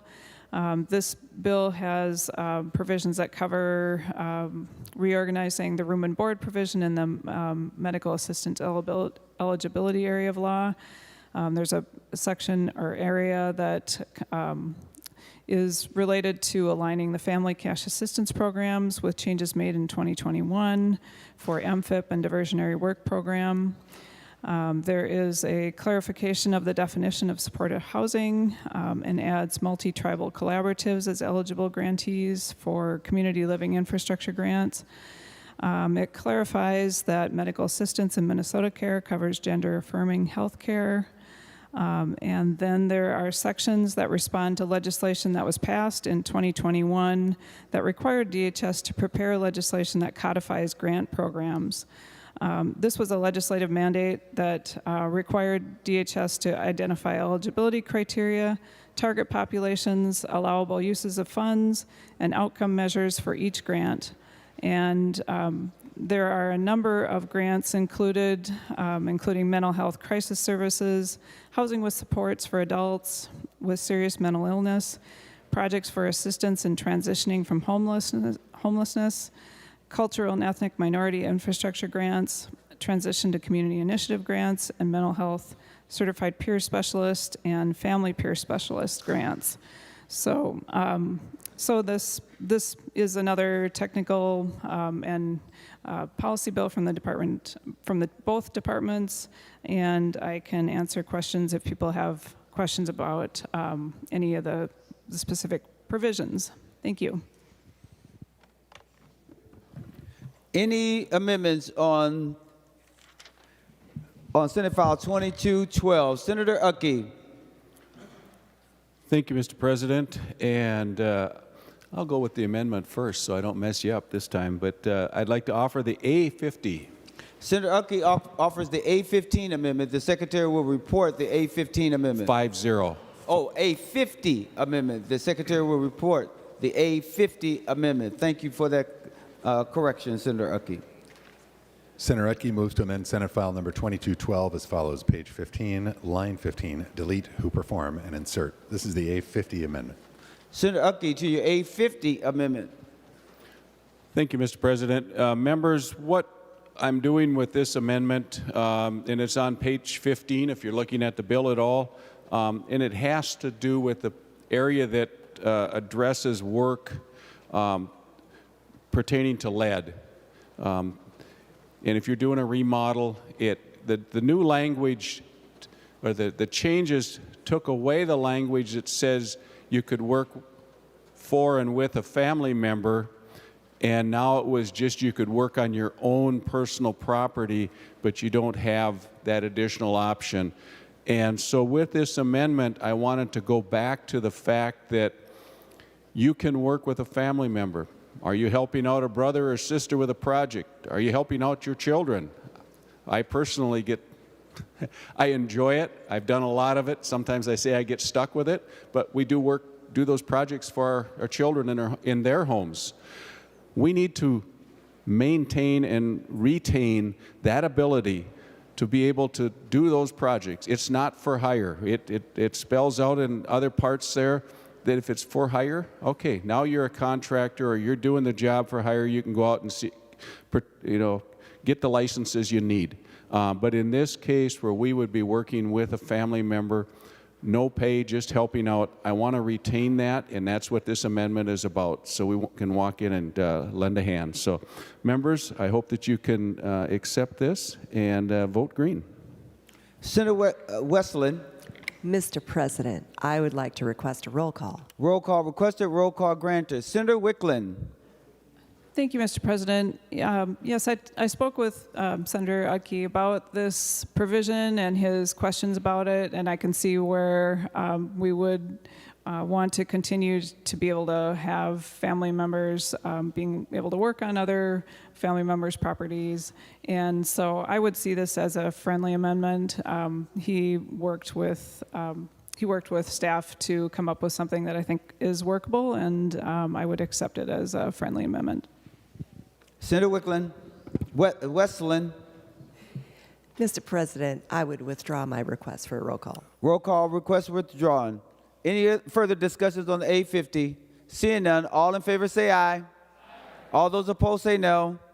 The motion prevails and the A50 is adopted. Any additional amendments to Senate File 2212? Seeing none, the Secretary will give the bill its third reading. Senate File Number 2212, a bill for an act relating to the Department of Health and Department of Human Services, amending various record and notification requirements. Third reading. Any final discussions on Senate File 2212? Seeing none, the Secretary will take the roll on final passage of Senate File 2212.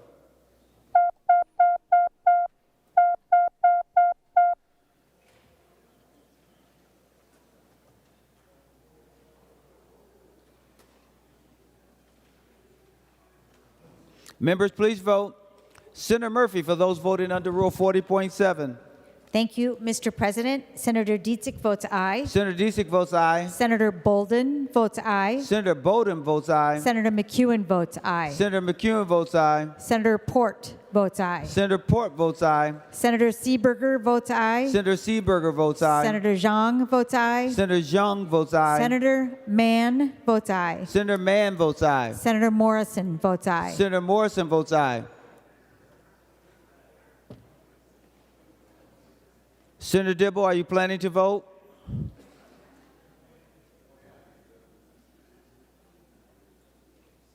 Senator Klein, are you planning to vote?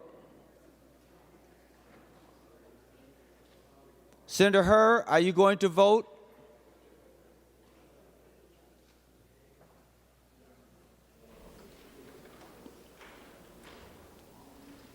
Senator Rasmussen, those voting under Rule 40.7.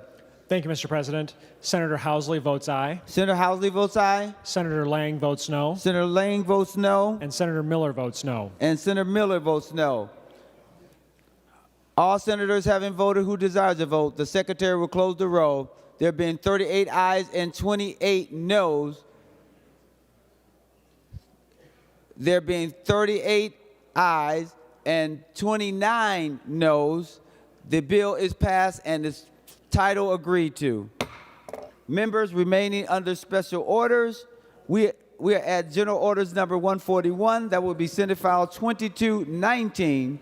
Senator Klein, this is the Omnibus Commerce Policy Bill.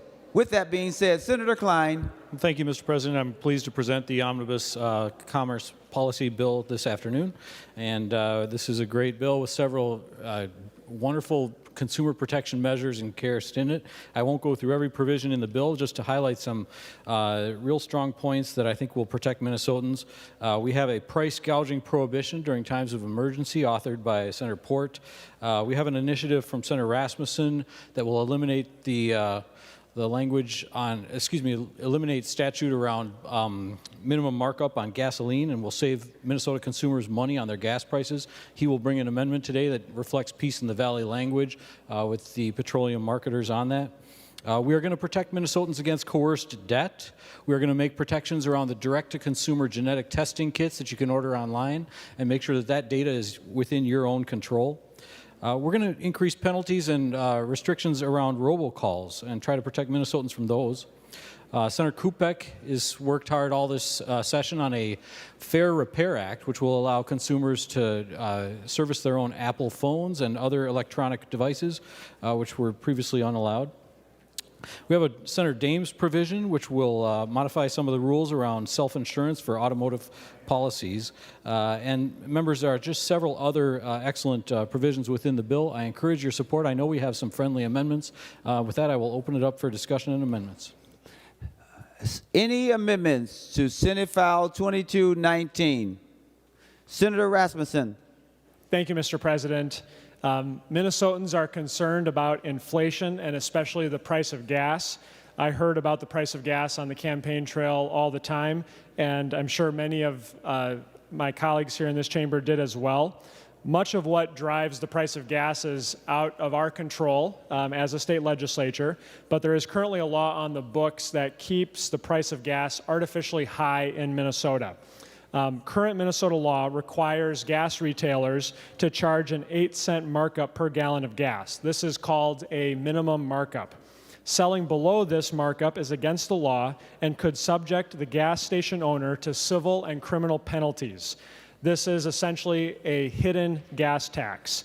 And so the Federal Trade Commission has actually been long opposed to laws like this in Minnesota as harming consumers through higher gas prices and preventing pro-competitive price cutting.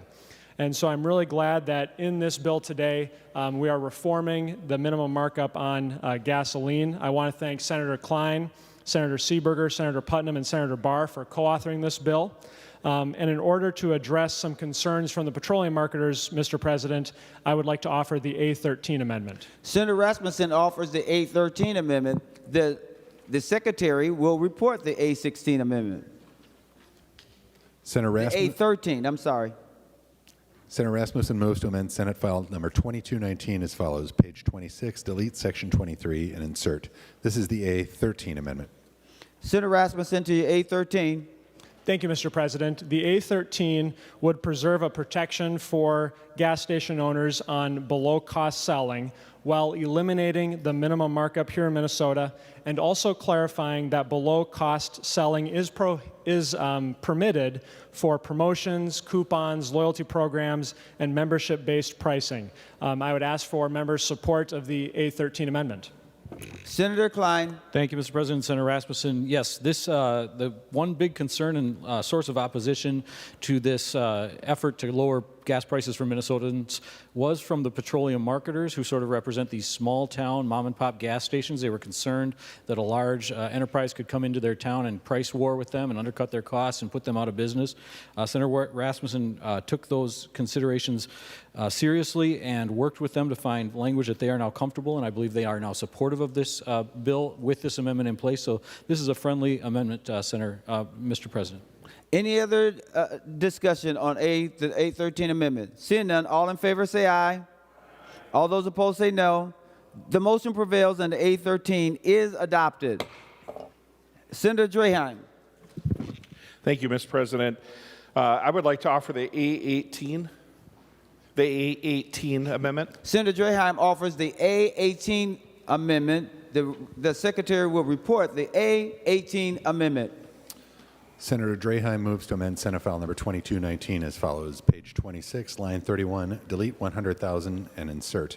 This is the A18 amendment. Senator Draheim, to your amendment. Thank you, Mr. President.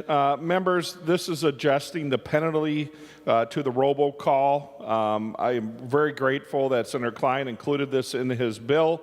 I think the original penalty was a little steep for a new penalty, so we're going to reduce that down, and I hope Senator Klein takes this as a friendly amendment. Senator Klein, to the A18 amendment. Mr. President, Senator Draheim, yes, we discussed this ahead of time. This is Senator Draheim's bill, and I think it will protect Minnesotans from abusive robocalls. $50,000 is an appropriate fine, and I accept it as a friendly amendment. Any other discussion on the A18? Seeing none, all in favor say aye. All those opposed say no. The motion prevails and the A18 is adopted. Any additional amendments? Senator Kupek. Thank you, Mr. President. I would like to offer the A17 amendment. Senator Kupek offers the A17 amendment, and the Secretary will report the A17. Senator Kupek moves to amend Senate File Number 2219 as follows. Page 29, delete Section 26 and insert. This is the A17 amendment. Senator Kupek, to your A17 amendment. Thank you, Mr. President. What we are doing here is we are reinserting the Digital Fair Repair Act. We have been working with many of the stakeholders over the last few weeks. We've included a lot of language and made a lot of clarifications, the latest of which is around cybersecurity.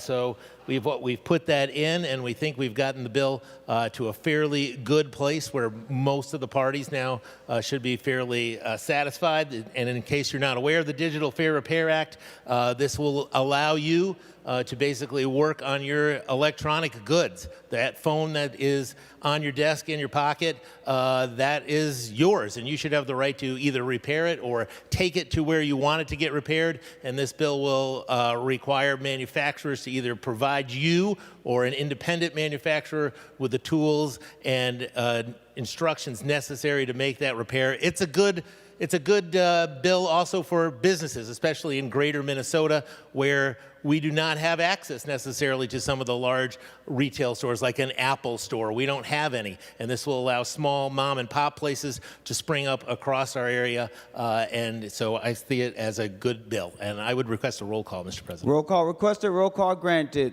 Senator Klein. Senator Rasmussen.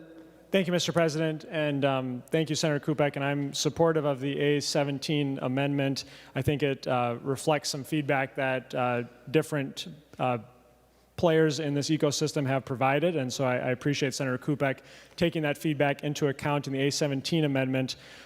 There is one change that I would like to make today, and so Mr. President would offer the A19 amendment to the amendment. Senator Rasmussen offers the A19 as an amendment to the amendment. The Secretary will report the A19 amendment to the amendment.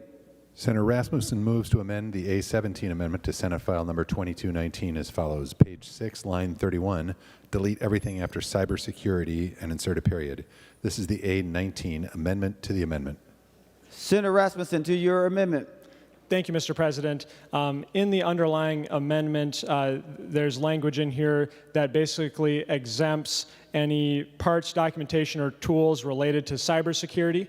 And so my amendment to the amendment would just simply clarify and strengthen that we want to make sure that this bill doesn't create issues when it comes to cybersecurity for the devices that would be repaired. And so it asks for member support of this A19 amendment. I know that we'll be likely working on this further in conference committee, but I think this is a good move to try to address some concerns that technology players have around potential cybersecurity threats. Senator Klein to the A19 amendment. Thank you, Mr. President. I'll speak to both amendments. So Senator Kupek has worked tirelessly with industry representatives all session long, trying to give Minnesotans the ability to repair their own devices or their agricultural equipment or their vehicles, and we've accommodated many of their concerns. I think certain players in the industry, TechNet and others, are not fully satisfied. No industry wants to give away its proprietary information, but we tried to balance that concern with the right of Minnesotans to repair these devices and on their own terms. So the A17 is the very best effort that we think we have with that. There was one final significant concern around cybersecurity, and I appreciate Senator Rasmussen working on that. With the A19, this bill will enter conference committee with slightly different language from the House on cybersecurity, which will give us the opportunity to continue working on that language and making sure that we have it exactly right. So I would encourage a yes vote on both the A19 and the A17. Any further discussion? And I believe that we have a roll call. Was there a roll call requested? Oh, not on the A19. Okay, I just want to make sure. Any further discussion? Seeing none, all in favor of the A19, say aye. All those opposed say no. The motion prevails and the A19 is adopted. We are now on the A17 as amended. Any further discussion? There was a roll call requested. Is that right? Because I don't see it. Okay. All right. The secretary will take the roll on the A17 as amended.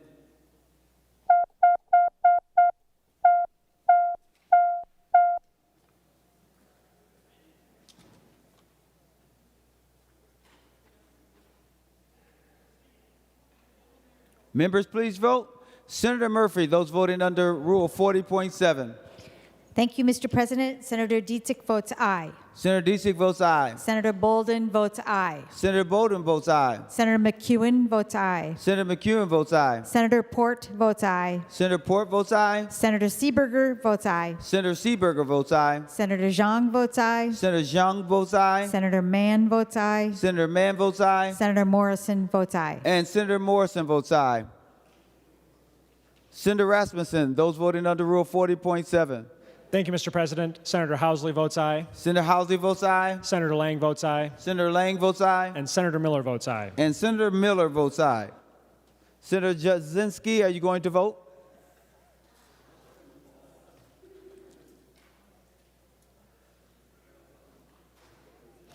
All senators having voted who desires to vote, the secretary will close the roll. There have been 67 ayes and 0 noes. The amendment as amended is adopted. Any further amendments? Senator Friends. Well, thank you, Mr. President. I would like to offer the A16 amendment. Senator Friends offers the A16 amendment. The secretary will report the A16 amendment. Senator Frentz moves to amend Senate File Number 2219 as follows. Page 27, after line 1, insert. This is the A16 amendment. Senator Friends, to your amendment. Thank you very much. Members, you may be familiar with the fortified homes provision. That's where we're making adjustments to homes, hopefully to provide Minnesotans with a break on their insurance rates. Members, the A16 is merely a technical correction to that portion of the bill. And with that, I would hope that the author would consider this a friendly amendment. Senator Klein. Thank you, Mr. President. Fortify Homes is carried jointly in the Energy Committee of Senator Frentz and my own committee, and this is a correction that is necessary from the department's point of view, and I encourage a yes vote. Senator Ames. Well, thank you, Mr. Chair, and I would urge a green vote on this amendment, and it's an amendment that will help clarify some issues, so thank you. Any other discussion? Seeing none, all in favor say aye. All opposed say no. The motion prevails and the A16 is adopted. Any further amendments? Senator Dames. Thank you, Mr. President and members. I do have the A20 amendment. Senator Dames offers the A20 amendment, and the Secretary will report the A20 amendment. Senator Dames moves to amend Senate File Number 2219 as follows. Page 36, line 5, after the second comma, insert. This is the A20 amendment. Senator Dames, to your A20 amendment. Well, thank you, Mr. Chair. And under the current bill right now, any non-franchised auto dealer that sells used vehicles has to put a warranty on those vehicles. And so what it amounts to is this amendment would cap at 200,000 miles would be after a vehicle that has 200,000 or more miles would no longer have to put a used car warranty on it. My concern is, members, is that if we remember the cash for clunkers many, many years ago, when the government put out that program and they paid quite a nice fee for people to trade in junk cars, and then what they did is they recycled those automobiles. But the end result is we lost the low-end vehicles, and so a lot of people were unable to buy those lower-end vehicles and couldn't afford the higher-end vehicles. So my concern is the way the policy is right now, we'll do the same thing. We'll take a lot of used cars that are in that low value, and we'll take those off the market because the dealers aren't going to be putting warranty on a couple $1,000 car with 200,000 miles on it. So that would alleviate that, so if those cars stay in the marketplace, they just would not have the required warranty of this bill. Any further discussion? Senator Klein. Thank you, Mr. President. This portion of the bill attempts to extend warranty coverage to used vehicles with high mileage accumulation, and it's a consumer protection measure. I learned a great deal from Senator Dames' experience as a dealer of vehicles, and he feels that this will preserve the market for extremely high mileage cars for people who, with low incomes, et cetera.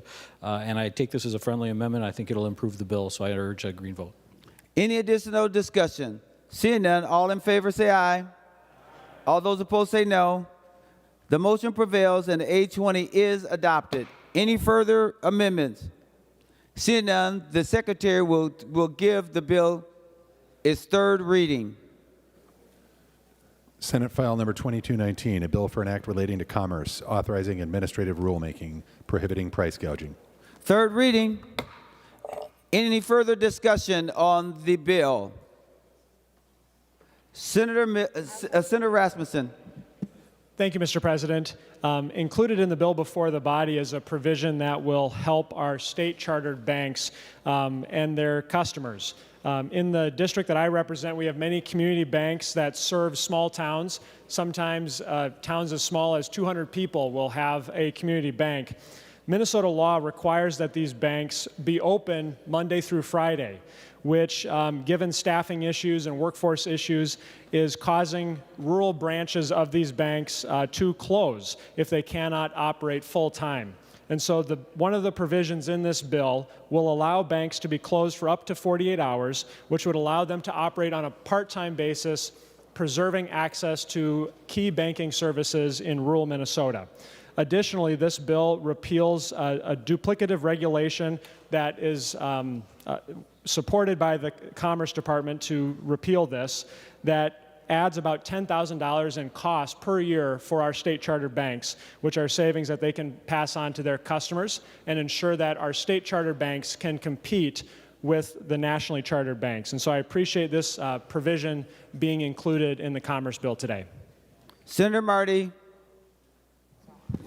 Thank you, Mr. President. I want to thank the Commerce folks and Senator Klein for a good consumer protection bill. I wanted to particularly call out Senator Kupak's digital fare repair bill. I know this is one that former Senator Osmek and I both worked on for about 10 years, and we never got it, and now you get it passed unanimously. So great work. I'm glad we're moving ahead on these important consumer protection things, and that particular provision will not only save consumers money, but will also help protect the environment by giving people the chance to get products repaired. Senator Gustafson. Thank Thank you, Mr. President. Thank you, Senator Klein, for a good bill and for including the remedies provision to debtors with coerced debts. For those who don't know, coerced debt is a debt incurred by a survivor of domestic abuse or sex or labor trafficking against their will or without their knowledge through threat, force, fraud, deception, theft of personal identifying information, or other similar means. Economic security is critical for survivors to break free of an abusive relationship. Coerced debt can be adversely impact a survivor for years and years.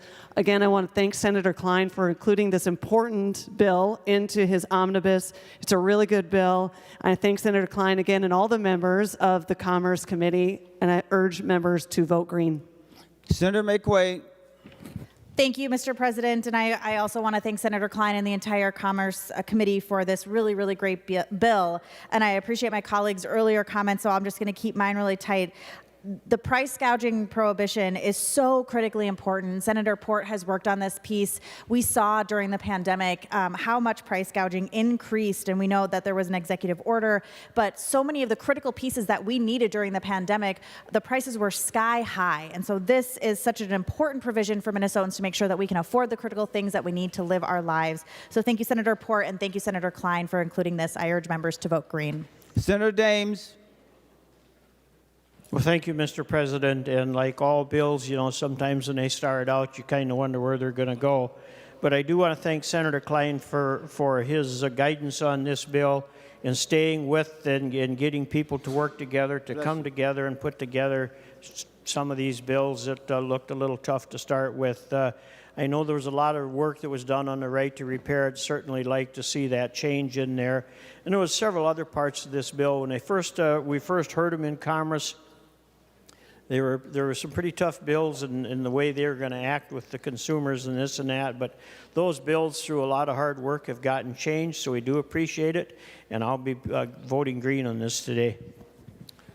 Last speaker would be that of Senator Klein. Senator Klein. Thank you, Mr. President. Thank you, Senator Dames. And as you can see, the consumer protection areas of policy within the Commerce Committee this year were bipartisan in nature. We came together and tried to protect Minnesotans, and we came up with some really good ideas to do so. I think it'll really change Minnesotans' lives for the better, and I'd be grateful for your green vote. The Secretary would take the final roll, the final roll for passage of Senate File 2219.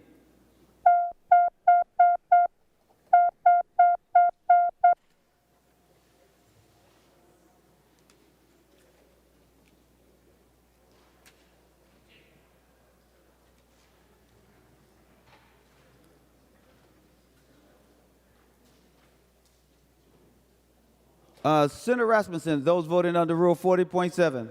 Thank you, Mr. President. Senator Housley votes aye. Senator Housley votes aye. Senator Lang votes aye. Senator Lang votes aye. And Senator Miller votes aye. And Senator Miller votes aye. Senator Murphy, for those voting under Rule 40.7. Thank you, Mr. President. Senator Dietzig votes aye. Senator Dietzig votes aye. Senator Bolden votes aye. Senator Bolden votes aye. Senator McEwen votes aye. Senator McEwen votes aye. Senator Port votes aye. Senator Port votes aye. Senator Seeberger votes aye. Senator Seeberger votes aye. Senator Zhang votes aye. Senator Zhang votes aye. Senator Morrison votes aye. Senator Morrison votes aye. Senator Mann votes aye. Senator Mann votes aye. Senator Dornick, are you going to vote? Senator Draheim? Senator Mohammed? All senators having voted that desires to vote, the Secretary will close the roll. There being 49 ayes and 18 noes, the bill is passed and its title agreed to. Members, we are now going to the 13th order of business. Announcements of Senate interest. Without objection, the following senators will be excused from today's session. Johnson, 405 to 410. Kroon, 430 to 440. Any additional announcements? Senator Pratt. Thank you, Mr. President. Mr. President, we've heard about the resignation of University of Minnesota President Joan Gable and the extraordinary financial package that she has engineered to benefit from it at the end of June. I'm wondering if there's, if Senator Fateh would be willing to update the body on whether or not he's going to be holding hearings on that package, because the University of Minnesota Regents voted 9-3 not to pursue any investigation on seeing if they could negotiate that exit strategy. Point of order. Senator Latz. Mr. President, according to custom and usage, this is not an announcement of Senate interest.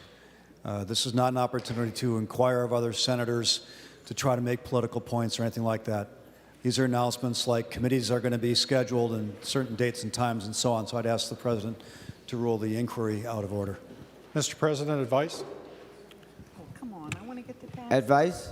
Thank you, Mr. President. Mr. President, we often ask members, particularly the majority leader or person acting in that role, questions about what's going on. My question was going to be whether or not there were going to be any hearings on this to bring this discussion out in the public. And so custom and usage would say we often ask questions of other members, Mr. President. Senator Ress. Senator Ress. Mr. President, my announcement is about the tax committee. We thought you were going to give us advice, Senator Ress. I didn't want you to overlook me.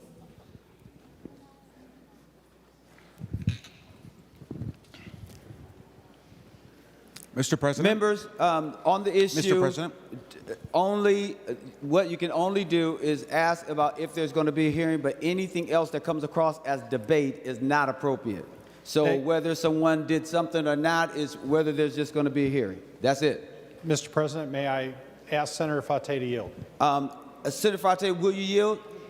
He will yield. Senator Fate, to the question. Thank you, Mr. President. Senator Fate, I won't go into the argument again because I don't want to get on the bad side of the president, but are you planning any hearings to look at the University of Minnesota Regents' response to the resignation of President Gable and her financial package? Senator Fate.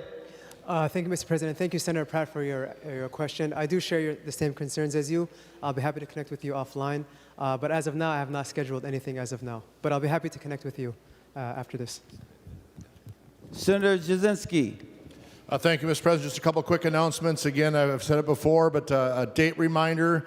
Next Monday, May 8th, is the new name for the party. Instead of the I-90 party, it's going to be renamed as the 9014 party, and it will be held at CHS Field, again, starting at 5 p.m. And then also, members, just like to announce one of our members' birthdays, 54th happy birthday to Senator Draheim. Thank you.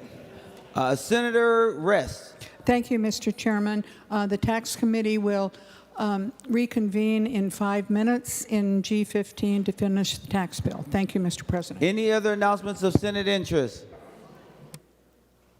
Senator Kunish. Okay, we have several people waving their hands. That causes confusion. Is it Senator Fate? Senator Fate. Thank you, Mr. President. I just wanted to announce that we will be having the joint House and Senate floor session to elect regents for the University of Minnesota. It'll be Monday, this Monday at 6 p.m. Thank you, Senator. Any other announcements of Senate interest? Thank you for that. Okay, who am I going to for? Okay, Senator Herr. Mr. President, I move that the Senate now do adjourn until tomorrow, Friday, April 28th at 10 a.m. On that motion, any discussion? Seeing none, all those in favor say aye. All opposed say no. The motion prevails. The Senate is now adjourned.